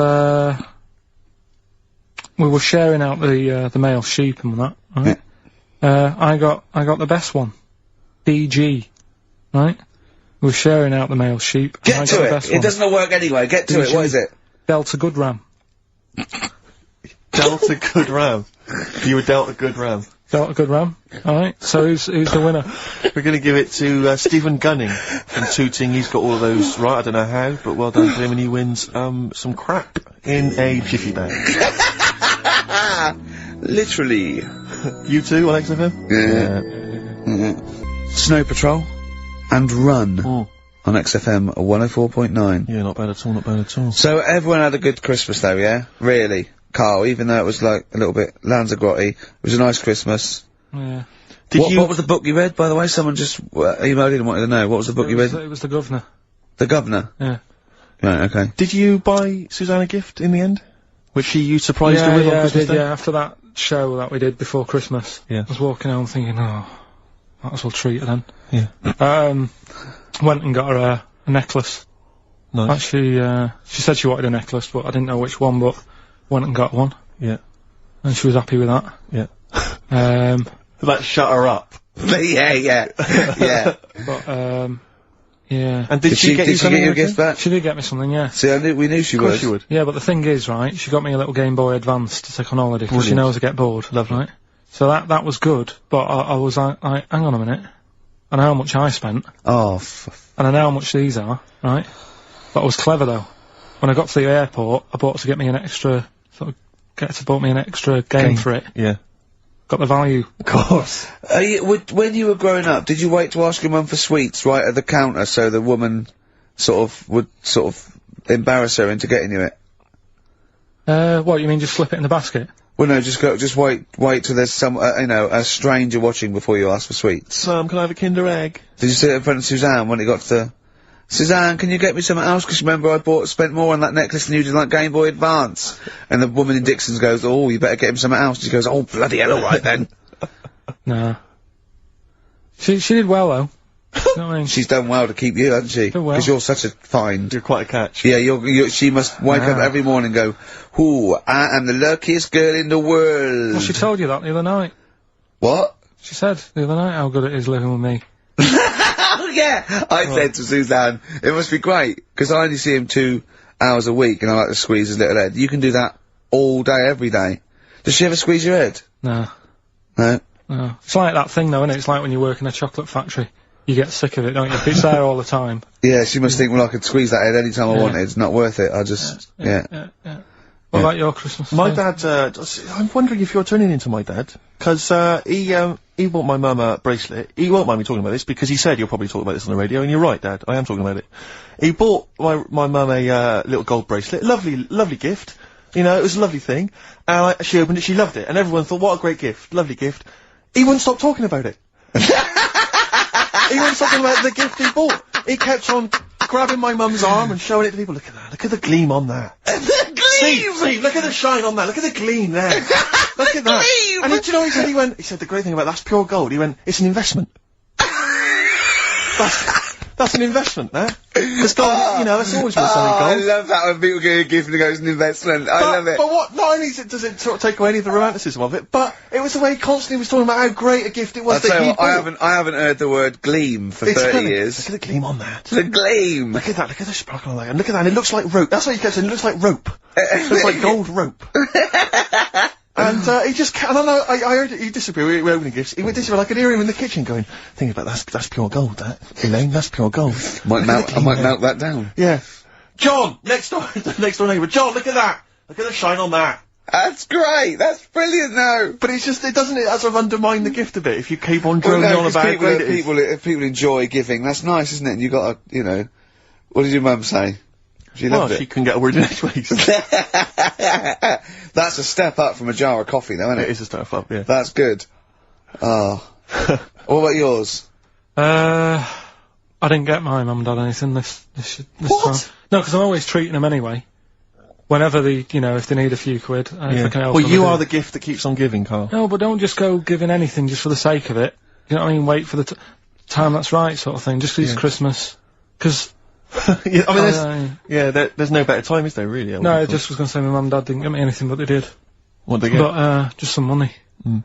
But I'll get them something when the time's right. Do you know what I mean? They always need bits and pieces through the year, so yeah, I'll look after them. Sure. But it was weird being away. Has anyone got caught onto the fact that you know they leave groceries in the telephone box near your dad yet? No, that's still going on. Is it? Going on, yeah. Oh, that's fantastic, isn't it? That is just fantastic. So when he needs a loaf of bread, pint of milk, just goes down. Does he ever give that as gifts? Now listen, are we doing the film thing in a bit? Oh. Got more prizes. Yeah. Is it better than Rockbusters? It's alright, I did it in a bit of a rush because I was only in yesterday, wasn't I? Sure. Well, yeah, if you take 3 holidays a year, then So- there's not enough time for the work. Me and Steve like to, you know, put our priority into, you know, doing the work, coming up with a good product, and getting a holiday when we can. You know, I haven't really. I'd love a holiday, Rick, you know. I love a holiday. But I don't do the holidays for me, it's for Suzanne, isn't it? She's the one who likes going away. With so you? I'll just go, so I'll go with her, do me bit. When you were playing Game Boy, right, and you'd looked in the hole, and you were reading your book, what is she doing? She'll make things seem more interesting to me. Do you know what I mean? So like, when we're at the Owl, and the bus driver said, you've got an hour here, I said, why have I got an hour here? I go to a funeral with someone who I loved in the ground and don't spend an hour around it. Why do I wanna, do you know what I mean? Why do I want to spend an hour looking in this? Wasn't that terrible when you're out, you just shot up in all this magma? Yeah. That was terrible, wasn't it? That was the worst funeral you'd ever been to, wasn't it? But she'll tell you, that would make funerals more interesting. If they just, it was a cremation and a burial. Yeah. You just put them in a volcano and they go 2, 3, here they go, whee! Up to heaven. I was having a conversation with my flatmate about songs that would be inappropriate to have at your wedding, at your funeral. And Horny, surely is one. It, yeah, was it horny, really? Yeah, that was the first one we came up with. I'm horny, horny, horny, horny. That was the first one we came up with. Isn't Robbie Williams' Angels one of the, yes. biggest and ones? I think Wind Beneath Your Wings. Yeah. I think is apparently quite popular. Oh, yeah. Yeah, I play that on in Auras, can't you? Bit of Boston? Yeah. A bit of who? Busted? Boston, more than Boston. a feeling. Right. Much more than a feeling. Boston, more than a feeling. XFM 104.9. Well, another big moment here. We've had Rockbusters. We're gonna have, Carl's film quiz thing, ain't it? Yeah, that's a film quiz thing. I've done Planet of the Apes, right? Because one of the things we did in Lanzagrotty went on this tour with sort of 3 northern blokes, and they didn't really know what they were talking about. Joking. You're joking. What? Northerners not know what they're talking about. You're having a laugh. No, they'd obviously sort of not had much luck here, right? And thought, let's go over to Lanzagrotty, buy some vans, right? Get people in it. We'll do a tour of the island.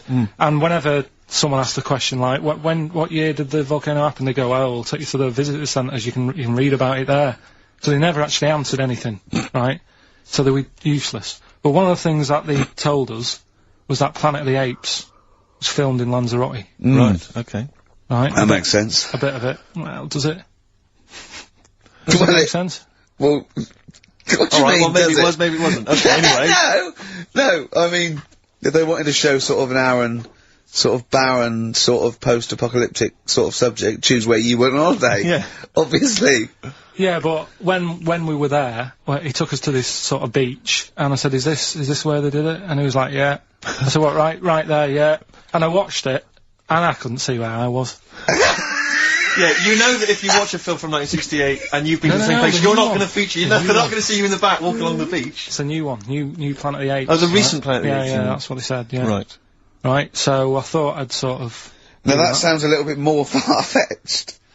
I would have thought that was probably a lot in Hollywood. Yeah. Well, anyway, is this the current Planet of the Apes or the old one you've done? Current Planet of the Apes. This is the recent one. Alright, there'll be a question at the end of it, so listen on that. Is this entertaining to anyone, this? I mean, just take the last 4 minutes of conversation. But seriously, Rick, who cares? I don't. Do you? No. I don't.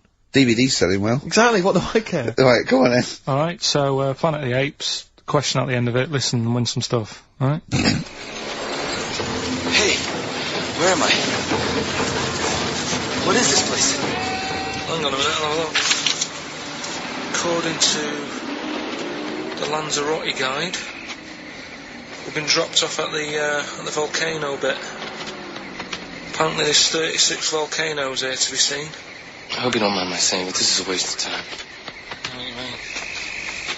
Don't know why they need 36 volcanoes. Just keep one. Fill the rest in. Like a car park or something. Excuse me, guide. Why is the bus dropped us off here? What's so special about this place? Well, according to our holy writings, that is where creation began. Where the Almighty breathed life in the time before time. Well, it's amazing that, isn't it? All this has been stood here for years and years. What about the coffee shop there? Is that old, is it? Well, nothing. You're out to rip us off. I bet it's about £4 for a coffee there. Always ripping people off. That's what annoys me with these trips. You get us in the middle of nowhere, we die in a thirst. I'm not able to do without. The reason I've come here, I believe this is where they did Planet of the Apes, innit? Love monkeys. Especially the ones in Planet of the Apes, because they talk and that. Talking monkeys can't exist. Joking, aren't you? Of course they can. Getting up to all sorts of stuff. I read about a monkey the other day who worked on the railway. Right? There was another one about a chimp that did a bank job and went off to Spain to sort of... Shut up! Okay. What is that? Little monkey fella. It's come from that little coffee shop. It's been serving coffee. Now that is worth paying £4 for. No, you're teasing him. I'm not teasing it. It's working, isn't it? It's serving the... We want some coffee. Get us some coffee. I've heard about this. You can buy coffee that's been sort of hand-picked by monkeys. It's like Coffee Mate, except it's more sort of coffee primate. Yeah? Hello, little fella. We want coffee. What do you mean, we? You're gonna have a coffee, aren't you? What else are you gonna do? Go and look at another 35 volcanoes? I'm staying here. I'm having a monkey coffee. It's brilliant. You find this amusing? Jesus, it's a talking monkey. Right, mate. Have a couple of coffees. Don't start now. We're off duty. I'm starved. What do you mean you're off duty? Have you been on us later? Just get us a couple of... Alright.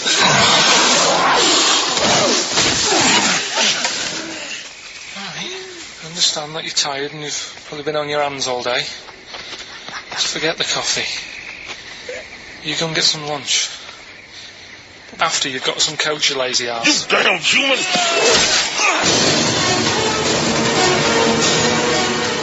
Powerful. Lovely. Excellent. So, what's the question? If you've been listening to the whole show, how many volcanoes do I think's on the island of Lanzagrotty? Okay. Yeah. I might have it wrong, what I've been saying, but it's roughly around that. Yeah, so what have you been saying? Yeah. Yeah. Alright, ricky.gervais@xfm.co.uk. You're more likely to win the prize if you leave, your address on the email. Yeah. Because otherwise we can't really be bothered to phone people or email them back. So, Good point.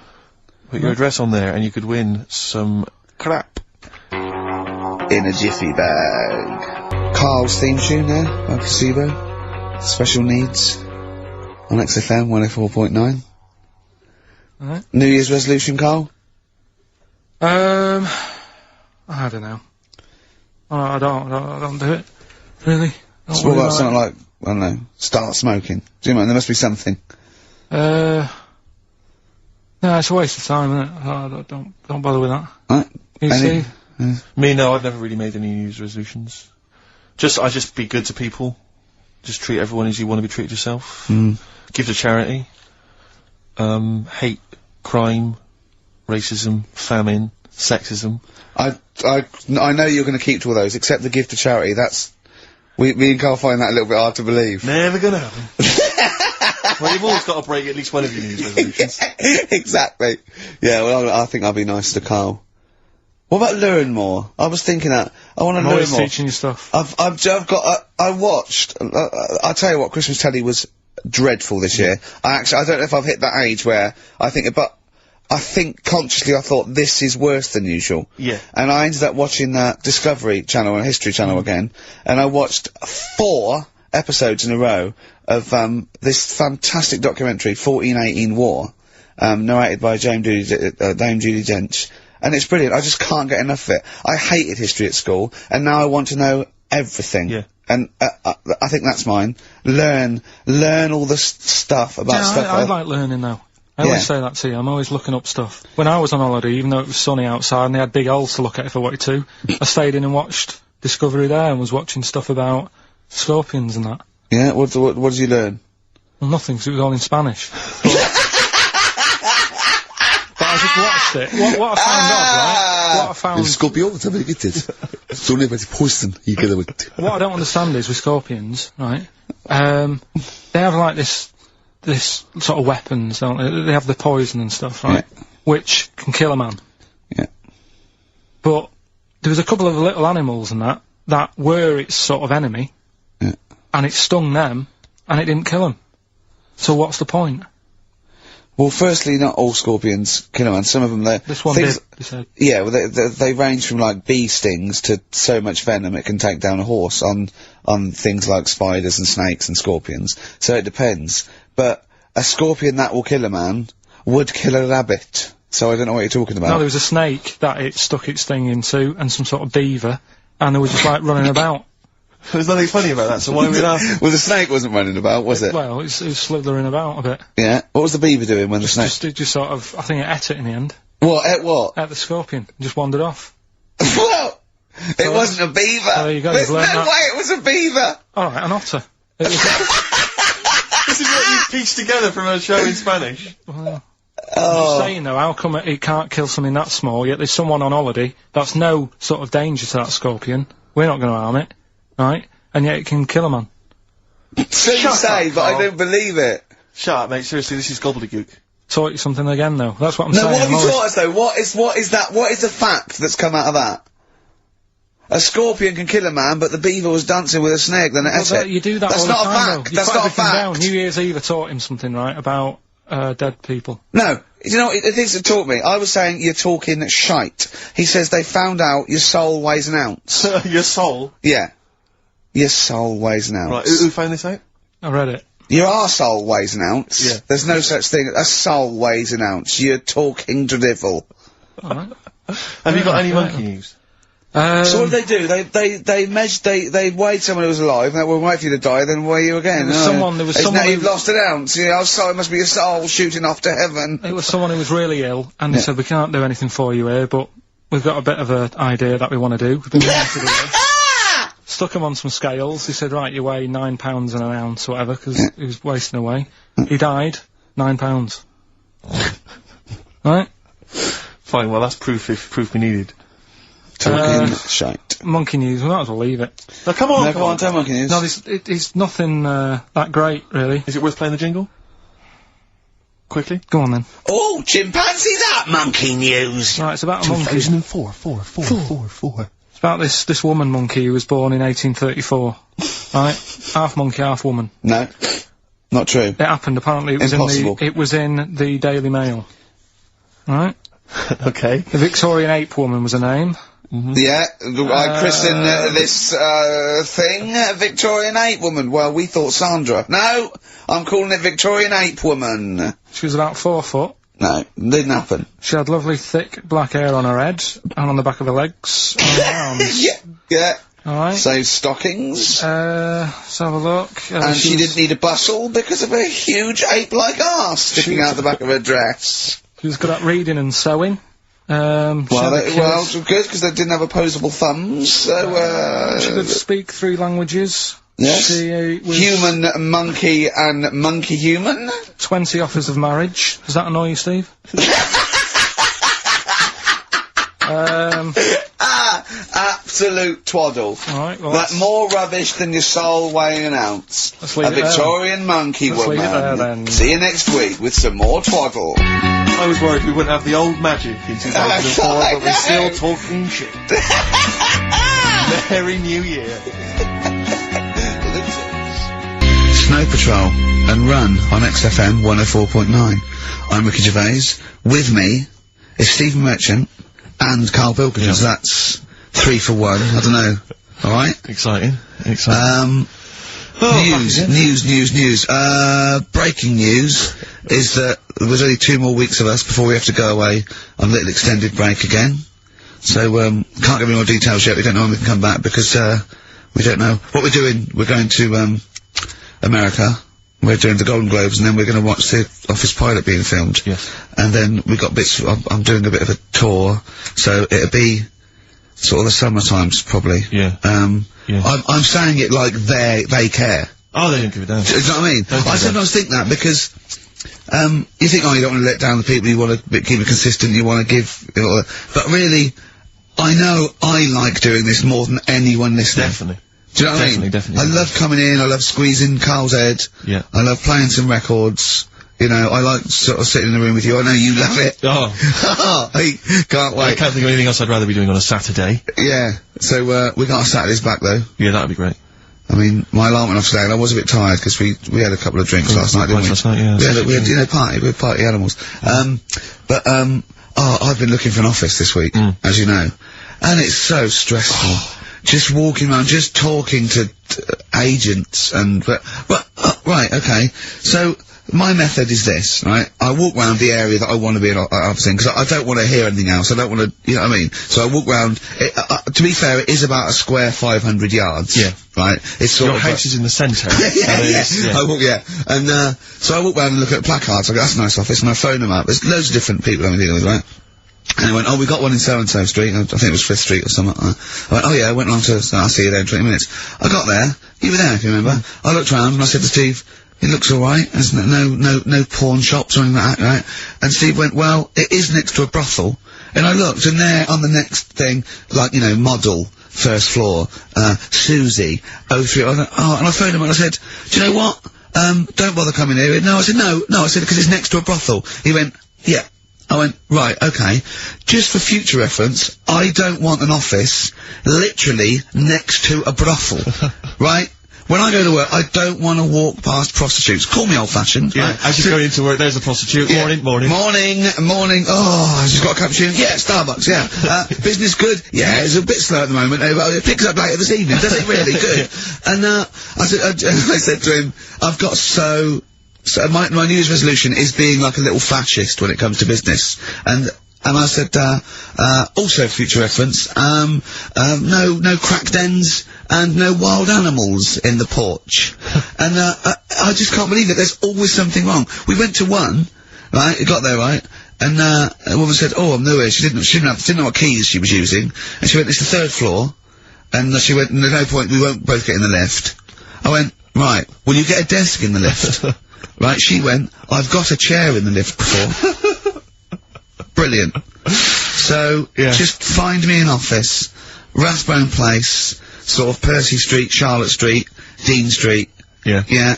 1st or 2nd floor. I'm worried we're going to get emails from estate agents, phone calls from them. You know what those people are like. But I don't look at the emails. True. Fair enough. So, play a record. Sexist. Joe Jackson, different for girls. Well, he's not in the charts anymore. I can't believe it. Unbelievable. You were talking about renting an office. I'm a little bit intimidated because I'm just at the moment thinking about trying to buy a flat or something because I'm just tired of pissing money down the drain. I know. Yeah. And but I'm really petrified. I've put it off because I'm really gullible. When I'm confronted with anyone in a suit who sort of knows what they're talking about, they can sell me anything. I'm intimidated. It's like, you know how you're supposed to go in there and you're supposed to sort of act like you're the guy with the money, this is what I want, this is what I want, no. But I go in there and it's like I'm afraid they're gonna say, clear off, I don't wanna sell your house. I'm not interested. Have you ever thought of, like, really putting on sort of like some sort of cool air? Like, sort of like kicking the door and going, what's that? Is it like, you'd be found out in 30 seconds, wouldn't you? Exactly. You'd go in there, you'd stub your toe, and they go, what do you keep like, I'll put my toe, Exactly, yeah. Brilliant. Just tapping the walls. Yeah, tapping the wall. What's the rates? What rates? I don't know. Well, do you remember, I don't know if I told you before, I wanted to buy a laptop computer, and everyone said, go up Tottenham Court Road, and I was reading, like, magazines and stuff, they were saying haggle, make sure you haggle, make sure you're planning to haggle, get the best deal you can, and I found a shop which was selling the computer I wanted, and I went in there, and I had this whole plan in my mind of what was gonna happen. He was gonna say, like, it's worth this, I'm gonna go, well, look, I can get it cheaper here, I wanna buy it from you, I'm gonna haggle, and off I went. So I went in the shop, and I said, yeah, looking for this, interest in this Toshiba. How much is it? He went, oh, it's 1,500 quid. I went, sure. Okay. I said, I'll give you 1,300. He went, it's 1,500. And I said, sure, but I'm willing to give you 1,300. He went, 1,500. And I was done already because he hadn't even begun to haggle. And I was assuming he'd at least go 1,400 and we could start, but nothing. So now I was screwed. My whole plan went out the window. Yeah. Well, you just leave. No, I said to him, the thing is, I can get this computer cheaper down the road, but, you know, I like what you're providing me, I like your service. I've had good stuff about you. It was amazing, I said, I've heard good stuff about you. And he went, I said, seriously, I can walk down the street, I can buy it there for cheap, for like 1,400. And he went, well, see you later then. And I was like, right. So I walked out the place. I said, well, I'm gonna have to leave then. And I walked out the place, and, of course I wanted to get it from there, because it was still the cheapest, so I had to walk back in again. I went, yeah. I've just had some second thoughts. Listen, I'll tell you what, I'll pay the 1,500, can I get a free carry case? He went, the carry case is free anyway. I said, I'll take it. Carry case is free I got nothing. No, but how much would you charge for that if it was on sale? Carry case a tenner. Well, let's just say it is a tenner. Give it to me for free. And he went, no, it's a tenner. And you went, well, you said it was free a minute. Yeah. Oh, it's just pathetic. That is lovely. It's having to walk out making a big statement and then come back in again. Oh dear. So I'm really scared. I feel like I need someone to come with me and do all the talking. You know what they're talking about. Because I'm not going to be able to tell if there's subsidence or if there's damp or... No, but you don't do that. Don't I? Is that not my responsibility? No, you get a survey done. Sure. And they charge for that, and then yeah, you don't have to go around doing it yourself. Right. Could I make a saving if I did it myself? Yeah, this should be alright. Yeah. There's a hole in the wall, Steve. Yeah, but what's the hole in the wall? Put some newspaper over that. In Chaucer's day, that was the toilet. That'd be fine. Carl, you're a second-time buyer, aren't you? Yeah. Bought one in Manchester. Lost £7 on that one. Well, don't buy in Manchester. No, it's a good flat, it's just it wasn't... I didn't buy it to sort of make money, I thought I was going to be living there, like, all my life. And then a job came up here, and it was like, oh... You bought your first flat in Manchester, you assumed you would be living there for the rest of your life. Well, I wasn't in a rush to get Play a record, you're an idiot. Hang on a minute, so have you got a property portfolio? Have you got the 2 houses now? No, I've got rid of that one. Oh, you sold that one? Got this flat. £7,000 loss. Got this flat. I'll tell you something that is interesting. Hold on, though. What? £7,000 lost. It's a flat in Manchester, but it could only cost about £8 anyway. Right, Steve, something they do now, right, they've got to do by law when you're buying, right? I was looking at one in London, right? It's haunted. They've got to tell you now. Right, don't talk shit. I'm telling you now. Play a record. I'm telling you now. Yeah. There's no such thing as ghosts. That is ridiculous if that appears on a legal document. Right, if there's anyone who sells flats and does that for a living. Yeah. Right, email in, because I'm telling you now, that is a fact. She sort of dropped it in. I said, oh, you know, nice feel there. And she said, yeah, well, that'll be the ghost. Just dropped it in, that's all they've got to do. And then I was like, what? And they went, oh, yeah. That's what I've got to do, is it? So that's a legal thing. Did you drop it in? So in court you go, did you drop it in? Yeah, I dropped it in. Play a record, you're an idiot. That's David Gray, and this year's love, if you're in love. I hope it lasts. It's only January. What you got for us, I just thought we ought to maybe go through some of the emails. I mean, I don't want to query the calibre of some of the emails we get sent on this show, but, here's a typical one, Rick. Go on. There's no name, it's just from Glicko, that's his email address. That's just a question to you, Rick. Did I see you walking around Marylebone High Street last Sunday? Yes. Okay. Well, I don't know. Well, I was in Marylebone High Street last Sunday, yeah. Yeah, but did you see Glicko? I didn't see Glicks. Okay. I didn't see the Glickster, Alright, this is one from M. Ricky, what do you think of Richard Bacon's show? I can't decide if he's better than you. Nor can I. Any thoughts? Nor can I can't help her out on that one. Sure. That's a really personal thing. She's got to dig deep. She's got to look at both of us. She's got to find out what she likes. Yeah. And then whether I provide more of that than Baker's. Yeah. I mean, you know, Baker Foyle's brilliant. Yeah. I'm not going to put myself up against him, so I can't have it. Next, Steve, next. Well, there's a lot of emails last week, which were saying how much they enjoyed the Christmas specials. Thank you very much for that. That's very flattering of you. There was also a couple There was one, it was a guy, I'm sorry that I think I might have deleted it, but I should have sent a reply, because there was a guy from Canada saying, if there any chance you're around in March, whether you could pop in and have a surprise birthday dinner for his wife. Oh, why do you keep that? I know, sorry I can't let it go now, can I, you idiot? Okay. I really apologise for that. Yeah. There's also, this is interesting, this is more for Karl, really. It seems unlikely. Is it from a doctor saying you're an idiot? We've got plenty of those, I tend to delete them. Okay, right, yeah. Look at his face! No, it just says, don't like to complain, but I won the film competition about 5 or 6 weeks ago, and I haven't received my prizes. Oh dear, that's all Karl has to do on the show. We provide the chat, the records, the light entertainment, the glamour. Strokes of comedy genius. All Karl has to do is send out the prizes and say, there was a monkey that was a bank robber at 5 to 3. What's your excuse, Karl? Do you remember her winning? I've got all. Well, you're calling her a liar? Well, I am, because I don't remember ever seeing... Right, he's calling her a liar. So, Joanne Ogden, you're claiming, is just making this up. She sent this in on a whim, trying to fool us and get some cheap tat. Wow. I don't believe that. I don't believe anyone would lie to try and get knowing me, knowing you on VHS. I really don't. Well, I'll look in the records, because we keep all the details, so... You know what I mean? Right. Well, one of you's in the wrong. Do you know what? Knowing you, Karl, I don't think it's Joanne. No. Has anyone else ever emailed in saying they haven't got the, like a trap? No, they haven't. Well, one mistake's one too far, because that's one person. So, you might send out 30, but that one person, that's the first time they've won a competition. They want the history of Wind, narrated by Donald McIntyre on VHS. Yeah. And, Stephen King's It on Betamax. Yeah. No, sometimes they want the best of Primal Scream on a cassette. Exactly. So, got to make sure you're sending these prizes out. Final email from Andy. He says, the webcam, is pointing at the ceiling. Is it because the air conditioning vent is more exciting than what happens on the show? Let's put that down now. I think that's absolutely right. Hold on a minute. Now, just, if someone... Is that good? People love the webcam. I don't know what they're interested in, because all I get is a picture of Karl's big head. It's not a big, it's just round. Oh. Got it right. Yeah. Karl, I'd like you to play the next tune. I got sent a little cheeky, primer for The Cure's Join the Dots. It's B-sides and rarities, lots of stuff from them, from all over the ages. And it's amazing how good their B-sides are. Here's one of them playing. Yeah. Cure.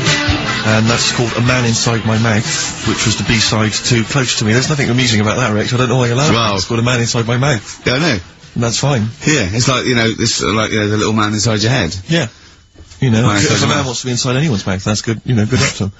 Yeah. There's nothing wrong with that. But I agree. Yeah. Karl, do you agree with that? What man in your head? What does that mean?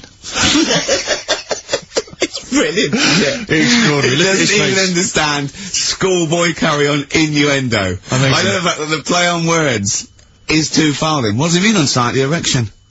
And what? What do you mean dumplings? Huh? You're a fan of The Simpsons. You know that character in The Simpsons, the, gap-toothed yokel?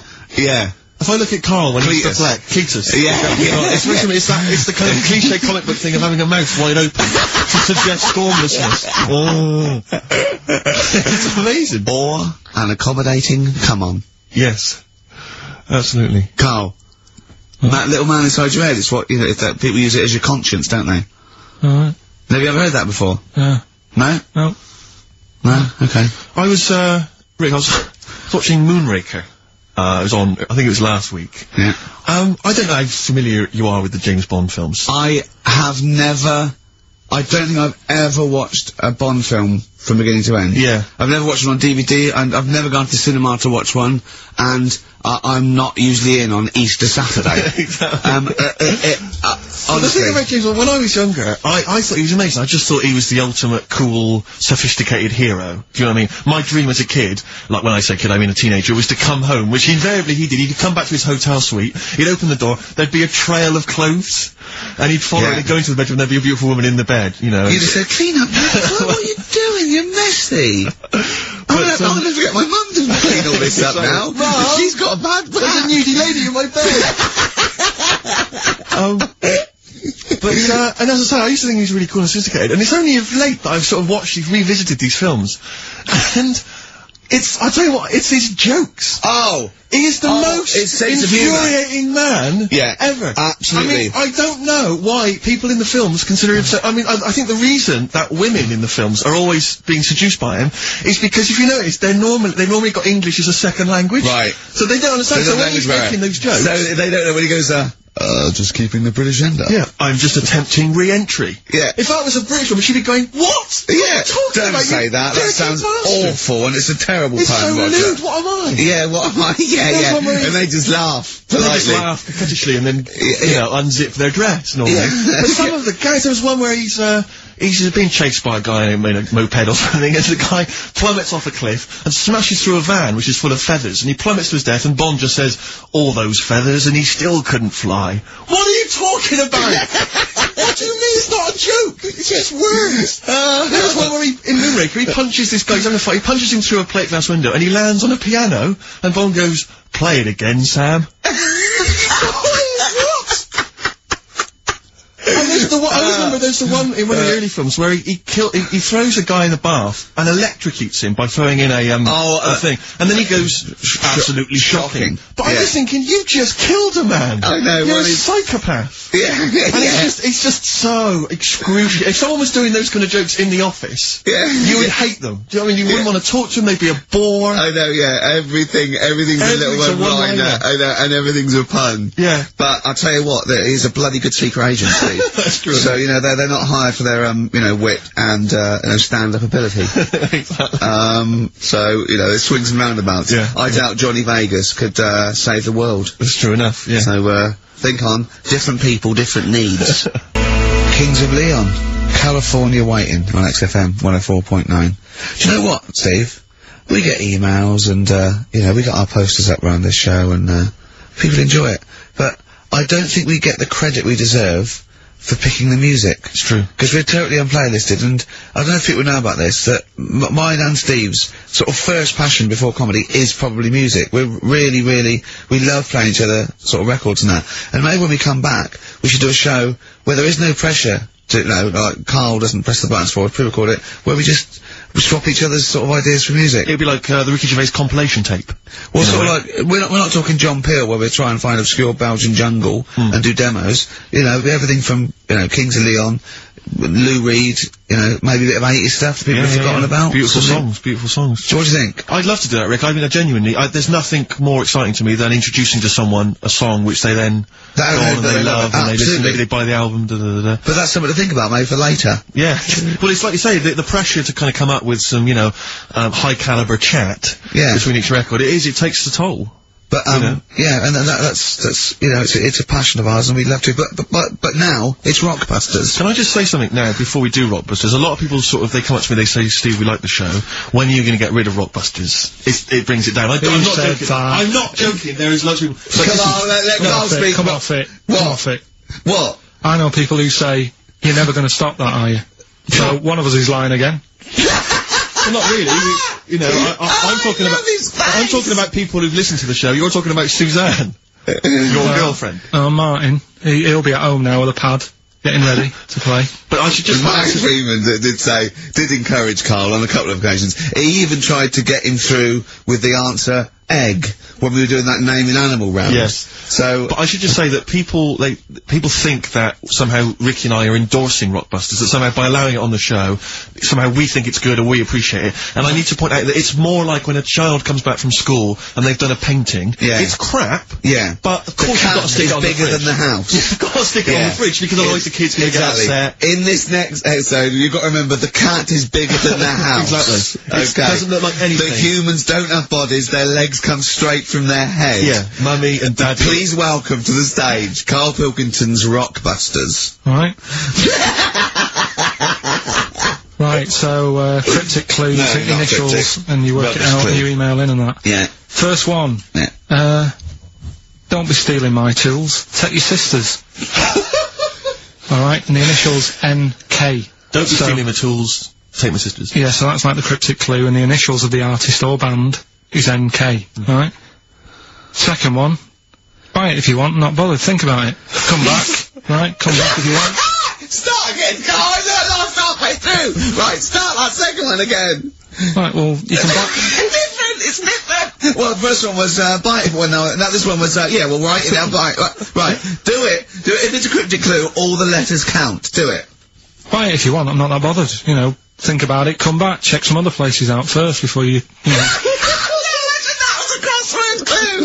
In the Times! So we've got no time for other clues. Right. So that's S-C. Right, do that clue again. Buy it if you want, I'm not fussed, do you know what I mean? Think about it. Fust has made an appearance! Fust wasn't there before! Do the clue again. Do the clue again! Initials SC for that one. Do the clue again. I don't want to do it again. You haven't finished it yet? I have, that's it. No, do the clue again. I can't do it again. Do the clue again. Buy it if you want, I'm not fussed, right? Shop around. Come back.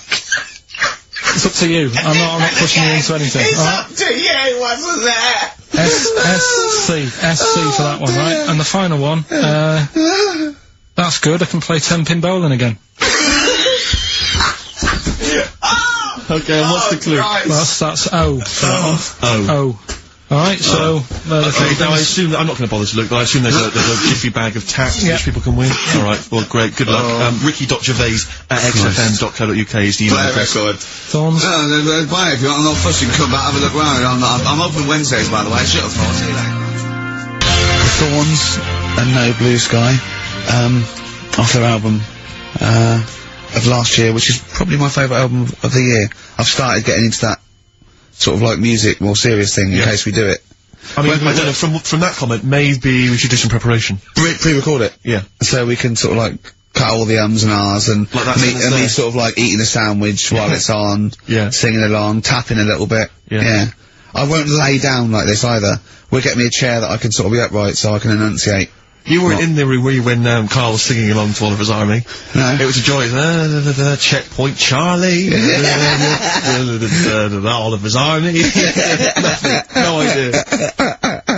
Oh, bless him. No, Rockbusters, well on the way. Any right answers yet, Karl? Let's just check.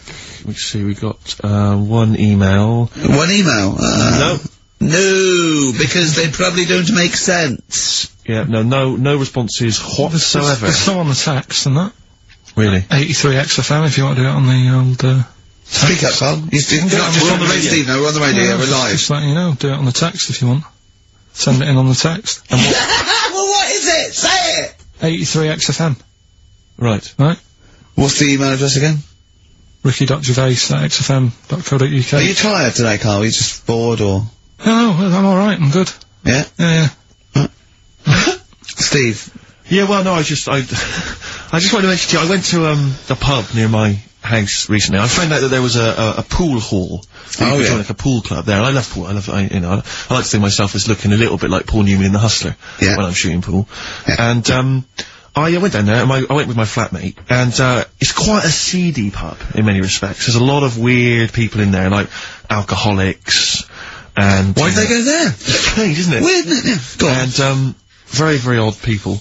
And, so he's a little bit nervous, and he says, I'm a bit worried, because there's a lot of kind of, there's people from the estate, the nearby council estate, Yeah. For want of a better word, scum. And, so he's a bit edgy, and, bizarrely, because I so wanted to play pool, I said to him, he went, I'm a bit scared about going in. I went, don't worry, you're with me. Yeah. I don't know what. I don't know what that means.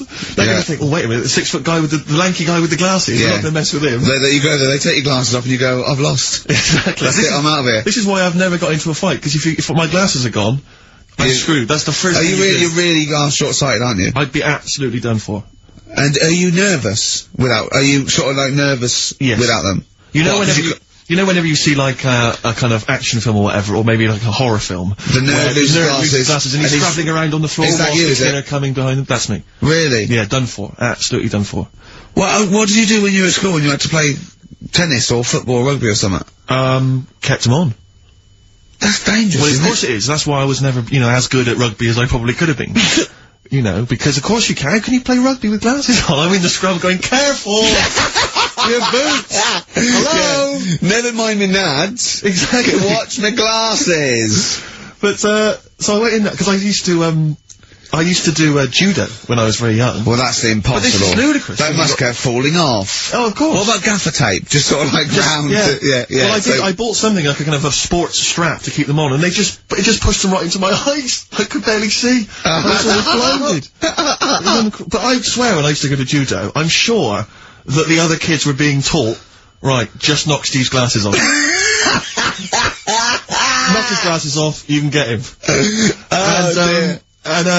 I'm always a bit edgy about fights, but for some reason I felt super confident going in there. I was like, swaggered in, and, into the pool hall, and it's one of those places you've got to sort of knock, it's like a speakeasy, you've got to knock, and they open the door and you come in.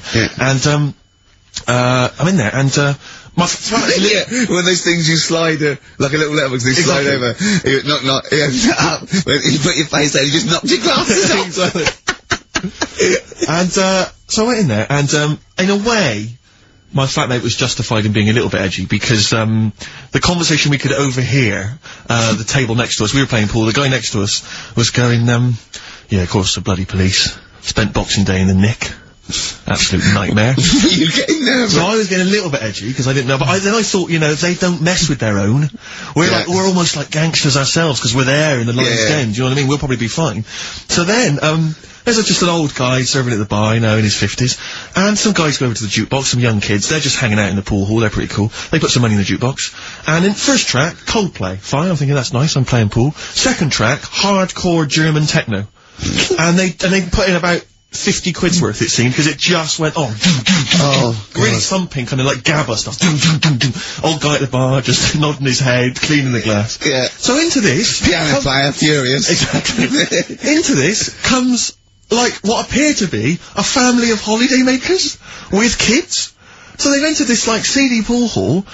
We've got, you know, the Cray twins playing pool next to me. They come in, the German techno's blaring. They come in, and there's, like, kids, you know, and they've got the baby in one of those little pouches, and they sit down, and, the weirdest thing was one of the guys, the uncle, let's say, of the he picked up the kid, and he was about to put the baby down in a chair, and I thought, hang on, that's quite a hard-backed chair. And as he did it, the baby's head just went and hit the back of the chair, and just flipped back and hit the back of the chair, because he just lumped it down in the thing. And it started screaming, it crying, you know, and the, teenagers were rocking to that, they loved it. And then he came over, and it was transparent what had happened, and the mum was going, what's happened? The baby's crying. And he went, I don't know what happened. And I wanted to lean over and go, you lying swine! You know what happened? You just hear yourself. I wanted to go, just take her aside and say, never let him handle your baby again. No, the head was wobbling around, he put it on that heavy, I could see it coming. I don't know, who knows, he might turn out like Karl now. That's a point. But what do you do in those situations? You know, do you... Well, I'm assuming by the way you're taking it lightly, the baby wasn't hurt in any way, just made his... Well then... But it was still a bit you keep out of it, don't you? What are you gonna do? Call the authorities and go, it was him? Yeah. But, I don't know, I mean, I don't want to name the place in case I get knifed.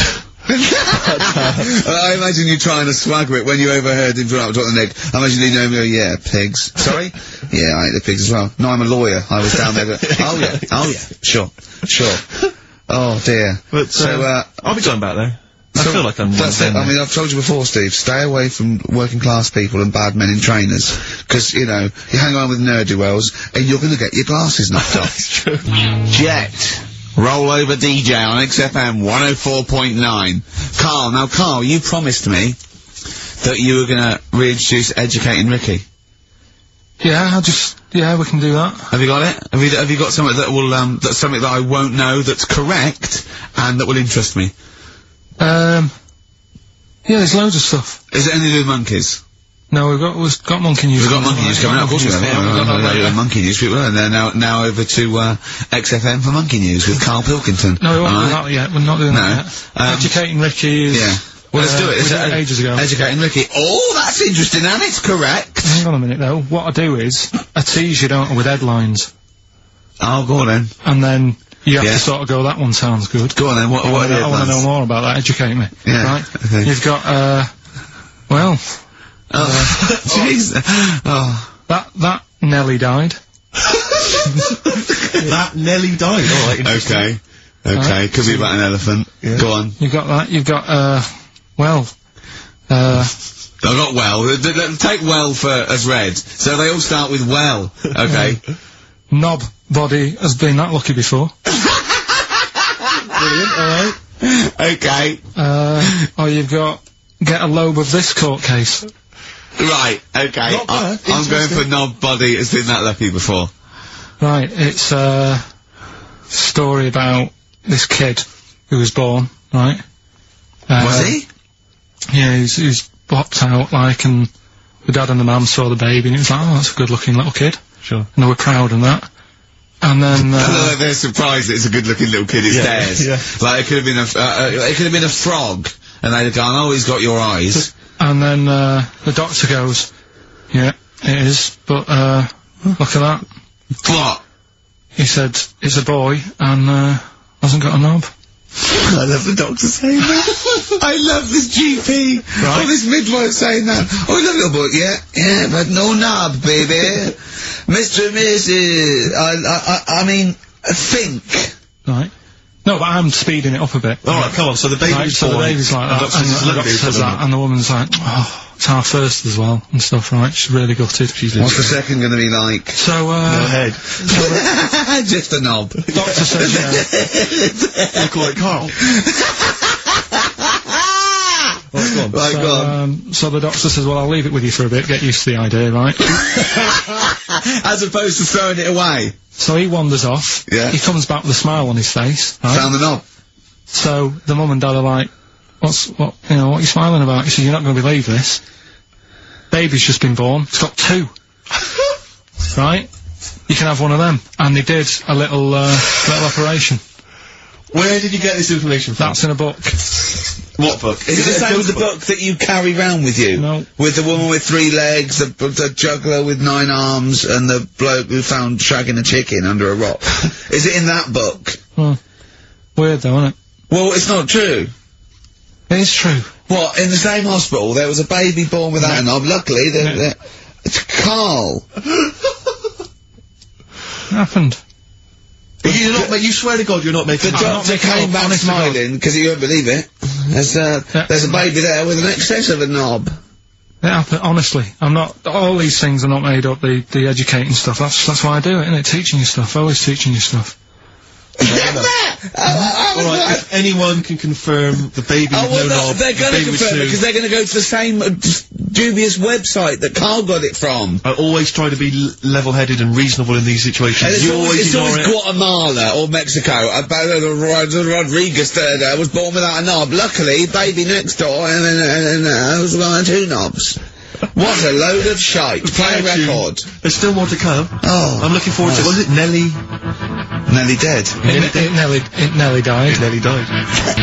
Bones. Radiohead off the Benz album. I mean, might be my favourite album of all time. You said it before, yeah. I can't say I've ever really got into it. I remember when it came out, it was just so ubiquitous everywhere, I never really bothered listening to it. I can still listen to it every day. I mean, that might be sad, I don't know, but it's a fantastic album. Yeah. On XFM 104.9, just practicing for when we, talk about music. Talk more about music than maybe monkeys and people born without knobs, baby. Karl, any other thoughts?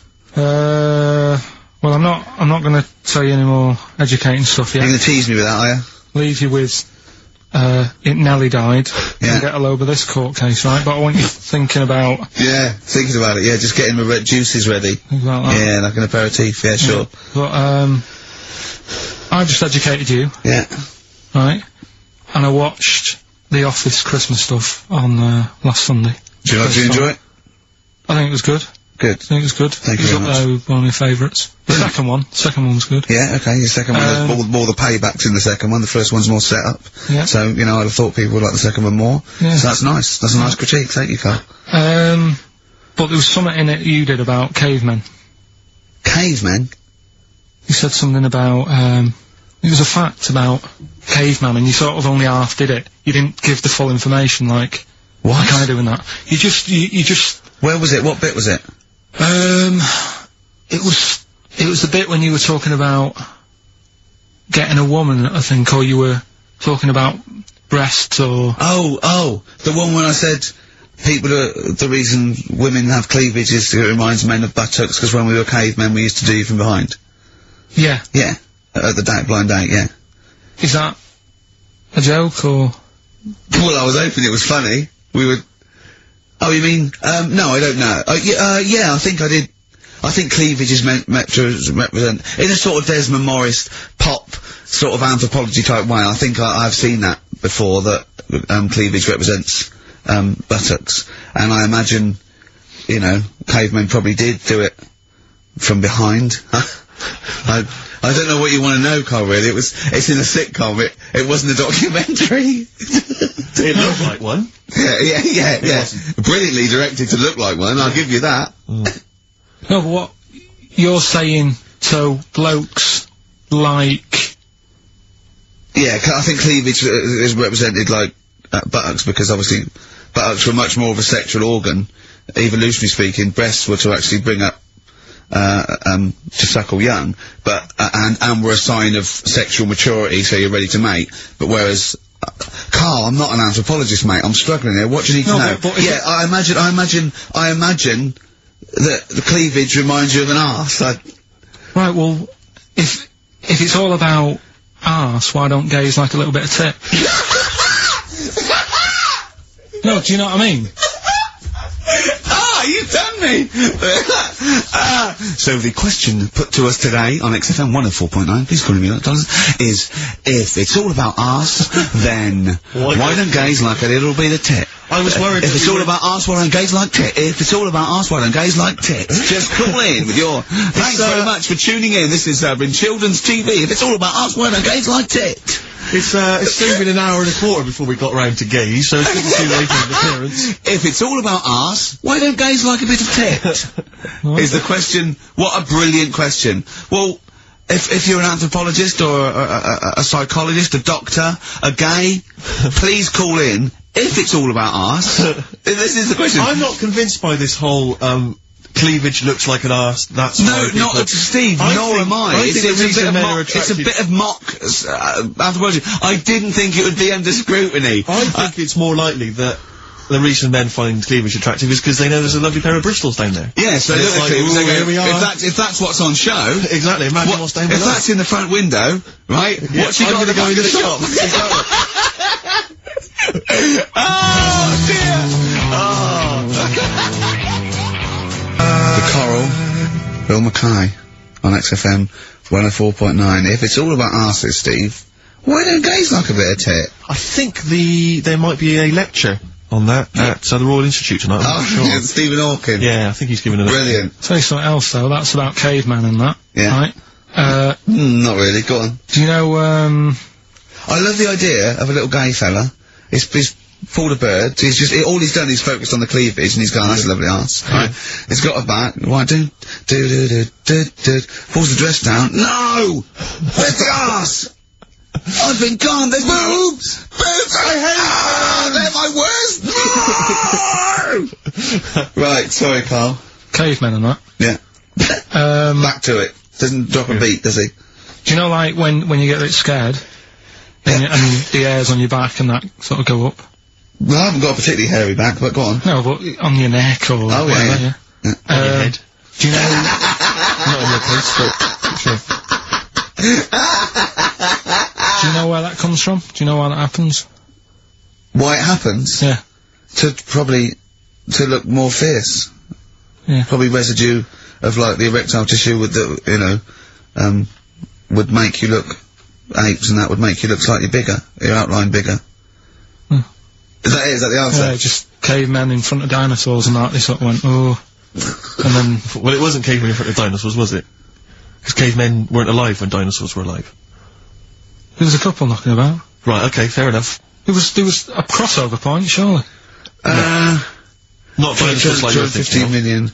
Was the, probably the Ice Age, there were still big reptiles. I think it's fairly common knowledge that the dinosaurs did not exist. Well, who gave the dinosaurs the name? Well, no. Well, no. He's using cavemen as any genus of homo. I know he's thinking of the Flintstones, but I'm giving him like, you know, an instep into evolution here. But, I should just point out, you know cavemen didn't have cars which they motored by running along the street. And they didn't mix cement in pelicans. You're aware of that? Right. Go on, Carl. Should we have the Rockbusters answers? You've got to get that out of the way. I'd love to. Number one was, don't be stealing my tools. Take your sisters. The initials were NK. That was Nick Urso. right? Nick Ersall? Nick Ersall. 80s. I don't know. I've never heard of that band. Nick Kershaw. Nick Kershaw, yeah. Nick. Sorry, what? I don't understand it. Nick. How does Nick Kershaw? Second one. No! Don't move on! Nick Ersall! What's Nick Ersall? Jesus. Alright. It doesn't count. It's not a clue. Let's just leave it behind us, alright? Second one was, buy it if you want. You know, I'm not bothered. You can think about it, come back, have a look around, think it over. I'm not fussed. The initials were SC. That was Soft Cell. Right? That works. Yeah. Well done. That works. Right. And that's good. I can play 10-pin bowling again. That's O. That's Outcast. Alright? What does that mean? Outcast? You're out, you broke your arm. Right? Got the cast that's off ridiculous. That's ludicrous. I mean, that's ridiculous. You broke your arm, you were in a cast, you got rid of the cast, you're outcast. Did anyone get that? Yeah. I mean, I am stunned. I think, to be fair, that was because how many bands begin with O? Yeah. I think that's why people got it. Exactly. But they were guesses, yeah. I could probably make Oasis work if I tried hard enough. Who've done that? Oh, pardon me. So, Outcast. That's ridiculous. Why is it ridiculous? But it's ridiculous. The leap to We've had bowling. worse than that! I remember when I did my wristing, then it fixed, I went 10-pin bowling. Why did you do your So it's wristing? what you did. Brilliant. So next week's quiz is what am I thinking? You're an idiot, Carl. Play a record. Who's the winner? Why did you do your wristing? Crash. A what? Crash. Had a crash. You had a crash? Yeah. That sounds like a story we've not explored. Not much to it. I just went on a free, sort of rally day. Got in this car. I'd been working all night, right, so I wasn't the best condition to be whizzing around a track in a car. Sure. Like a Formula 1 type car. Yeah. Spun out of control, hit some mud, smashed it all in, wrote it off, and I didn't realise I'd done a load of damage until... Well, you landed on your head, but you were fine. Yeah. Who's the winner? Mike Godley. Bad time from the Jayhawks on XFM 104.9. Steve Merchant, Ricky Gervais, Karl. We're having a good time. We are indeed. Alright. Yeah. Carl, what you got lined up for us now? Right, well, you've got a choice. Nearly dead? You can have a bit of educating. Yeah, let's have educating. Come on. Educating, Ricky. Can we just clarify what this is? I think a lot of new listeners perhaps aren't familiar with this. It's when Carl looks on the internet and finds a weird story about, you know, the double knob, fun, and tells me about it, and it's usually not true. Okay. If it is true, I know it already. Go on then, Carl. They're not really weird stuff, it's just stuff that's gone on. That's interested me, that's all it's about, and I educate about it. I should just confirm that we've had a number of emails that say the baby born without a knob and then having one transplanted from a baby that luckily enough had two knobs is apparently true. Listen, I don't question that you could be born with a deformity and get someone's, you know, fingers, knobs, what I'm saying is, it didn't happen with the doctor goes, I'll leave with it. I don't believe it, that baby's got two knobs. Exactly. What a coincidence. I bet that little bit of information isn't in there, is it? Sure. That he went out the door, I'm gonna get a coffee, came back, bloody hell, hold on, look, there's an extra knob, I found an extra knob. We put that knob on there. Perfect. Right, well, you've opted for the headline, It Nearly Died. Right? Yeah. It's about this elephant. Yeah. 80 years old. In Africa. Right? It's had quite a good life and that. But then what happens is, I don't know what it's been eating, but, his teeth fall out. Yeah, that's what most elephants die of that, because they grind them down, the teeth, until they can't chew anymore, and most elephants of dying of old age with an elephant is the fact that you haven't got teeth anymore. Well, it's had a good innings, it was 80. Yeah. Right? So anyway. They used to pop the food up and feed it to it, and it lived quite happily? No, what they did was, the village got together, said, shoot the food for that's sad, innit? Made it some false teeth. Made it some teeth. Out of wood. Wooden teeth for this elephant, that's 80. What do you think of that? I don't know. I don't know if it's true, I mean... No, it is, forget that, you've been proved wrong once, it is true. What do you think about that? Carl, it's like saying, yeah, my Auntie Nora saw a ghost, what do you think about that? There's no comment. I can't comment on it. Would you have gone to the trouble, is what I'm saying? To build an elephant's It's teeth? 80, it's 80. Yeah. With all the problems Africa's got and that, and they're messing about making teeth for an elephant. What problems has Africa got? Well, there's not enough food to go around, so if an elephant's dead, that's a bit more food left. Do you know what I mean? Why? Yeah, but you're assuming this is in the middle of a village where there was famine and starvation. It might have been, it might have been South Africa, Kenya, you don't know, it's not all Ethiopia, If it was a busy city, people in the village wouldn't have time to be messing about with making teeth and that, would they? It was a little village. Little village. Yeah. And a local elephant. The local elephant? Like a local post office? I'll meet you by the elephant. No, to be fair, Rick, I think I saw Bob Geldof on TV saying, please, people, stop making elephants' teeth.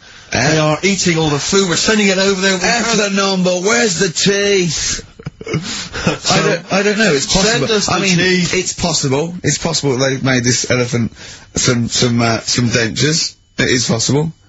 Wouldn't it have been easier to just... Pulp it. Exactly. Fresh it up, serve it some soup or whatever. Yeah, I think if you're making its teeth, you know, it's a village, so I'd have thought, it's a, you know, I wouldn't have thought it would work for very long, and I wouldn't have thought the elephant would understand that it was teeth, so I wouldn't have been able to thought that the villagers could do it. I mean, top veterinary surgeons could have done something, but I think they made it all goodwill, but I don't want to thought it worked, so they probably ended up dying or pulping it like I suggested. But, you know, thanks very much, play a record. No, but didn't you say something about wooden teeth? Someone, you know, had wooden teeth. I don't know, I think that was possibly my grandparents. They had wooden teeth. Yeah. Well, I don't know if it was wooden, I think the palate was wood, and then the teeth were... as you would normally That's like from the 16th century though, isn't it? Well, it was the 1940s. They used to hammer them in without anaesthetic. Really? Yeah. Just put into the roots so it wouldn't, oh god. That's rubbish time, isn't it? To leave. And other people's teeth, other dead people's teeth, you could replace it, just bang it in for a while. Oh god, unbelievable. Oh dear. Play a record, Carl. If you've had your teeth, if you've had teeth hammered into your gums. Placebo, English Summer Rain on XFM 104.9. Right, okay, you got the final educating Ricky, Carl? Get a load of this court case. Yeah. What happened was, right, allegedly. Fella's in court for something that he shouldn't have done, right? Yeah. You got all the detail then at your fingertips? And the jury says, he's guilty, right?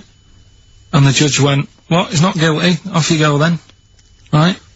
He misheard it. They couldn't do anything about it, because once the judge has sort of said, you're not guilty, off you go, you can go home.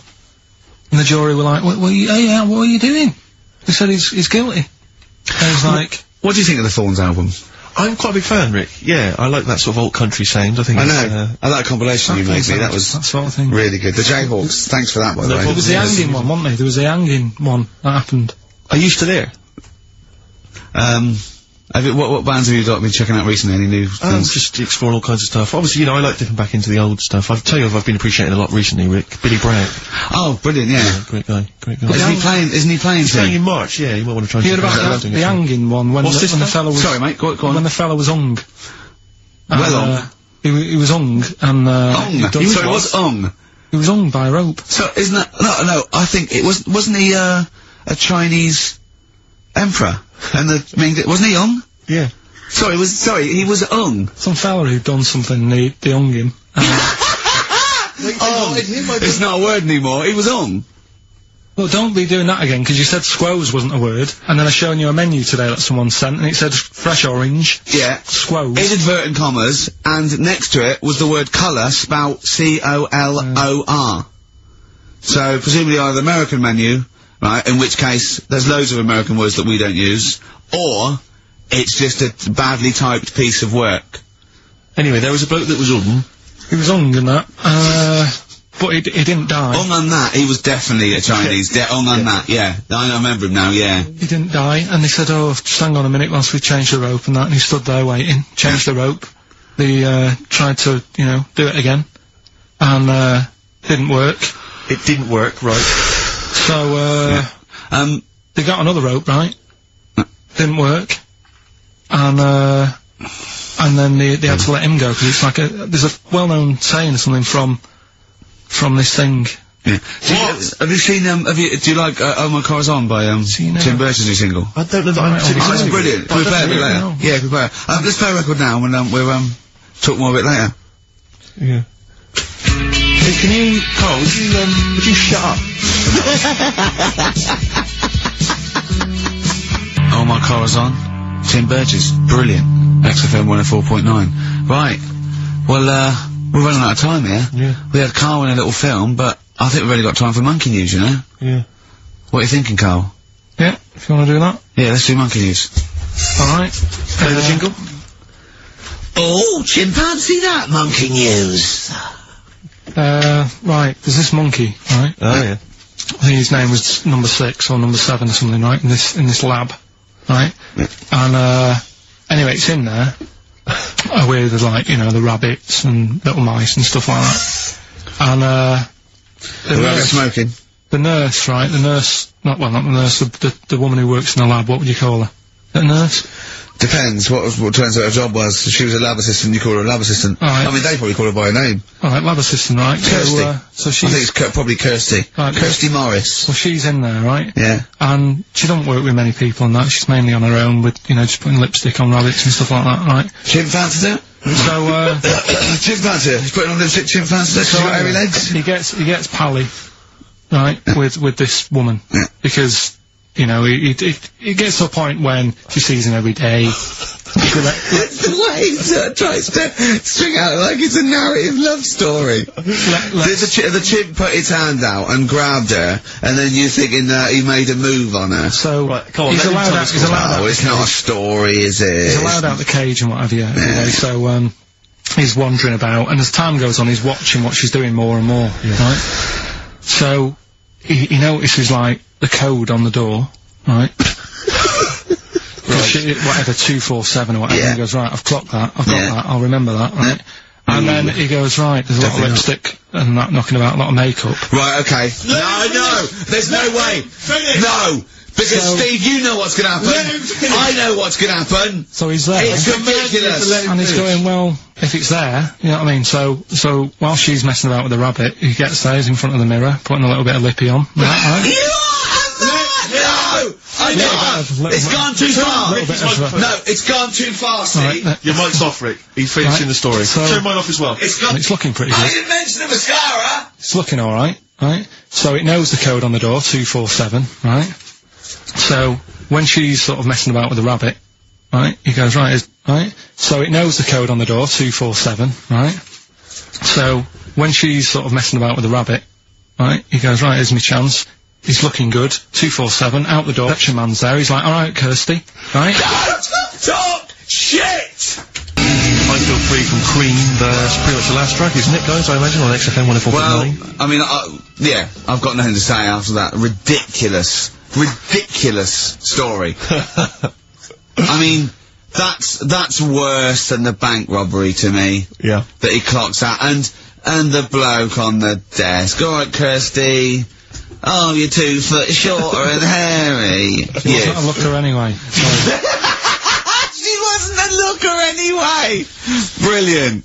Oh, play record and say to her, we'll see you next week for the last time for a little while. Adverts? Oh, I'd love to end with adverts. See you later, it's brilliant, going out on a bang. Fortune Faded by, Red Hot Chili Peppers on XFM 104.9 with Ricky Gervais, Stephen Merchant and Karl Pilkington for the last time. Yes, we've said that before, of course. So don't get your hopes up. Yeah, we've had some highs, some lows, some laughs, some tears. Karl, you're concentrating. Lots of tears, mainly from the audiences. Yeah.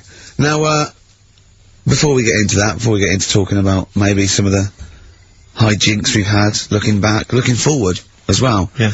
I came in, Karl was sitting at the desk, he went, alright? I went, alright, yeah. He went, see that Alan Clark diaries? I went, no, I didn't. He went, no, alright. A lot of people talking about it. He went, I've never kept a diary. Keeping a diary will always get you into trouble. And I said, like Anne Frank. What did you say, Karl? The woman in the cupboard? That's what he said. The woman in the cupboard. And I went, save it. Save it. You never speak to Karl off air. Save it all from when we're on the wireless. He went, but what does she do? What does she do except be in a cupboard? What does she have to write about? And I said, well, her thoughts. Do you know Anne Frank? That's all I know about Anne is. There's no point pretending it. Anne! That I know stuff. Yeah. Right, well, just tell us everything you know about Anne Frank. She was in a cupboard. Yeah, what else? If she didn't do that, I wouldn't know about her, seriously. That's all I know about her.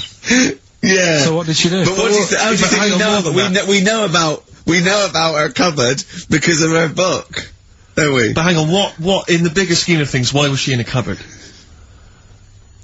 I don't know. Right. I honestly don't know.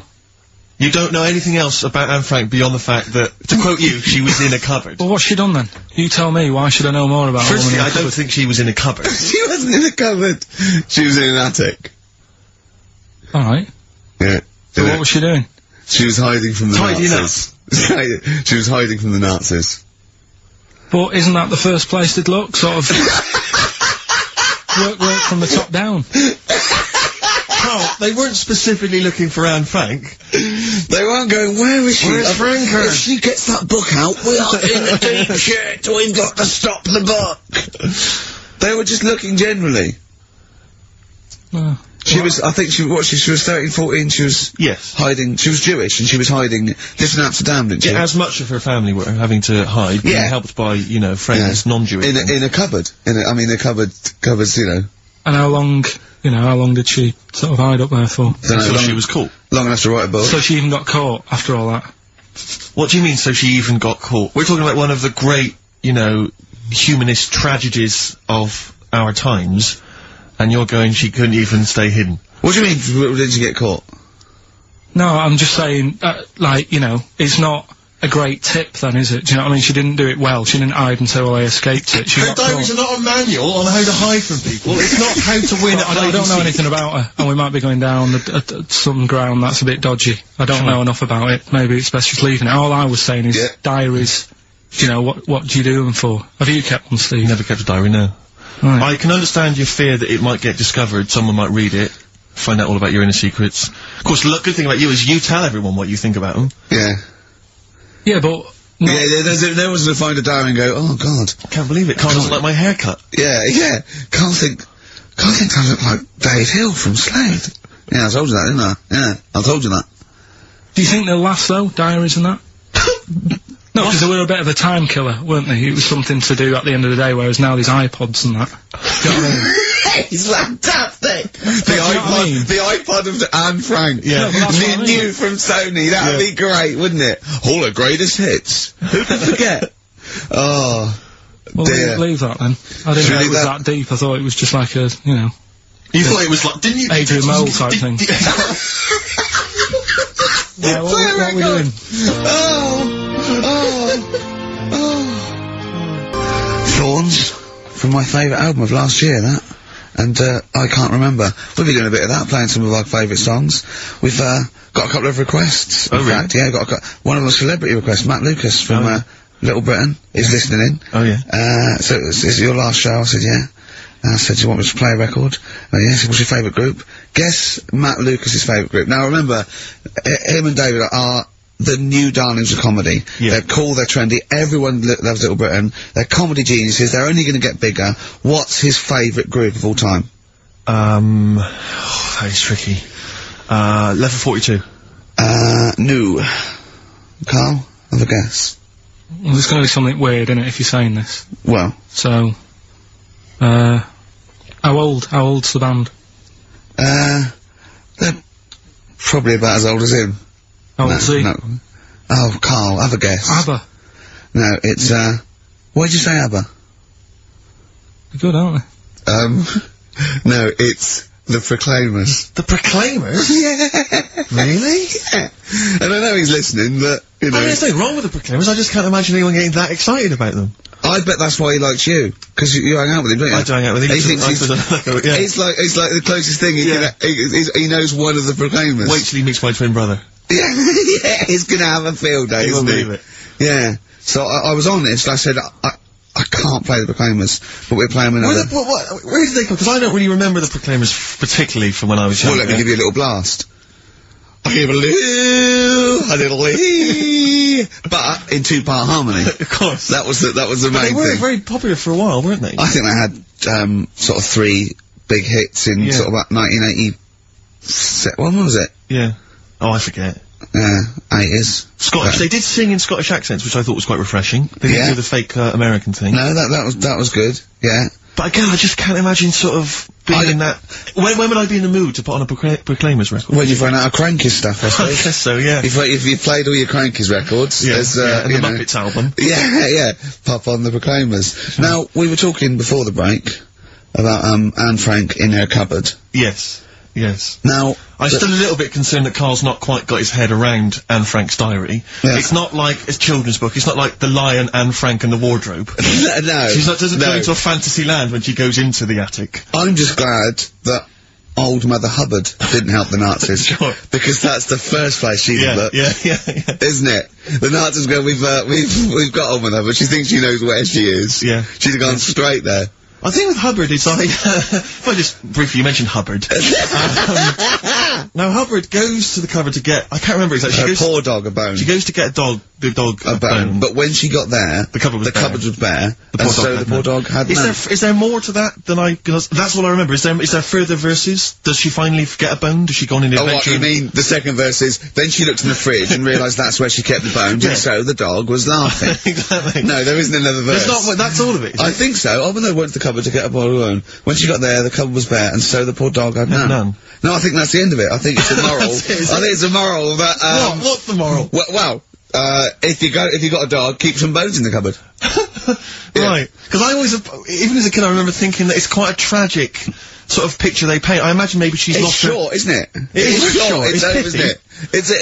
That's amazing. But I always wondered whether perhaps she's had a nervous breakdown. Maybe her husband's died recently. She's just not got any food She doesn't know. She doesn't really know what's going on. The dog's, yapping away. Eventually, she kind of wakes out of this kind of depressed stupor. She goes to the cupboard. There's nothing there. It's just a really depressing, morbid sort of tale. I don't know if maybe it's originated from something in history. I know that Jack and Jill went up the hill and they fell down again. That's a story about illicit lovers. That was apparently based on that. And obviously, Ring a Ring of Roses.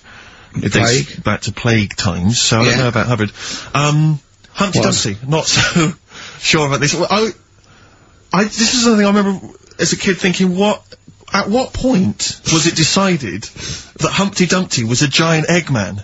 I don't know. Because there's nothing in the actual rhyme. There's no actually, it's not Humpty Dumpty, the Eggman's animal. I don't know. My concern is more, his parents were a little bit cruel, because if you are the Dumpties of, say, Surrey, don't call your firstborn Humpty. Yeah. Because straight away, it's going to be embarrassing for him at school, isn't it? Yeah. I don't know I'm just trying to go, is that it as well? That's all of it. Oh, and also, I don't mean to be pedantic, because I know it's a children's Is it like an Edward Lear thing, or that's before that, is it? But I don't mean to be pedantic again, but if you've got a giant Eggman and he's fallen into bits, all the King's men, fine, they're there, they can piece that together again. Don't send horses in. No, because that's just a whole eggy, horsey mess. Exactly. They're going to make it worse. They're just going to be standing on it. They are going to make it worse. It's not a great idea. Standing on it, get the horse out of the way. No, he's definitely not. But again, maybe I'm sure some of the, the mental people... Is it pre-Lewis Carroll or... If it's Lewis Carroll, it just came with the illustration. I guess so. He gave it to someone to illustrate. Go, illustrate Humpty Dumpty. He goes, we've made him an egg. Yeah, a sort of egg with eyes and a face. Yeah. I suppose, because the moral of that is, if you're fragile, if you're an enormous egg, Mr. Dumpty, get down from the wall, I'll be fine. Yeah. Because, I'll tell you what, there'll be no medical... way to happen. Yeah. Frankly. I don't know, Carl, what was your favourite nursery rhyme when you were growing up? Didn't really do that much reading as a kid. Are you joking? You surprised me. You're joking? What's the one with, loads of people in a bed? What's that one? Oh, there was one of the bears and the little one said roll over. Yeah. No, because that's not really even got a story to it, is it? That's just... hold on though, I'll stop you there. It doesn't even say people. It says there was 10 in the bed and the little one, little what? They could be anything. I don't know what they are.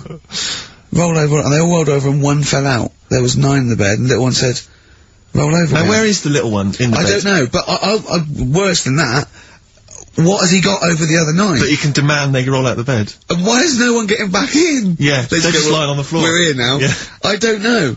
How does that end as well? Where's that going? It goes on, there was one in the bed, and the little one said, again, he just says, presumably he's telling himself roll over, there was one in the bed and there was a roll over. So he rolled over, and one fell out, that's him. That's him. There was none in the bed, and the little one said roll over. So now he's calling the shots, presumably laying on the pile of other... They're just still rolling around. I don't know, Carl.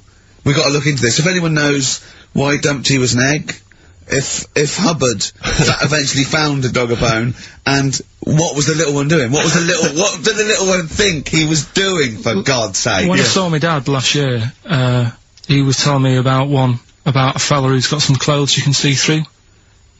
What's that one? You don't mean the Emperor's New Clothes? Yeah, what's that one about? Well, that's a genuinely good little parable, that. Yeah, because it's now used for, people who are scared to sort of slag something off because it's sort of like really cool and they don't want to be the one that shouts it, and then one person goes, hold on. Very briefly, Carl, very briefly, the king wants some new clothes, right? He's the king, he goes, who's gonna make me some new clothes? Various people come to me, says, I don't know that, it's not interesting enough. One guy, who's just a bit of a con artist, he comes along, he goes, I've made you this magic suit, look, and it's nothing. He goes, put it on, the king puts on nothing, because there is nothing, but thinks there's something, because, you know, he wants to buy into it and everything. And he goes, it's the finest stitching, he goes, look at it, can you see it? No, they have to say, only a genius can see how good this suit is. And the king goes, yeah, it's brilliant, yeah. It's great. And he goes out, and just, is it a woman or a little kid? Well, everyone's applauding it, they're going, you look great, even though his tackle's hanging out, he's, you know, he's nothing. Even though he's got a king-size, sort of like, bit of meat and two veg, wobbling, dragging down the street. Exactly. And then one little boy goes, he's not wearing anything. The king is in the Altogether. Know that one? So, well, did anyone else buy one? Or was... Okay, play a record. Play a record, Carl. Play a record. Carl, just play a song. Jesus. Travis, writing to reach you on XFM 104.9, alright?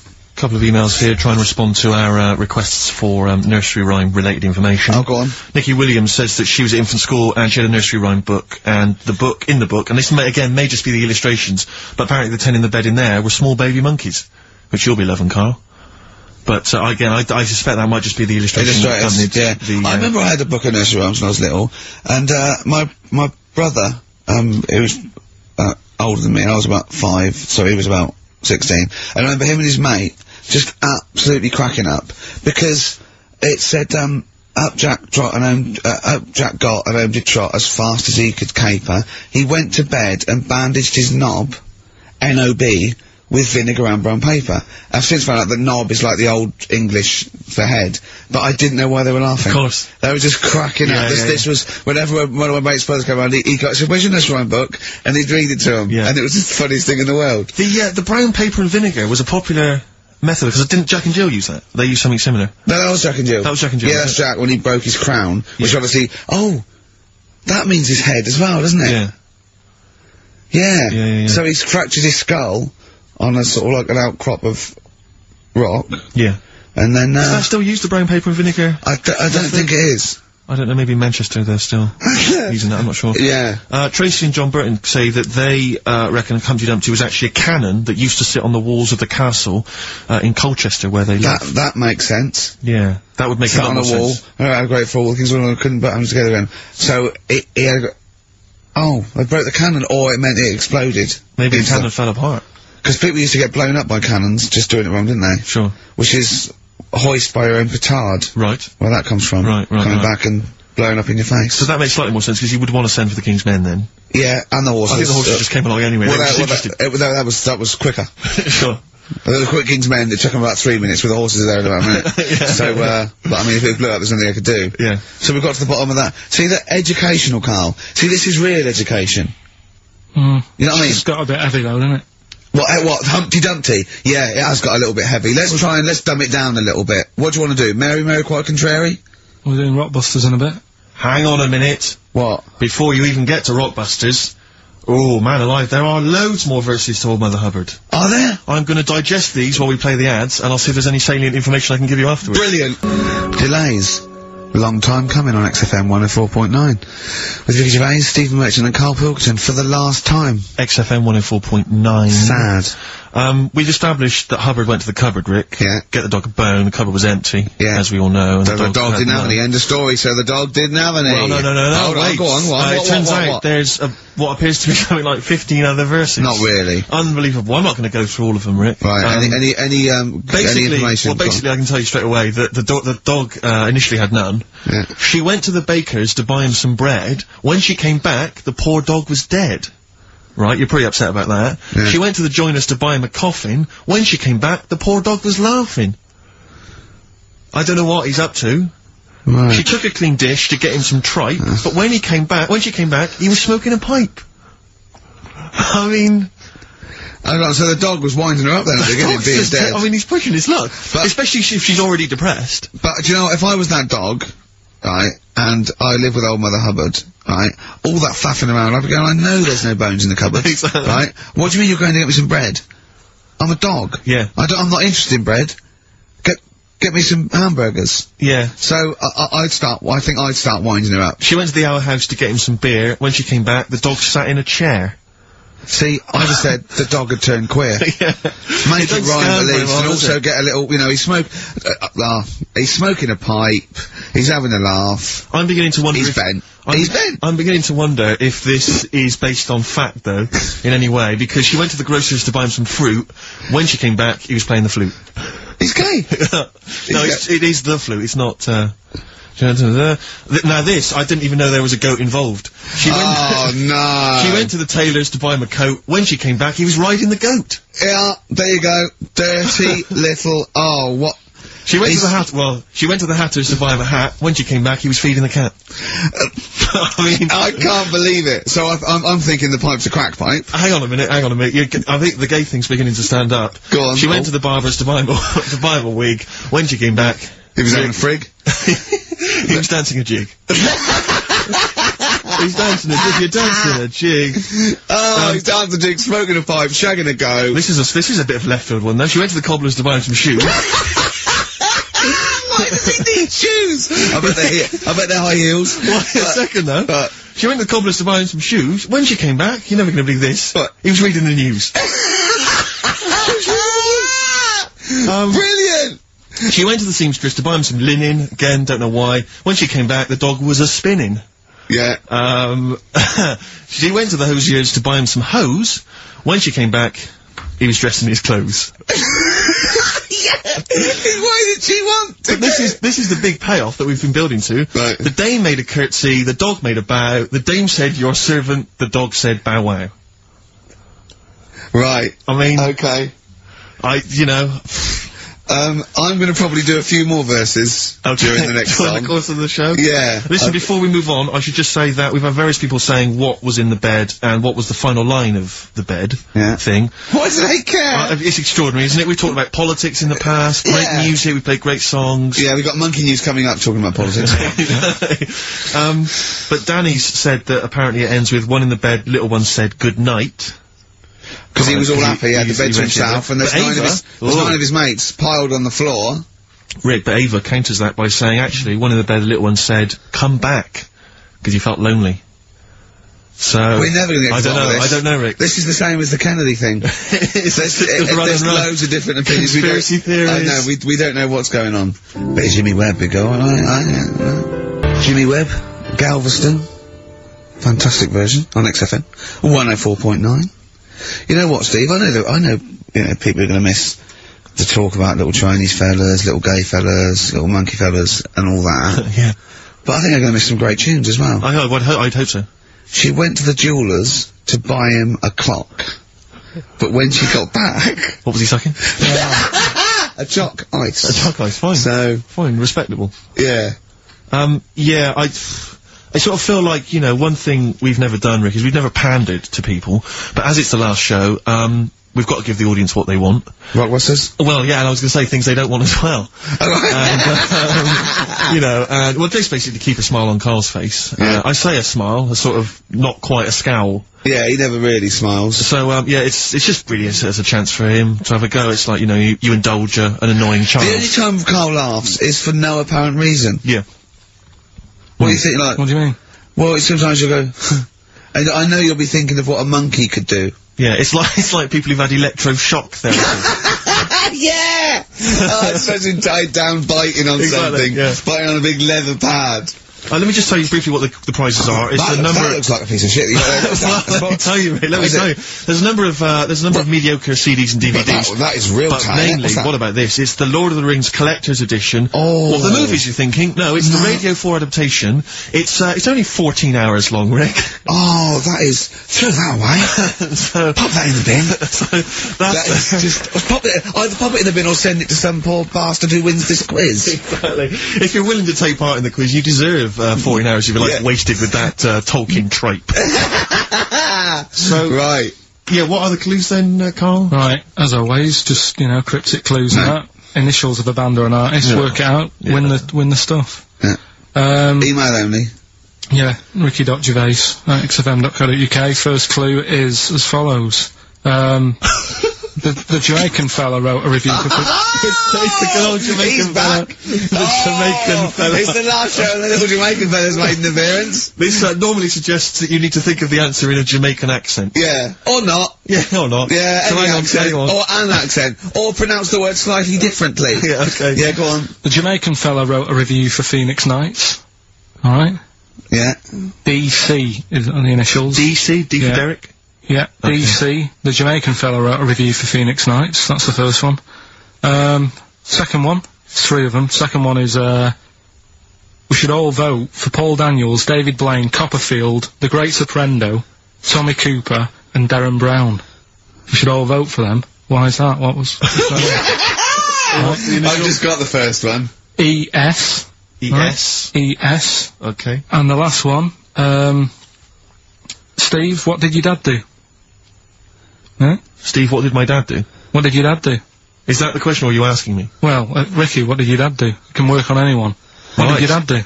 Alright. Right? That's E. Right? What did your dad do? Quickly again, the Jamaican fella wrote a review for Phoenix Nights. Right? DC. Second one, we should all vote for Paul Daniels, David Blaine, Copperfield, Great Soprano. No, but that's important. Right? ES, and the last one, you know, Steve, what did your dad do?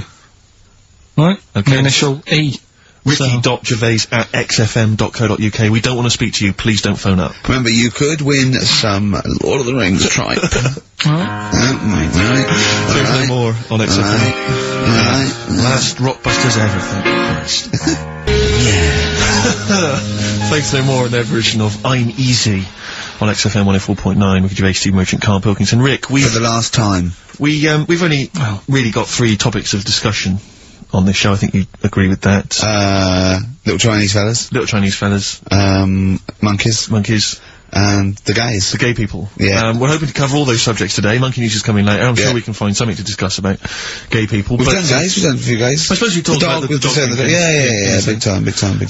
I think you'll be enjoying it. This is something that's got sent through to us. I'm not quite sure who by, but thanks very much for it.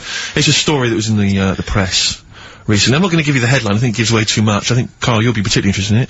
A farmer in eastern China, here we go. Basically, he paid £1,300, or the Chinese equivalent, to marry a woman, and basically she refused to sleep with him after the wedding, complaining that she felt unwell.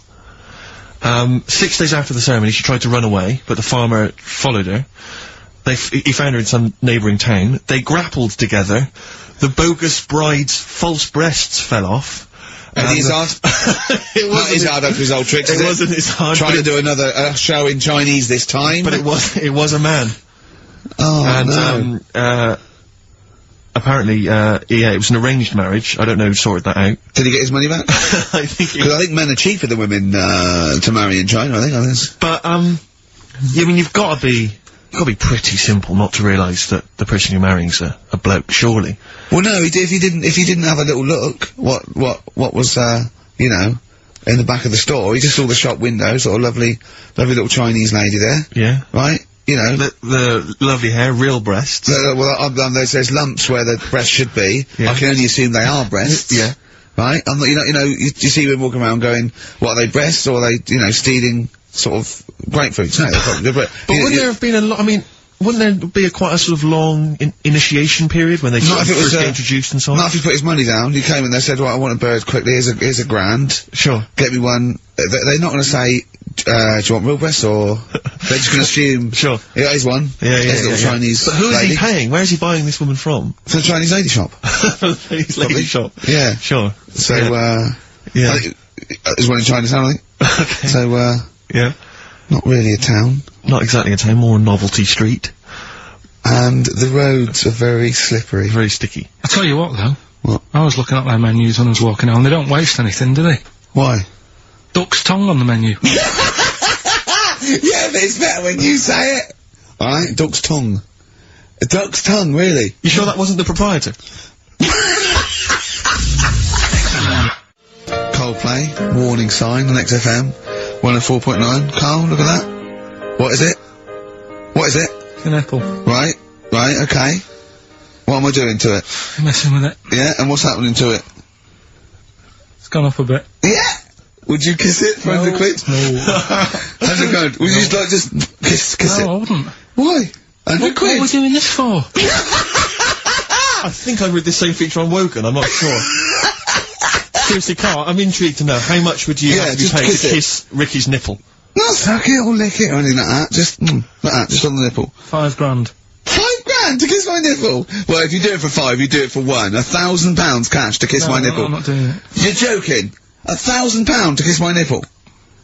Come on, it's the last show. No, I'm not doing it. 2,000. If you had the money there, and, like, if you had it there now, I might do it. For what? I'm not doing it. 500 quid. No. Stop taking it down. What's happening to... £2 grand. £2 grand? So you've gone down from 5 to 2 straight away. Look.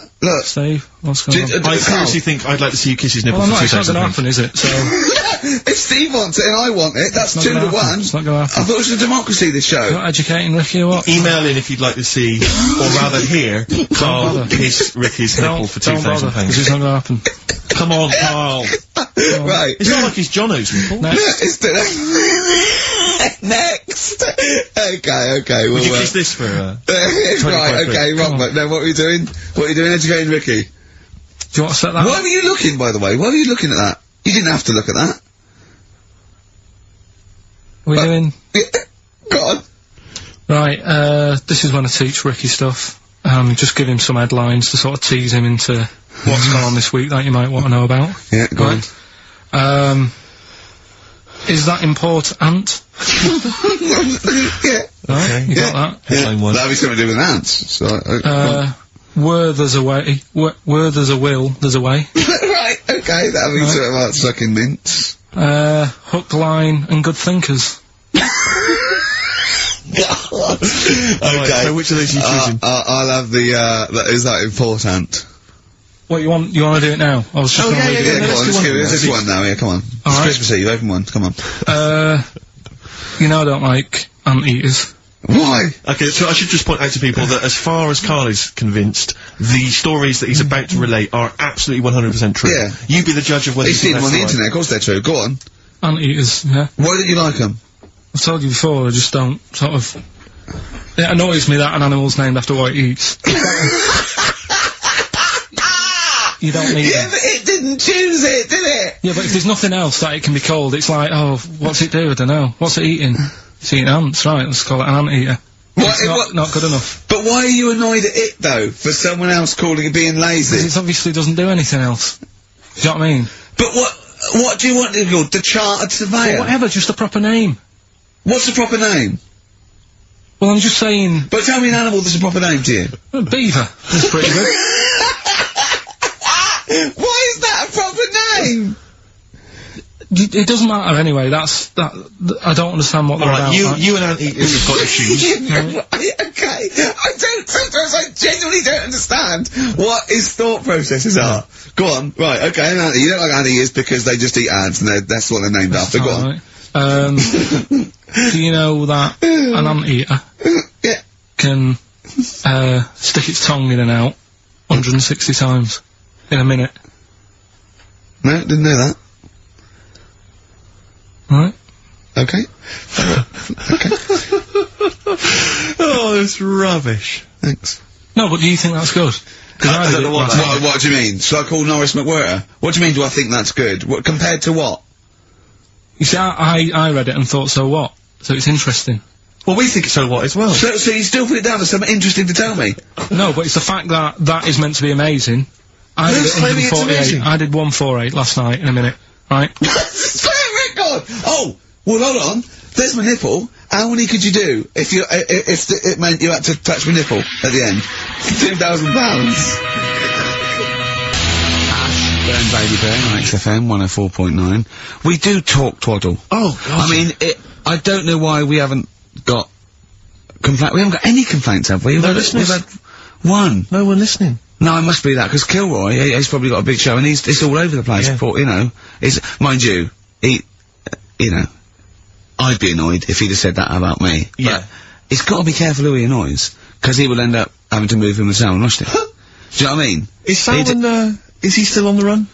No, he's out. They forget him, I've seen him twice. I think he's out all the time now. I bet his flat's a pigsty. Sure. It was not neat when he was living with 400 CIA people and a couple of... You remember he went in to hide in, I think it was mid-80s, I can't remember exactly. Yeah, that's right. He went into hiding, he was in there, he was hiding, basically, surrounded by security guards, confined to his flat for about 10 years or something. I'd have thought so, yeah. Have you ever seen a picture of his missus? Yeah, are you annoyed? Well, I mean, man alive, she's like a sort of, she's like a former Miss India or something. Stunning. Yeah. Have you seen a picture of him? I mean, he might be a great man and a talented writer and an intellectual fella, but, Jesus. Do something with the beard. Well, yeah, but he's busy, isn't he? What? He's busy writing How stuff. did he pull her? When he was just basically in there? In his flat? I don't know. Internet? Possibly. Just got to know him, and then she kept saying, send a picture. He goes, no, I'm not sending a picture, come round. Yeah. Read some of the books, they're brilliant. They're brilliant. She goes, well, yeah, now I'm in love with you. Let's have a look. Alright, well, I'm in love with you now, so... Yeah. You know, he's going, got my own place. Got my own place, yeah. I got a few staff. Yeah, There's a few other people hanging around. Don't worry about it. I'm in a lot. I'll tell you something else that'll annoy you. Yeah. Stephen Hawking, not only married, but dumped her for his, nurse. Extraordinary, isn't it? So he's pulling birds left, right and centre. Well, you know, it's true that I mean, not so much now, but years ago I was not the ladies' man. But you are now. Really. You weren't sort of suave and sophisticated. You I'm weren't, not, exactly. you weren't the James Bond type that you've, I wasn't the James Bond of TV comedy. Because I remember Karl, when you first met him about 3 years ago, what did you think? Just a bit odd. I love it. And that's coming from him. I know. Yeah. But I'll tell you what used to really annoy me, talking of, do you remember there was that story, I think it was a world record breaking attempt, there was a bloke, I think it was up in a car park, in a pub car park, in sort of Leeds or something. No, Mansfield. It was a car park in Mansfield, and he broke the record for being buried alive. Being buried alive. I mean, and he was literally in a casket, like, not David Blaine out in the lovely sunshine with loads Jonathan Ross waving to you. Yeah. No, none of that. Paul McCartney calling you you know what I mean? He was buried alive, in the dark, with just a tube. Yeah. For communication. I think he was buried about 10 feet underground. There's a tube which people would communicate and send stuff put water down and I remember reading the story, I was interested in it, I remember reading it, and there was one element of the story. You would think it was a cheap holiday. Well, you're not going to pay those prices. 400 quid, host seasons, you're having a laugh. That's nothing. Mansfield car park. And, there was an element, it said in the news report, it said that while he was down in the ground, he began and ended a relationship with a woman. While he was down there, some fan who was a fan of what he was doing, he started communicating with her through the tube. I don't know the ins and outs of it, but they began a relationship and it ended. And I have to say, I remember thinking, you know, when you read that there's a man... How did it end? Well, why did you go that this isn't working? That's twice you've stood me up. Yeah. Well, I can't get out, can I? But I remember thinking at the time, you know, I was to say, I was not the sort of, the ladies' man that I am now. I remember at the time reading it and thinking, there's a bloke, you know, he's pulling women 10 feet underground through a tube. Through a tube. I'm out and about. Yeah. With some of the most expensive hair products on the market. I've got to sit down and ask myself some very serious questions. Oh dear. Extraordinary. I don't know if he did the world record attempt. I don't know if he broke it. I don't know how that happened, but, good luck to him. What do you mean a hole though? Like what? A proper thing, or is he moving about? How big is it? No, it was just I think it was just buried alive in a casket. I don't know, just down there. Probably down on his back, maybe. Just waiting for little bits of water. But could he get out if he wanted to? Well, yeah, he could say, can you get me out? He couldn't just leave and then come back. There was people... So someone's there, then? No, they buried him and said, wow, we better go back in a couple of weeks, see how he's doing. What do you mean, someone's there? Of course there's someone there. Norris McWhirter for one, I'd imagine, going 3 days. Just a few more to go. And why is it Norris or who's alive, Ross or Norris? I think it's Norris. Right, yeah. It annoys me a bit, all this sort of, you know, getting in a hole and in a box and all that, and people going, oh, that's good. I mean, if he was doing something when he was down there, making something or whatever, you'd go, that's quite clever, but I don't understand all the fuss about, I don't know, people are just making a fuss about things that aren't that clever these days. It's just, you know what I mean? I don't reckon he beat Anne Frank's record. No, I think she's got the record. I know, yeah, and she did something, she wrote a book. So, you must think that she's pretty good then. Yeah, but at least she did something. Yeah, I know, yeah. That's what I'm saying. That's what I mean. There's some fuss, about a woman who's going up Everest on a bike, right? Someone's walked it. That's harder than going on a bike. No, it's not. Of course it is. Of course it's not. Of course it is. Not Walking's uphill. better than... Riding about on a bike's better than walking everywhere. Yeah, but not uphill. Well... No? Don't agree with me. Why do people get off their bike and walk it up a hill? They don't always, I see people... No, but why do they? When people are going up a hill on a bike, but they get off and push the bike... Just saying. No, why is that? Doesn't matter. Do you think it's because it's harder? They go, I'll tell you what, this would be a lot easier on the bike, but I'll tell you what, I want a bit of a challenge. I'll get off and walk up this hill. You dopey. Go along then. Clap for her and that. You know what I mean? When someone's doing a London Marathon in a car, you can go and clap them, because that's just the same as far as I'm concerned. It's not hard. Play a record. So Alive. Ryan Adams on XFM. 104.9. Ricky Gervais. Steve Merchant. Karl Pilkington. For the last time. Well, you might do some other stuff later. Oh yeah, I mean, yeah, for a little while at least. Well, we won't be around for, foreseeable future. Better things to do, bigger fish to fry. Oh, well, you got your music show that you'll do, that should be good. Yeah. Yeah.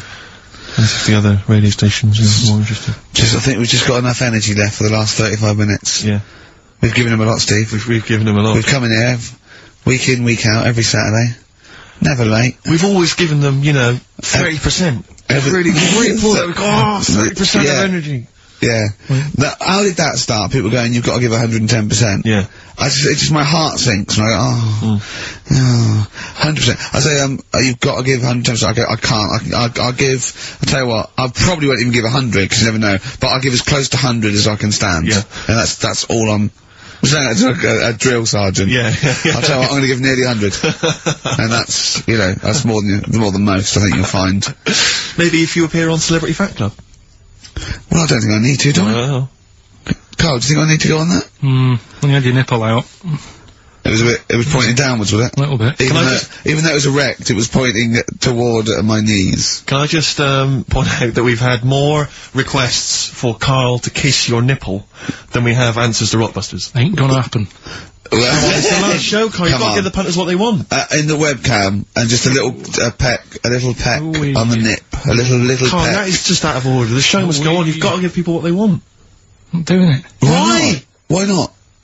What's wrong with lips on nipple? What's up with lips on nipple? You hear about stuff like this, and then I might enjoy it, and then next thing it's like, Suzanne, can you leave? Because, you know what I mean? I like fellas. So that happens, isn't it? That's like an episode of Kilroy. Oh God. Oh, I'll tell you this. Pilkington, are you thinking? I'm thinking exactly the same as you. I think I was reading the paper today. The show's been axed. It's axed. But they're keeping the show on at the same time. It's gonna have a different name, different host. Hello. Pilkington. Come on. Hello, welcome to Pilkington. Oh, Carl, what would you do? If we give you a subject, will you just run through what you might say about it, or what questions you asked? Well, what sort of stuff? Okay, sort of like, Steve's, 15, I'm 15, and my dad wants to have a sex change, so I'll play the dad, right? I'm Jeff. I'm Jeff from Luton. I'm, a 54-year-old plumber. And, I've decided, and this is my son, Paul. Paul. Paul, you sure to be Paul? Yeah, I thought it to be Paul. Okay. Yeah. So ask me some questions. So what's going on? Well, I'm not happy with this body. I've always felt that I was a woman trapped in a man's body. Have you? Yeah. Oh. Yeah, and, I think I'd be happier, as a woman, and, it's for him to accept it, really, because I'd have accepted anything that he wanted to do, or, and it doesn't change anything. Not No, I know, but I mean, it won't change anything. I still love you, and I'll still be your father. I can't believe I agreed to come on national TV. I'm gonna get taken out of me at school. Really? Man alive. Well, you know, with that you gotta go through lots of stuff, but I mean, don't think of me any different. What does Mum think of all this? Well, Mum she doesn't want it really, but I mean, I'm not gonna throw away the knob and bollocks, I'm gonna keep that for her in case she ever wants to use that, but I just don't want them attached to me. I'm gonna have them off, I'm gonna have some lovely pair of tits put on, and a nice little minge down there, but I'm not bent. I still fancy my wife and that, and, you know. Okay. Well, thanks for coming in today. Yeah, brilliant! That's your audition for Pilkington. Well, what can I say? I'm not a doctor, right? But what would you want? Come on, ask me questions about what? I'm upset with my dad because he wants to become a woman. But it's stuff like, well, dear, but you mean, you've had a son and he's going through an awful day. Should you think of him? Shouldn't you put his feelings? Should you think of your son before you go doing that? Yeah, but if I'm not happy with who I am, how can I live a lie? I'd go through my whole life living a lie just because he might go through a little bit of embarrassment. You know, he's old enough to realise now that you know, I love him, and I just need to have some tits and a minge on me. Well, thanks for coming in. Oh, Christ almighty! Well, what Play a record! I'm not Rockbusters answers. Let's do Rockbusters answers. Rubbish. I don't want the gig anyway. Like they were seriously considering him. Thanks for coming in! Brilliant! Go on. Did I tell you my dad's always been asked to go on that? Why? He's always been asked to go on. Is he a woman trapped in a man's body? No, they want to talk about you. So it's disappointing. Go on. Anyway, Rockbusters, right? Right, first clue was, Jamaican fella wrote a review for Phoenix Nights. Yeah. That was the cryptic clue. The initials were DC. Yeah. What is it? Come on, no, you tell me. It's Define Comedy. Alright? Define Comedy. It's a divine comedy. Alright? What is that? That's just do the accent again, do the accent again. Oh, it's just divine comedy. That's That's do it again, do the accent again. I'm not doing it again, you've got the answer, it doesn't matter, let's move on. Right? Second one. We should all vote for Paul Daniels, David Blaine, Copperfield, Great Soprendo, Tommy Cooper and Darren Brown. Why is that? ES were the initials. Go on. Elec, Trick 6. Right? What? Elec, Trick 6, it works, so don't say it like that. I don't know what it means. Right, well there's 6 people there who do tricks and that.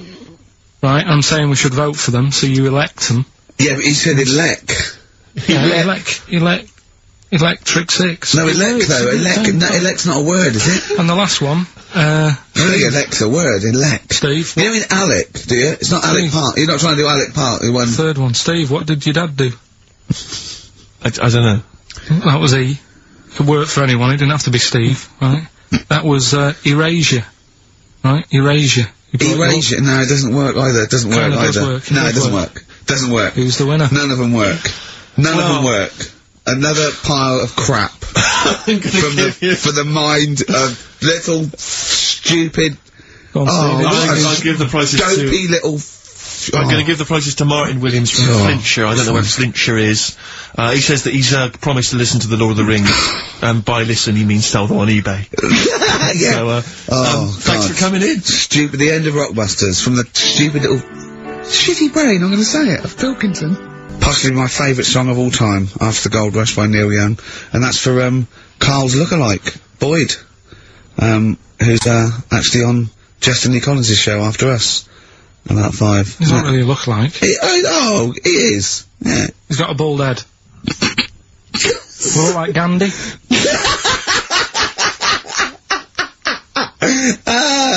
he's in the toga, he does. A little bit. I don't think Gandhi wore a toga. No. So what are you, What did he do?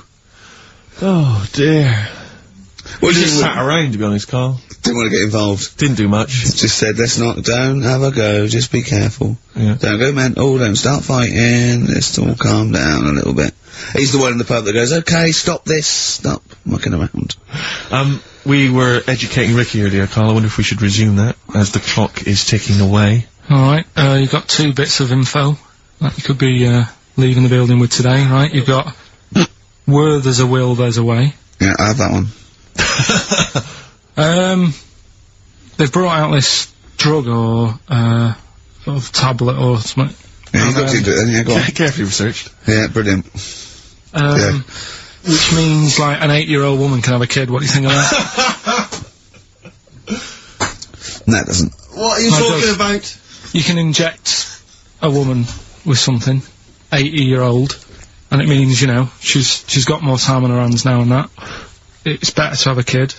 She can have a kid later on in life. I just realised, Werther's a wheel. Yeah. Very good. Very good. Right, well, let's just move on from that, because he's clearly drivel. I think it's a bad idea. Of course it's a bad idea. I'll even give you that it's true and possible and might even... It is true and possible. Okay, you know, it's not even recent, it's like a few weeks old. Yeah. Okay. Well, it's terrible. No, you shouldn't do it, yeah. Alright, what's the final educating Ricky? So far, I'm not impressed. Get her a cat. Yeah, get her a little Pekingese. Don't let her have a child. Yeah, but it's meant to get you thinking, like you're saying, well, she shouldn't have a kid. By the time he's 5, she'll try and pick it up and her arms will break. Whose arms? Moving on, what's the next one? Would she get a breastfeed? Yeah. And she'd be able to do it standing up while he was on the floor. Talking to nipples.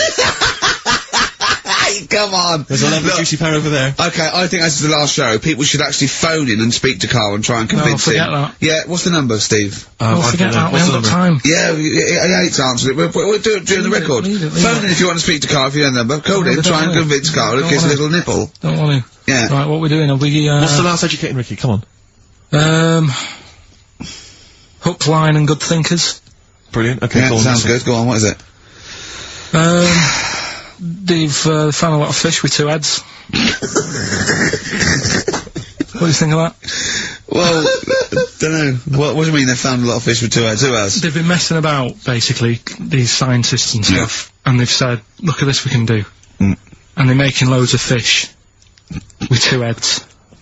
They can do it now, and they're saying, that's good, isn't it? Do you know what I mean? Alright, fair record then. Yeah, but what do you think? I think if they can do that to fish, they should try and do it to you, and then at least you'd have 2 brains to work with. Yeah. And we might arguing. I'd love you arguing with yourself. And you end up you're walking on the street, but you're just headbutting each other.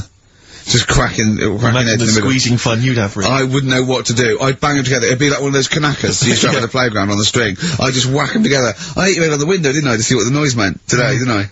Yeah. Just if I had 2 heads, right? Would I be able to sort of do shifts? Do you know what I mean? Say if this is a start or something, they're trying it out with fish and that with 2 heads. You'd be 2 different people. You can't think like you're one. It doesn't make sense. If you had 2 heads, you'd have 2 brains. You'd have, you know. Well, that's all right. But say if we did the same job, well, we'd be doing the same job. Yeah, you could. So you could say, right, you work through the night. You'd take it in turns to do your job badly and moan about it. Yes, it'd be fine. He's giving it some serious thought. I know, yeah. And so's his other head. Yeah. But also, they're saying there's, like, a fish shortage. And I was wondering whether they're doing, like, they're trying to make that better. Do you know what I mean? So yeah, well, as the head is a bit you throw away, it'd be perfect. No, but when they do a head count like they do, that's what they do. They do like they count fish. They get fish. Go, okay, just end the line. 1, 2. I think you'll find we're 1, sir. Don't answer back.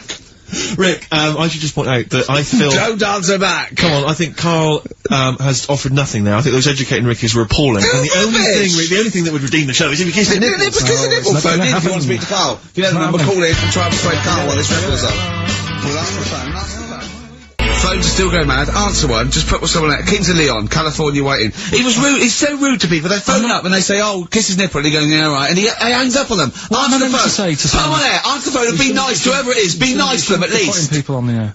Hello. Karl. Yeah. Speak to Karl. What? Why don't you speak about that human monkey that was on the other day?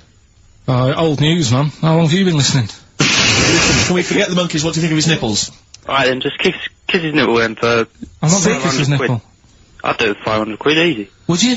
Yeah. Well, why? Why do you want me to do it anyway? What are you getting out of that? Oh, come on, mate, 500 quid. It's worth it. Yeah, but... He's got the money. You'll probably get more out of him if you want. It's not about the money, really. 500, think of Suzanne. Suzanne, you'd come on 500 quid and go, there you go. Just kissed his nipple, 250 quid each. She gives me more. It's not happening. Right, it's not happening. Did you just cut him off then? Well, there's another fella there. Who's that? My name's Linda. Right. Alright, Linda, you alright? What would make your day, Linda? if Carl actually gave it a lick, not just a kick. We got it. The Cure on XFM 104.9, Pictures of You, and it's Ricky Gervais, Steve Merchant, Karl Pilkington hosting the final show. Exciting. Which means the last film quiz. Carl puts himself in a film. Claire's on next week, by the way, and then, Adam and Joe. Then Adam and Joe, brilliant. Adam and Joe coming back, so that's Excellent. They're excellent. Right. Matt Lucas said he'd do a show. Give him a call, and maybe him and Dave Williams. Yeah, Big things of this, huh? Might do that. Yeah, very good, wouldn't it? Yeah, it'd be alright, yeah. Right, the film thing, this is when we get like a film, and I'm in it, right? So I'm doing, we talked, you know, a bit about gay fellas and that today. Yeah. So we're doing, When Harry Met Barry. Okay. Alright. Yeah. And listen to this, and then there'll be a question at the end, and you can win some more stuff. We've got DVDs. Some more shite. Some more good CDs and DVDs and that. Alright, let's hear it. So, When Harry Met Barry, alright? Got 18 hours to kill before we hit New York. Oh, yeah. Brought a few books just to kill a bit of time on the journey. When I buy a new book, I always read the last page first. That way, in case I die before I finish, I know how it ends. I read a book like that once. Not on purpose, though. It's just that all the chapters have been put in the wrong order, so it's a bit annoying. Got to chapter 1 before I realised. Are you finished now? Yeah, I bought another copy of it and read it in Lanzagrotty. It was alright. Good read. Listen, we're only staying in New York for a couple of days, aren't we? Because the place does me head in a bit. Oh, really? Yeah, it just stinks, doesn't it? It's a really dirty city. It's noisy. It's funny, the people who live there call it the city that never sleeps. I'm not surprised with all the noise. I couldn't agree more. Listen, I know you're gay in that, right? What is the attraction with New York for you lot? What? Because it is like the gay capital, isn't it? They all love it. Even that Rod Stewart song, you know, that Killing of Georgia, that was set in New York, wasn't it? Yes, it was. Yeah, well, that song was about a gay fellow, wasn't it, who moved to New York and ended up getting beaten up. Not a great advert for the place. You keep going there. Weird. Actually, I know why you like it. It's because it's a city that never sleeps, isn't it? You lot like going out late, you sort of run your life at a different timetable to everyone else. Are you finished now? No, I'm not being funny, I'm just saying. Just don't think you should live your life like that. Why not? Don't start getting angry. I think I'm entitled to throw a little anger your way. Especially when I'm being told how to live my life. Yeah, you're right, it is your life. And that's what I'm saying, don't be dragging me into it. What? Well, you know I'm not gay, so why did you buy me a butt plug for my birthday? I'm not going to use it. What do you want me to do about it? I take it back, okay? I take it back. Right. Want to spend the night in a motel? No. Why not? Because you're gay and I'm straight, that's why. Why aren't you seeing anyone? Well, I'm seeing Suzanne again. We only split up for a few weeks when she had that funny haircut that made her look like David out of Slade. It's grown again now. She looked weird, didn't she? Well, but forget that. Anyway, don't want to share a bed with you again, not after last time. Oh, jeez, what are we supposed to do? This isn't normal, mate. Pull over, Alright, forget it. alright. Don't you I don't want to talk about How it. was that Pull club? over. Just pull over here. Fine, but There's nothing. I'll get a B&B. And by that, I mean bed and breakfast. Not bull and bollocks, as you call it. Get one thing straight. Not interested. See ya. Oh dear. Excellent. Oh, little Karl Pilkington. When Harry Met Barry, it's a classic film. What's the, What song was I talking about? That, you know? Yeah, we like know. New York What song and was stuff. it? Yeah, what song, yeah, okay, brilliant. Artist will do, or the song title, whatever. Yeah, okay. Email only ricky.gervais@xfm.co.uk. We can squeeze in a tune, and then I hope... Oh, Monkey final News. Monkey News. Oh, what tune have we got? How long is it? 3 minutes. It's a nice one, though. Brilliant. Bit of Amy Man. Fantastic. Red Vines, Amy Man. We'll be playing some of our favourite tunes, and after Monkey News, Destiny Collins, we're going to leave you with one of our mutual favourite tracks of all time. We won't say what it is yet. We won't say what it is yet. It's a little surprise. Then Destiny Collins is in, with little Boyd Hilton, Carl's twin brother. The answer to Carl's quiz question. Carl, what was the question?